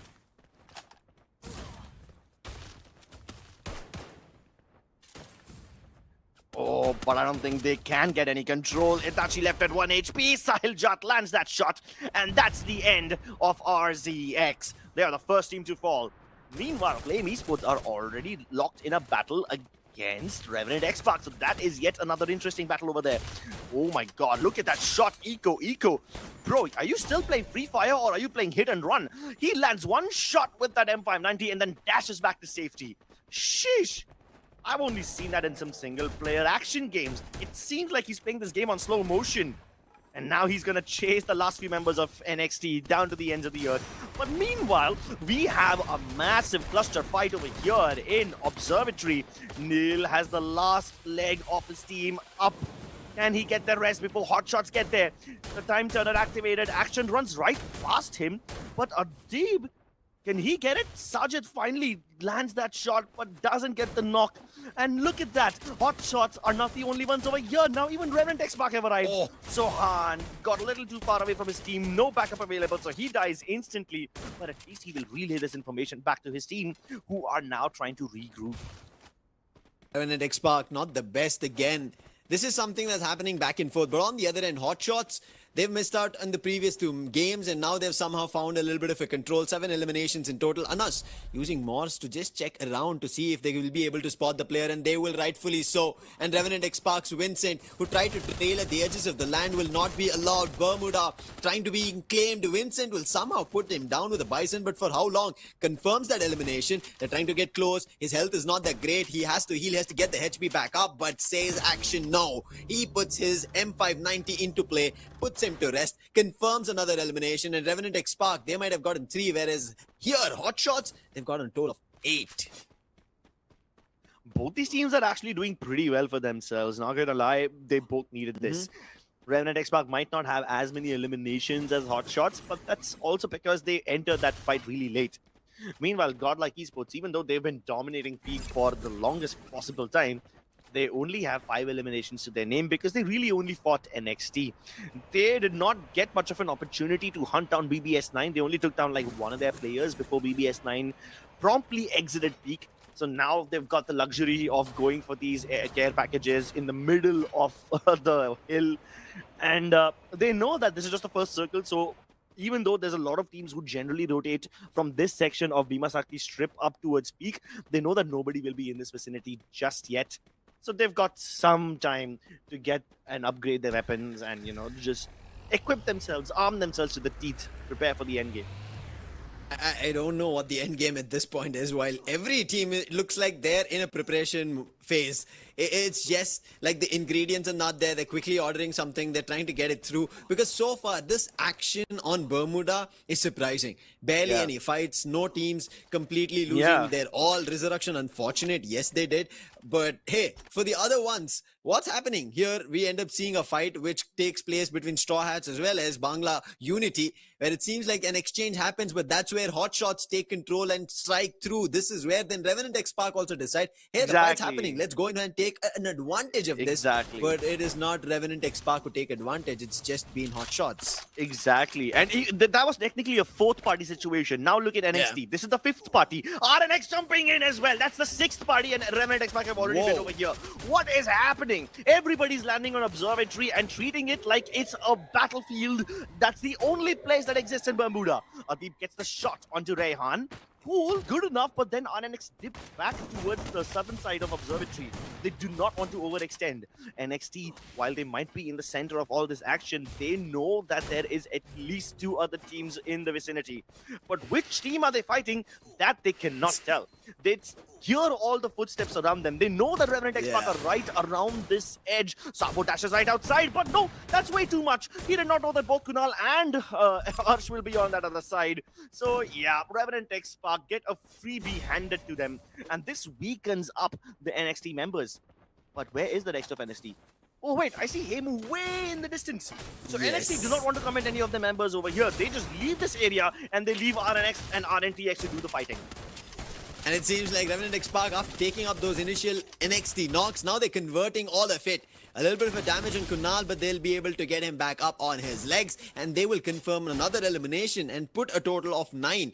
While the initial battle with Hotshot did not work in their favor and direction, they did make this observatory their own telescopic land where they could convert eliminations. But this is not yet done. They're outside the play zone. They need to still enter, and this has been a problem for Revenant XSpark, because they have not had control. However, one thing I like is, just before this I was mentioning, I was a lot more kind of rage baited. There's nothing happening around Bermuda, barely any action, and instantly it just pops off. The feed is not stopping. Hotshots now are converting eliminations. They've moved out of observatory, and now they're finding something of their own. Exactly. It's almost like the game rage baited you on purpose. And I love it. I love it. You demand for some action, and you get action on your screen, ladies and gentlemen. I think we should get Lucifer to do this way more often so we get more intense games. I mean, we've seen Next Era being the highest elimination map, right? We've seen that being the most aggressive map. And I'm like, why not Bermuda? Why not Bermuda? So let's hope that we can get as much action in Bermuda as well. And you were right when you mentioned that Revenant XSpark have had rotation troubles before. But it seems like this wouldn't be a problem for them because A, it's just the second zone. You can tank this much damage, no problem. And there's only one team who is gatekeeping you. Meanwhile, for Flame, this could be massive, massive problems because Hind have them surrounded on both the sides. And Hind have the high ground advantage on either end. But the revives are super fast for Flames. That Thiva ability really helping them out. Unfortunately, the Bolt Maker still keeps on getting them. Sahil Jat finds the angle, and with the Bison, he's able to shoot people down. Even at that range, even after getting multiple knocks, Flame Esports have all 4 of their players alive. They're getting massive revives done over here. And Team Hind are getting tired of fighting an opponent that just doesn't lose their lives. Shota finally loses his patience, rushes in, but haste makes waste, and Toki puts him down. Even Wolverine down on his last legs. He might just go down over here before he can even get a shot onto his opponents. And Team Hind, they overcommitted to this fight, so now they must pay the price for it. Unless KD and Sahil Jat can pull off a clutch. They find Taz on the other side. They're both just healing in each other's faces.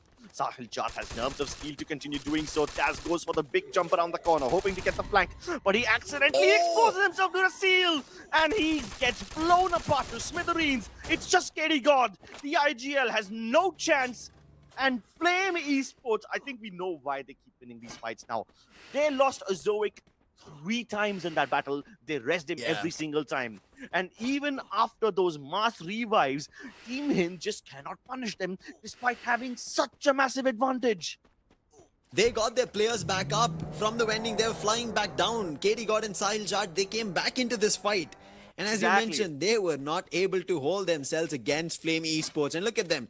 So many eliminations now, 10 in total, and on top of it, they will get their player who was down. Now Zoic is back into play. It's a 4-man squad back once. Flame Esports looking forward to taking that distance we were talking about, which they lost in Game 3 and Game 4 to another notch. They're already sitting at a total of 95 points. It seems like at the end of Game 5, it is going to be a triple digit being reached by Flame Esports.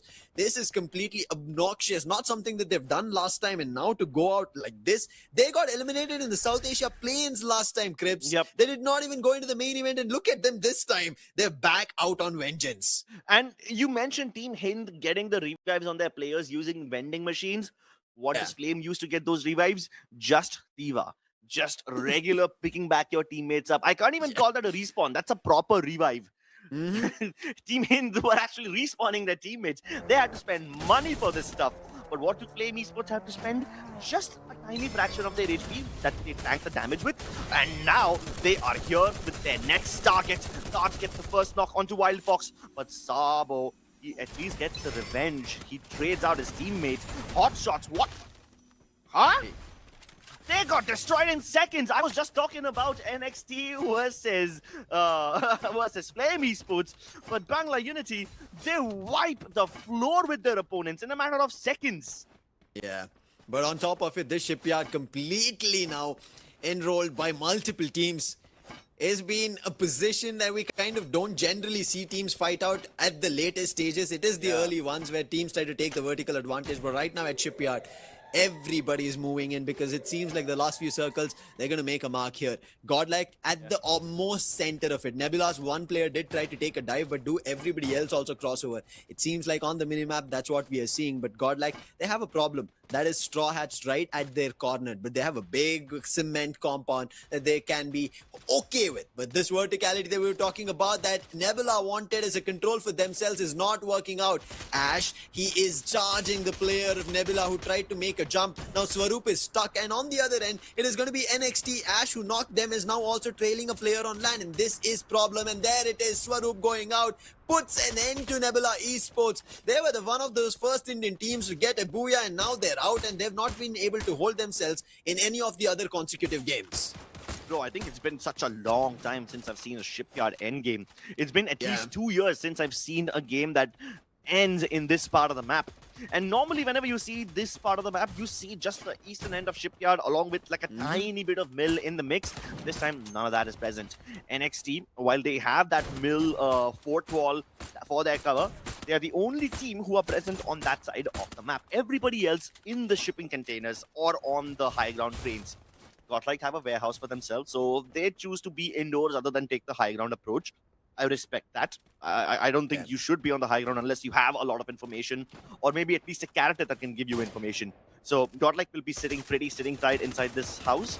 Meanwhile, Straw Hats must push towards them from the other end of the map. Wait, I'm sorry, that's not even the other end of the map. It's just the other end of the wall. They're literally neighboring GodLike right now. Problem is for Straw Hats is there is a big compound I was talking about. So they have to go around that corner, and then GodLike already have that position. And GodLike, look at how they're playing. Flame wanted to make their move, and Flame were already being peddled by multiple teams. NXT was the start, and now GodLike who ends their run. That is going to be Flame Esports, who almost look like they wanted to reach that 100 mark. Now will be put to rest. Maybe look forward to game number 6. But Bangla Unity, they have an opportunity this time. Straw Hats, they want to make a run. Who right now trying to shoot down RNTX. But RNTX, they have a clear vision. They want to get into the same compound that GodLike are in. Nero plushie being used, and there is the knock coming through. That was a flash freeze as well from Straw Hats helping out. Extra, and now GodLike will move in. They're rapid on this action. Urge tries to try and invade. It doesn't work out. He gets knocked, but look at Straw Hats from behind. They're troubling Echo, and that is going to be a knock and elimination. GodLike, while they were trying to hold off on Revenant XSpark, now Straw Hats are also causing trouble. But thankfully, NXT come in as a surprise, and now NXT put trouble to Straw Hats. And now Straw Hats, they have to decide to move in the other direction. Rightfully so, they do. But GodLike are now stuck. The same position that Straw Hats were in stuck is now GodLike feeling that oppression. Yeah, they're feeling oppressed, they're feeling cornered. They cannot be safely ensconced in this little gap because one single nade can completely destroy them. They need to be absolutely spot on to block those nades. But hold on, first they need to block the imminent assault of Straw Hats. They rush right inside. Shocked with that spray down gets Yogi, but they're getting shot from behind as Straw Hats try to close in the distance against GodLike. Shocked finds himself strapped between a rock and a hard place. Nancy tries to get up on top. That fancy footwork will get him the elimination, but will it get him the knock? Because the circle actually moves in that direction. And Nancy eliminates Straw Hats. That's the end of this team. Even Revenant XSpark fall in this kerfuffle, leaving Bangla Unity as the strongest team for the time being.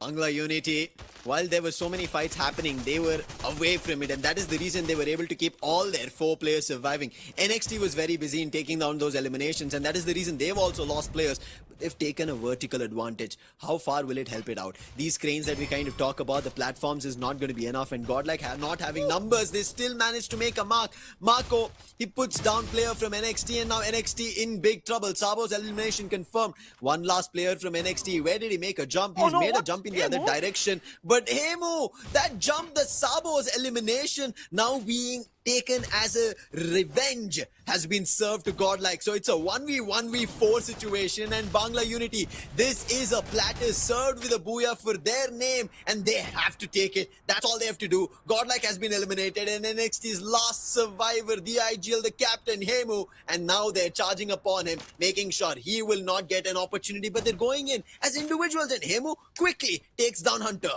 Yep, instantly turning it from a 1v4 to a 1v3. He can hear the footsteps on the metal. They sound different, but BB.S finally gets him. And it was just a matter of time before Bangla Unity got their booyah. They played it really well. They avoided the fire. They avoided all the danger in that very, very sticky, precarious situation. And they get rewarded with a booyah for their efforts.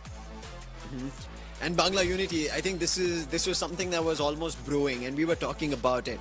Like how we ended up seeing Flame Esports, Bangla Unity were getting closer in that direction. Unfortunately, yes, initial games they missed out, but now they're going to be happy. And yes, that position they were holding, we spoke about it, we saw earlier, only one team who was away around that shipyard was Bangla Unity. Every other team surrounded or at the edges of the play zone, very close to GodLike, Straw Hats, NXT, and that became an advantage. And Bangla Unity, all they had to do is pick eliminations in between these fights. And NXT, they were very aggressive during this course of time. They took down every team they spotted, took positions that nobody could maybe able to reach, and I think that became a problem as well, because while they were reaching in those heights, they could not take all their players together. And Bangla Unity took that advantage. Hemu knew this was not going to be a booyah that he had an opportunity of.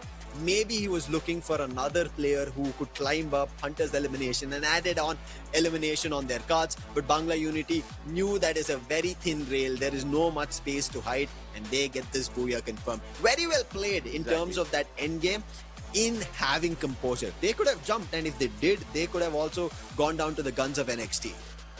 Yeah, and that's another risky approach over here for NXT, right? Because you can't even reliably use view walls and chrono time turners to actually keep you safe up there, because they leave a gap whenever you put them down on such a thin yellow metal railing.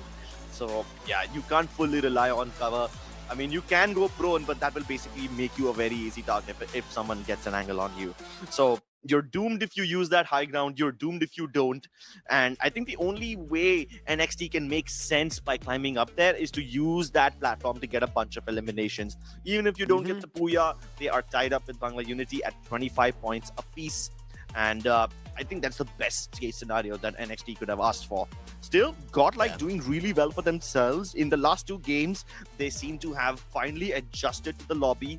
They might not have had the best possible advantage going into this game, but they made the most of the resources that they were given. 11 eliminations is still nothing to scoff at.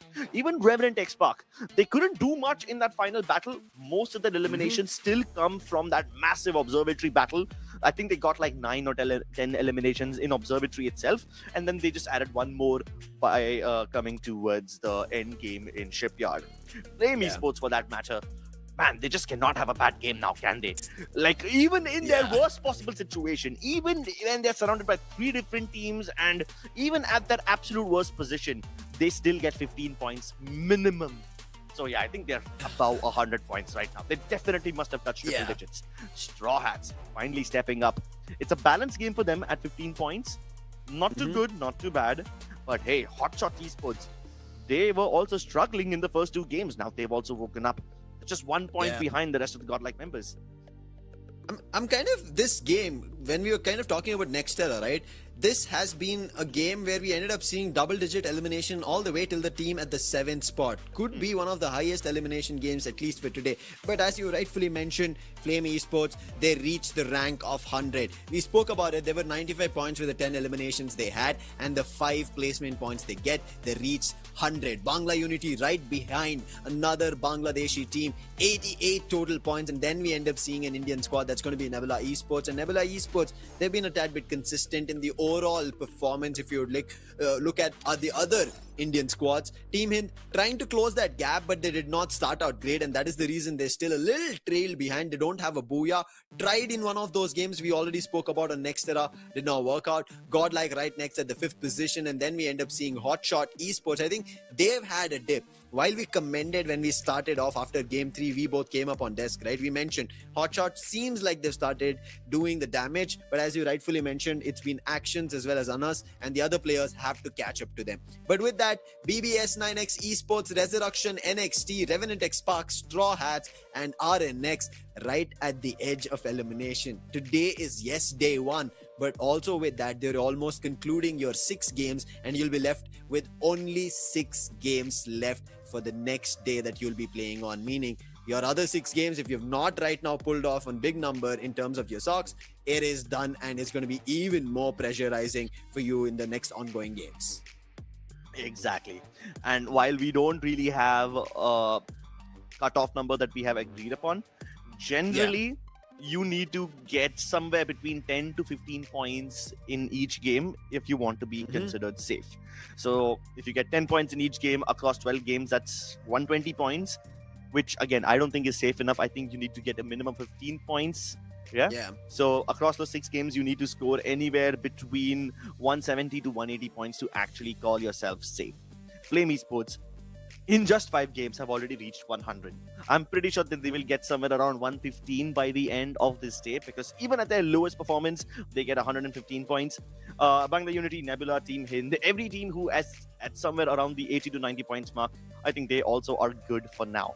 And you got GodLike Esports and Hotshots. While they're tied up at 67 each, GodLike is just a tad bit ahead because they have that 1 extra booyah. But then again, both GodLike and Hotshot have had to climb their way up after having a few bad games at the start. Meanwhile, RNX Esports, they had a phenomenal start. They finished 2nd in 2 games back-to-back, losing out to only Flame Esports. But yet, after that, they haven't really had a very good time. So they have now slipped down to the 7th spot. It's almost like RNX have switched the spots with GodLike and Hotshot Esports. One team started off really well and then slipped down. The other team started off bad and then climbed up. I don't know which one is worse, but they both need to be somewhat consistent. But I like the overall standings that we've seen so far, at least between these two groups. And we've not been consistent in saying, hey, these teams have always been in the top 8. There's always been a change after every game. But with that, let's take a look at the Booyah team stats. Group A and B, and the winner, as we already mentioned, Bangla Unity. This is what they were wielding: Cassie, Oscar, Morse, and Chrono coming into play. But with this, we end up seeing 2 team boosters, an enhanced hammer as well, with a tactical market being played. Isn't this the first time we've seen an enhanced hammer being used in this lobby so far? I think for the day. Yeah, for the day, this is the first time we're seeing someone use the enhanced hammer. Maybe there are a bunch of other teams using it as well, but we just haven't seen it. But we haven't really seen that up in the Booyah team stats. Yeah, we haven't seen that in the Booyah team stats. So, yeah, let's see.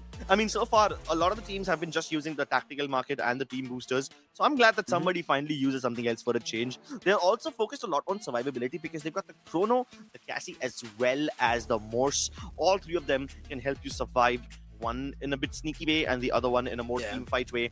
So regardless of which poison you pick, Bangla Unity actually do focus a lot more on survivability, because look at their damage numbers as well, right? The highest damage that they have is on Beerus with 3000 damage, but only 6 knockouts. This is a rather humble number, considering we've seen such monstrous performances from teams all throughout the day. We've seen such high elimination games. This is more on the humble end. This is more on the passive end of the things. Now with this, Bangla Unity, as we already said, South Asia play-ins day number 1 for the teams from Bangladesh.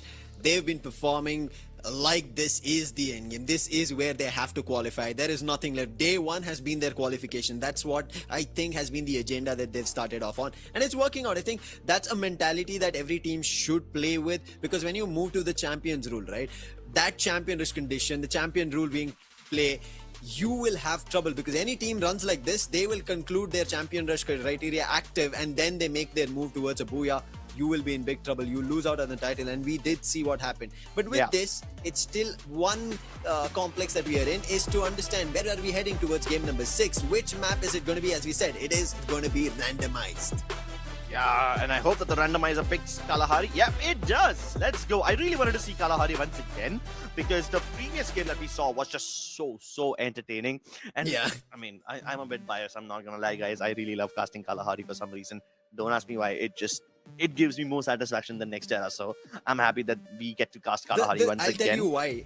I do not have to exclaim that there's no action happening like we did on Bermuda. Kalahari has action all throughout. Right. It's a little more consistent. It's a little more spread out, you know, because even if somebody survives, there's good ways to get to the other vending machines and the other recall towers. And there's almost always going to be somebody camping on the other side. And even the rotations are very straightforward.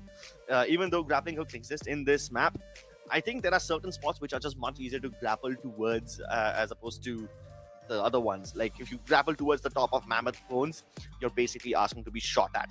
Meanwhile, Refinery has a lot more sneaky spots. So if you know every nook and cranny, you will be untouchable. But let's take a look at the preferred drop spots. Obviously, Refinery is going to be heavily contested. Hotshots and GodLike Esports have locked horns over here time and again. But RNX, even though they claim to go towards Refinery, they don't drop into the center of Refinery. They drop towards the other smaller outposts of Refinery, which are connected to the mainland via zip lines. So RNX love going for a split drop across Refinery. Hotshots and GodLike Esports, they basically ego clash. Like, I'm not even going to mince my word. That is literally an ego clash at this point. Meanwhile, Team Hind, safe on the sub. I think they will only get into fights if somebody rotates via that direction. Even in the previous game, they were rather safe over there. Straw Hats going towards Mammoth, no problem. NXT in the maze, again, no problem. But up north, I see a potential clash that Revenant XSpark can get into towards the shrines. That being said, though, they've done really well for themselves in the previous games of Kalahari as well. That is why I think Revenant XSpark can have a good time in this game, and which is why even when we bring up our custom predictions, you will see that I've picked them, but like reluctantly.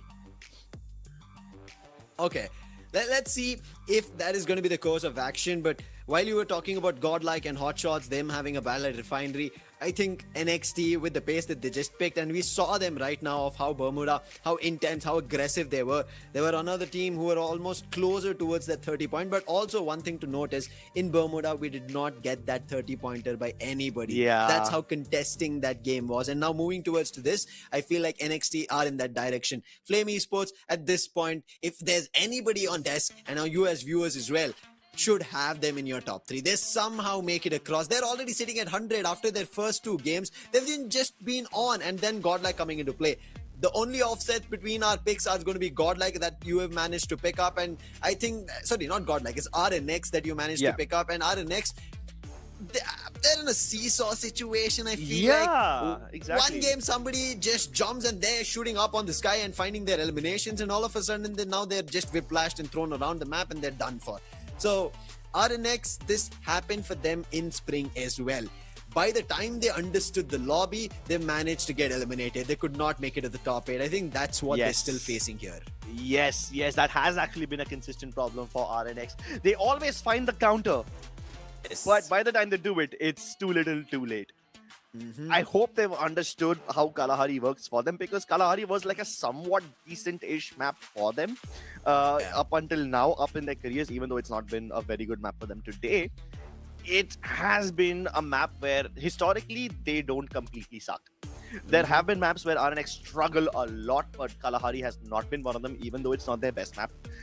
And I hope they've found the counter to it already, because they need those points. They started off the day really well, and now for you to slip down after being in the top 2 for the longest possible time, that is rather tragic. I have picked them up, but only because they are smart with using the refinery compounds that don't actually exist in the main refinery islands, in the main refinery area. They gatekeep a lot of teams by using those little other compounds, the steel platforms really well, and they use the ziplines really well. I don't know, man. Yes. I think we saw this even in Bermuda. Like, they don't get punished on ziplines very often, which is extremely rare for a lot of other teams. Like, usually you're a super easy target to shoot down if you're on a zipline, but somehow they don't get shot. But on one end, one team that's been shot down in all of the games that we've seen so far has been Revenant XSpark. They've not been able to hold themselves at all. It's not working out for them. Yes, unfortunate for them that they're figuring it out on the go, right? This transition of finding a new IGL has been very recent. It's not something that they've been used to. They've been grinding. They played another tournament just before this. So it's kind of taking them time to get set in. Otherwise, we've seen, right, what Ursh is capable of doing, what Sohan is capable of doing, and especially Kunal and Vincent, this is not the very first time they're playing together. They have a good relationship that they've played with different squads very early on. And now coming towards this direction, it could work out. It seems like, but it's just that rotation that they're getting caught on. But one team who've been very steadfast in trying to find eliminations from the get-go, I did bring them back up in terms of topic at the very beginning when we started in game number 4, is Hotshots. They are somewhere here and there. Their fight that they deal upon opponents in between, we even saw at Observatory, how good, especially the elimination feed as well, keeps popping up with their name.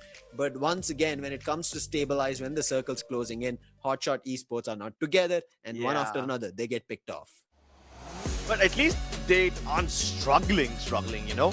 We have other teams who really need to step up over here. RZX is one of them. So let's see if they can find their footing in the sands that keep on shifting, or will their blood once again be spilled all over the brown floor? Let's put it together for the last game of the day, ladies and gentlemen. Put your hands together for Kalahari. The game where we end up seeing teams fighting all across the lands, and on top of it, Crips, Snipers Haven is what Kalahari is. I really enjoy that action, but Refinery seems like it's going to be only GodLike close by at the edges, which I did presume NXT trying to challenge, not RNX or Hotshot. And Hotshot this time seems like they've moved in the other direction to fight at Council Hall to declare whose control that is going to be with Nebula. RNX, they tried to pick up eliminations, and it's working out. BB.S, he's been picked out from Bangla Unity. On the other end, NXT and GodLike, we speak about them, and GodLike, they get picked off. NXT are quick on it, but they've also lost the player. However, Sabo trying to hold his own. Can he? For how long? There is Flame as well in contention. What NXT started, it seems like Flame will put an end to it. Heimu is the last man standing. Did not even manage to grab weapons that he would have wanted.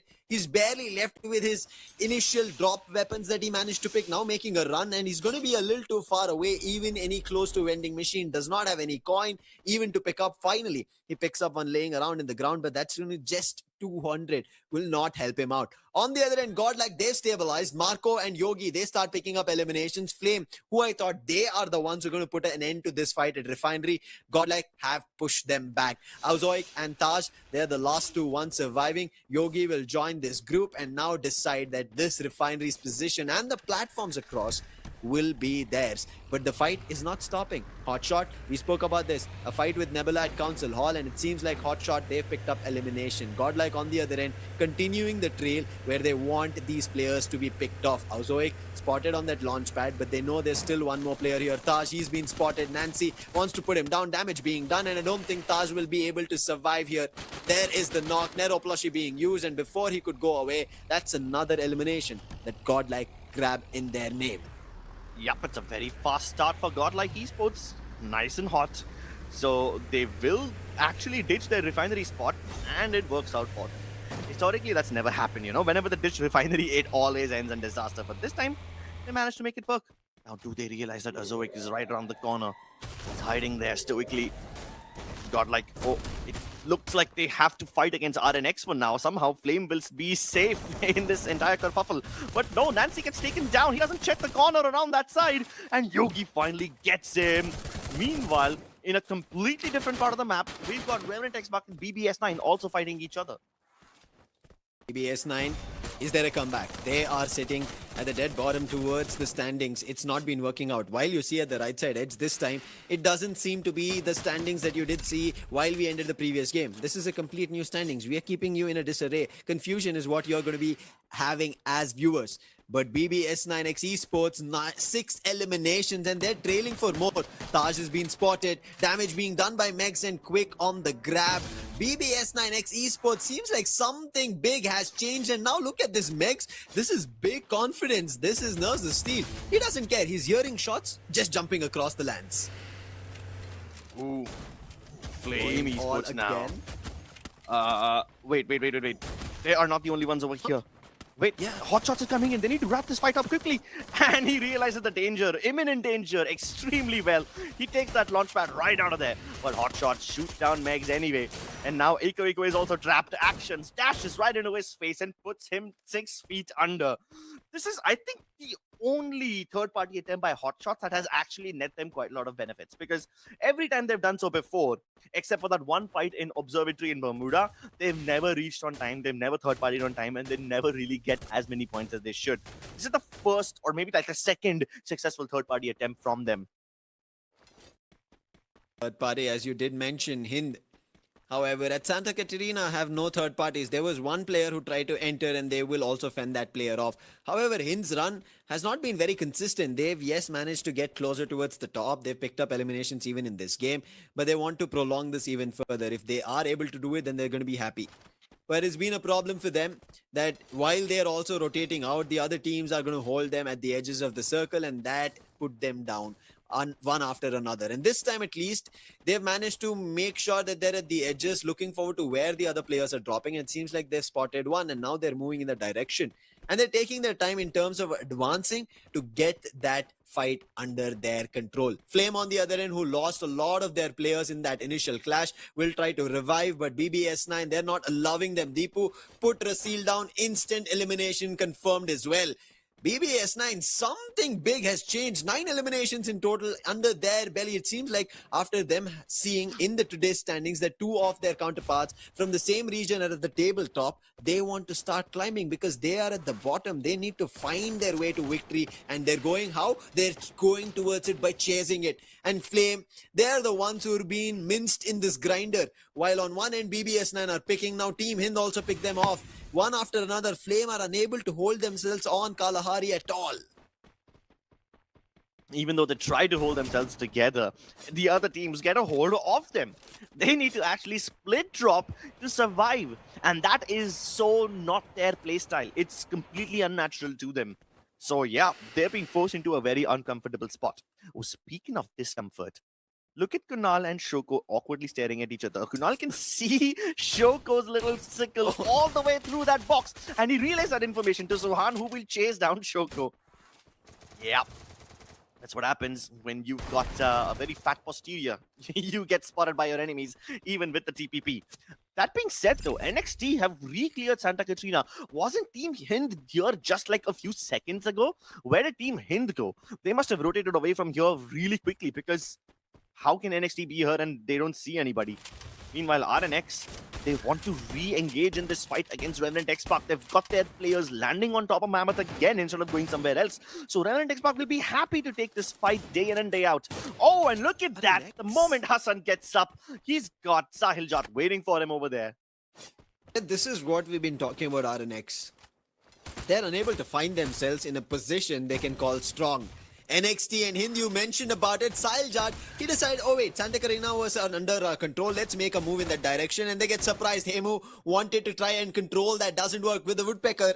That's going to be a shutdown coming in. Shoto helping from afar. Sahil Jat as well, following that suit. And NXT now, they've been forced back out of Santa Catrina. But it seemed like Sabo, he has gone for the vending machine, wants to get the players back up. Hind have not yet spotted him. Shoto finally will get that call that you missed Sabo right at the edge of that ship, and will finally get that confirmation. And this time, Team Hind as well.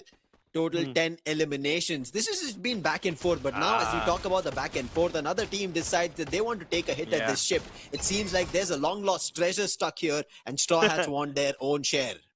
Yep.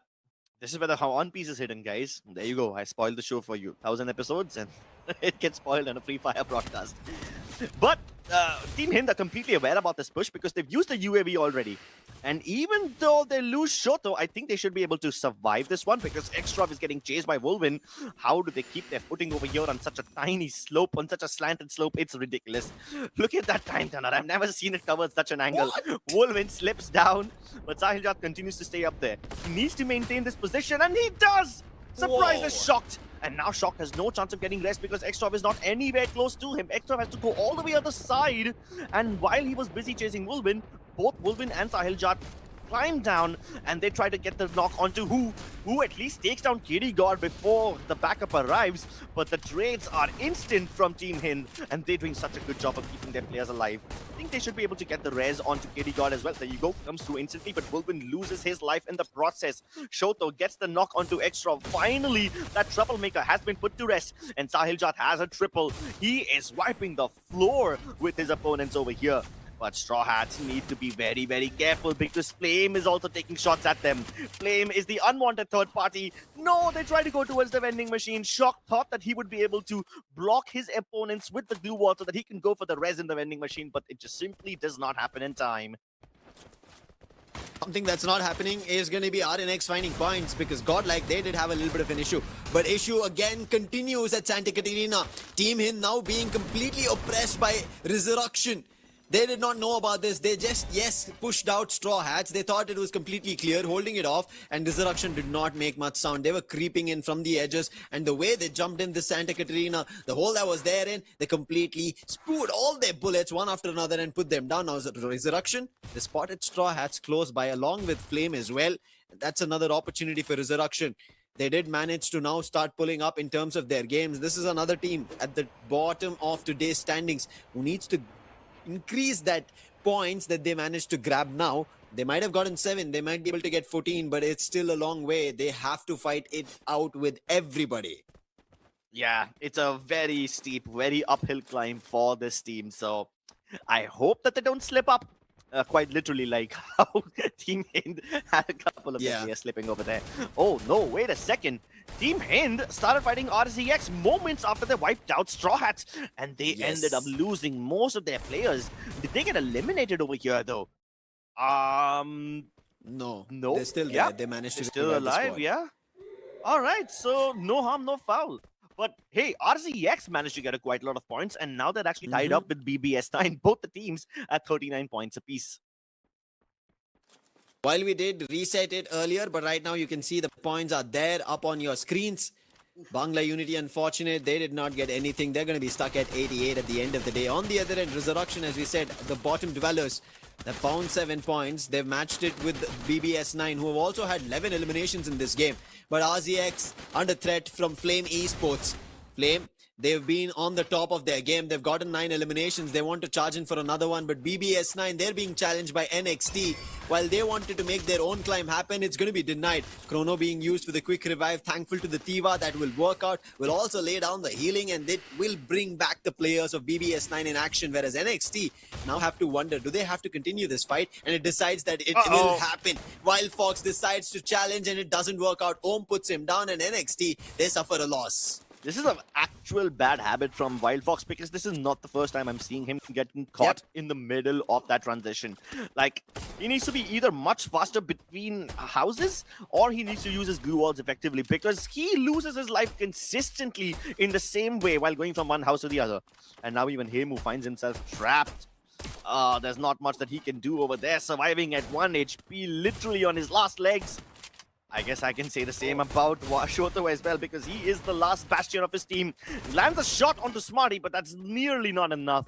And Team Hind end up getting eliminated at the 10th spot. Rezurrection, while we thought they will be having a fight with Flame and maybe in trouble, but seems like they moved their way back to Santa Catarina, where I think Kerry got moved in this direction to revive the squad. He would have thought that it might be with the zone closed out, the position will be empty. It was not the case. Rezurrection was still here. They managed to revive their teammate as well. On the other end, Nebula. They're one of the Indian teams who've managed to grab a booyah in their name today, along with GodLike following that suit. But can they find something here in the last game for the day, game number 6, and they're trying to fight with the table toppers. Jump right up on top of that building. This is how they trouble Team Hind, and now they want to trouble Flame Esports. Diving down, Swaroop doing the damage, using the dash, but only the glue wall destroyed. Thankfully, Spark, the new joinee, finds a knock, looking for a confirmation, and both of them together play the part, and just at that window's edge, they snipe the opponents out. Yeah, and Spark, though, he needs to keep this Spark alive, because the danger is not out just yet. RZX now trying to jump on top of them. Rezurrection looking for the revives, but they cannot handle NB's insurrection. Can Nebula Esports go ballistic? Can they go cosmic over here? They definitely can, but they lose Tiger. Patlu, not aware of that spot, now has to reposition himself away from the window. So he's getting shot from RCX as well as BB.S9, and now they're kind of trapped in between a rock and a hard place. And while we were witnessing this fight, we also saw RNX getting completely destroyed by Reventant XSpark. So that is also a mystery elimination that we don't know how it happened. RZX taking way too much zone damage. Swaroop dips back outside the zone, hoping to stay alive for just a little bit longer, but this is the 4th circle, so it's gonna hurt you quite a lot. He's just waiting for RZX to get out of here. Oh, that's so good. That's so patient. Now that RZX are in the center of the circle, and now that they're getting shot by Hotshots, Swaroop can keep himself alive. Or so he thought. Hotshot, look at him instantly, and down goes Nebula Esports. Unfortunate for Nebula, with the Bolt Maker there, and they did not have enough space to move out of the zone with teams at every corner of that circle. Now Hotshots, they've taken the center of the circle for themselves. We even saw them picking up that last elimination in their name.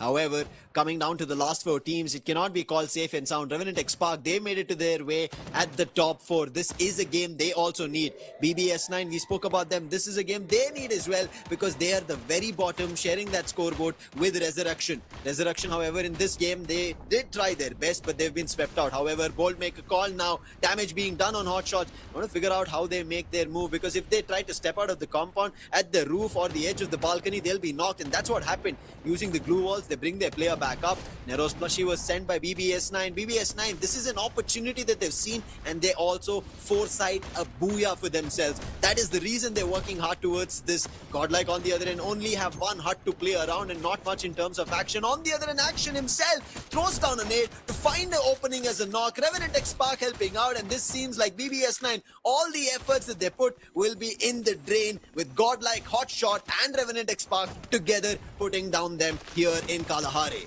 Yeah, that's what happens when you get targeted.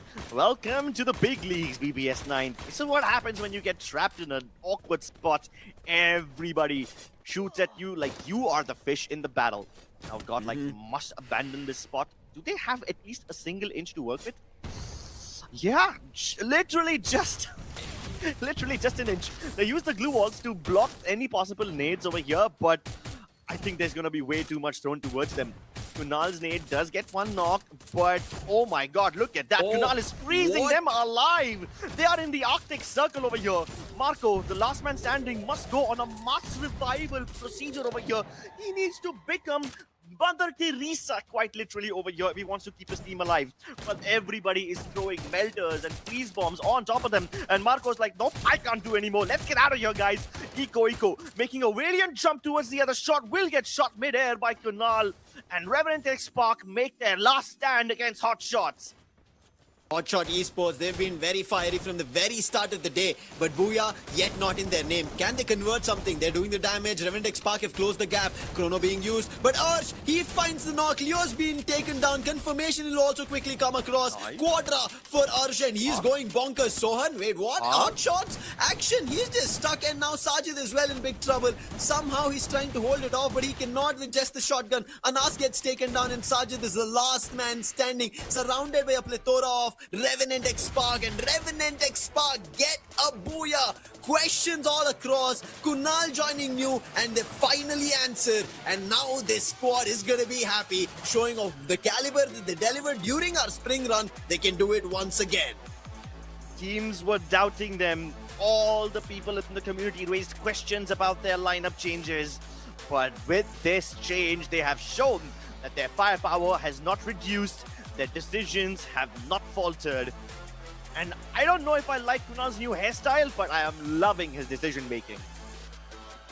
Let's talk about how it all started, right? We did see where GodLike were being pelleted with multiple flash freezes, nades coming in from Revenant XSpark and Hotshot as well. But just before this, if we go back, it was even the same condition for BB.S9X Esports. Same position, same way they started getting eliminated, and now it continues. However, Revenant XSpark, they thought they could be quick in charging against Hotshots, and it did work out. Hotshots were not ready for it. They thought inside the compound, nobody's going to try and go in for a fight, and from there itself, the whole cascade unfolded. And Sohan, once he saw this opportunity, I don't know what happened with the actions, unfortunate for him, and with Sajid being the last one with only a shotgun in his hand, Anas going down, and you could see right in front of Sajid, that's how his teammate got knocked. There was no other chances Sajid could help him out. There were just too many forces of Revenant XSpark right in front, and with that being done, Booyah being grabbed, and this is going to be finally something that they'll be happy about. As you mentioned, as we mentioned, as I spoke about, all those questions put to rest now. Yeah, I mean, Actions was doing well for himself up until now. In the last circle, in the last battle, I don't know what happened to him. We will have to look into that later on. But it ends up being better for Revenant XSpark because they walk away with the booyah. And regardless of whatever happened to Hotshot Esports, despite all the hardships that they've faced, 27 points is still damn respectable. 18 eliminations with the second place. It's still amazing for Hotshot Esports because they were true neutral up until now. They were at the 6th spot, and with this, I'm sure they must have jumped up at least at the 4th spot at the very minimum. BB.S9, oh my god, what do I even say about them? Because they were literally at the bottom, and now 21 points, even though it's not a very big number, it seems like a massive number because it's literally half their points. They had 39 points before this one. If they get 21 in a single game, it basically means that they've covered up half of their day's work and almost 1.5x their entire total score.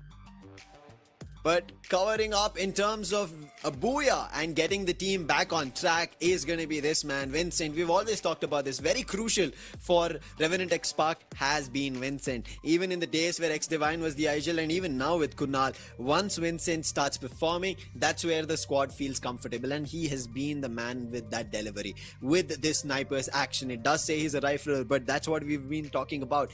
That roles don't completely define of what the player will be doing, especially their inner offset of how they play the game of Free Fire Max. And now with the Morse being used, and this has become a lot more, I think, normalized with snipers that they've played. He found his eliminations, 4,000 damage coming in play from his end. With that, he had Moko and Maro. Something that we've seen off late, right, fall out of trend or meta is the Suzy pick. But Vincent, he keeps it still active.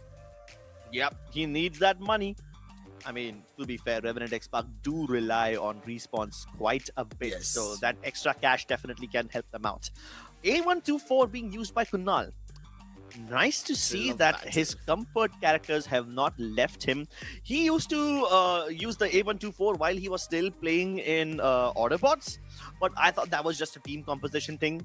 But clearly, it's not just a team composition thing. It's something that he brings to the table on purpose.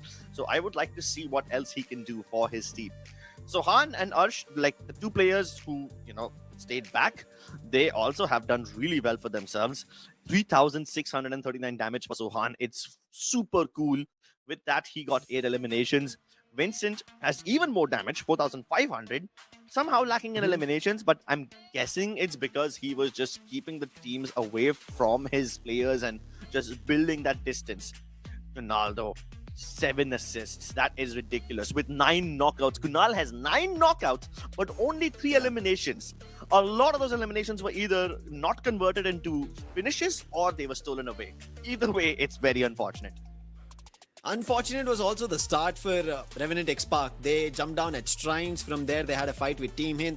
Team Hind had a tad bit better outcome from there, and from there, Revenant XSpark just kept jumping. They moved towards Foundation, Refinery, now at last towards Mammoth, where they got a lot more conversion is when they took down players from RNX, because they kept coming back towards Mammoth and they took them every bone apart and got those eliminations. That built the confidence for Revenant XSpark, and once they were almost at that southern edge, that's how they moved, made their way towards Command Post, got a good position, and especially at the edges of Command Post, the circle coming to its conclusion, they knew the land better because that's how they traversed, and with that, this Booyah also concluded in their favor. With that, let's take a look at our 6 games. Today's standings, 6 for Group A and B have concluded for the day, 6 more to go, and topping the charts as we did expect of how they started is Flame Esports from Bangladesh. Not far back, it's even Team Hind. They've managed to close that gap to 96, and that's going to be a good moment. On top of that, we even see a team from Pakistan, that's going to be Hotshot Esports, missed their opportunities of Booyah just like Team Hind. Nebula, who even though got their Booyah, but one team that I'm not worried about that they always manage to qualify is Nebula. So their position in 4, safe and sound, not much to be worried about. Bangla Unity, Revenant XSpark and GodLike, they're very close at the edge with RNX and Straw Hats, who had a good run, decent for Straw Hats. RNX somewhere trying to be consistent, but still did not make it towards their edge of qualification at this point, because RNX at that 8th spot is not at all safe to be called. Yeah, RNX, I think, are the last team who is unsafe. Everyone above them has 80 something points. 80 plus is good enough on one day, right? I think it's a very respectable score to get on one day. But RNX have 69, and while it's only 11 points below the 80 mark, it doesn't seem like a lot, but it can be a massive deal breaker if RNX don't step up tomorrow. That being said, though, there are obviously teams who are in a much worse position than them, but there will always be somebody below you, there will always be somebody above you. You need to make sure that you need to reach at least RNX's level. And I'm not saying that because they're at the 8th spot. I'm saying that because they are at that spot, they are at the 9th spot, there is a massive gap between them and the 8th team. So it's not just the fact that you're not in the safe zone, but it's also the fact that there is a buffer between you and all the other teams. So that negative space is something they will have to be very worried about tomorrow. Tomorrow is going to be a tough day, and looking at how South Asia Plains has started, Crips, this looks super intense. Every team has had their opportunity. Even BB.S9X Esports, we spoke about them. 5 games, the maximum number of points in any given game they got was 10. That's all. And now they end up pulling off a 20-point game for themselves. That tells us that this is really good for them. But this is the Fire Max Asia Invitational 2026 Summer Day 1. Group A and B started off intense. What happens tomorrow will be under question, but it'll unveil tomorrow. Make sure you join us at the same time. See you. Take care. Bye-bye.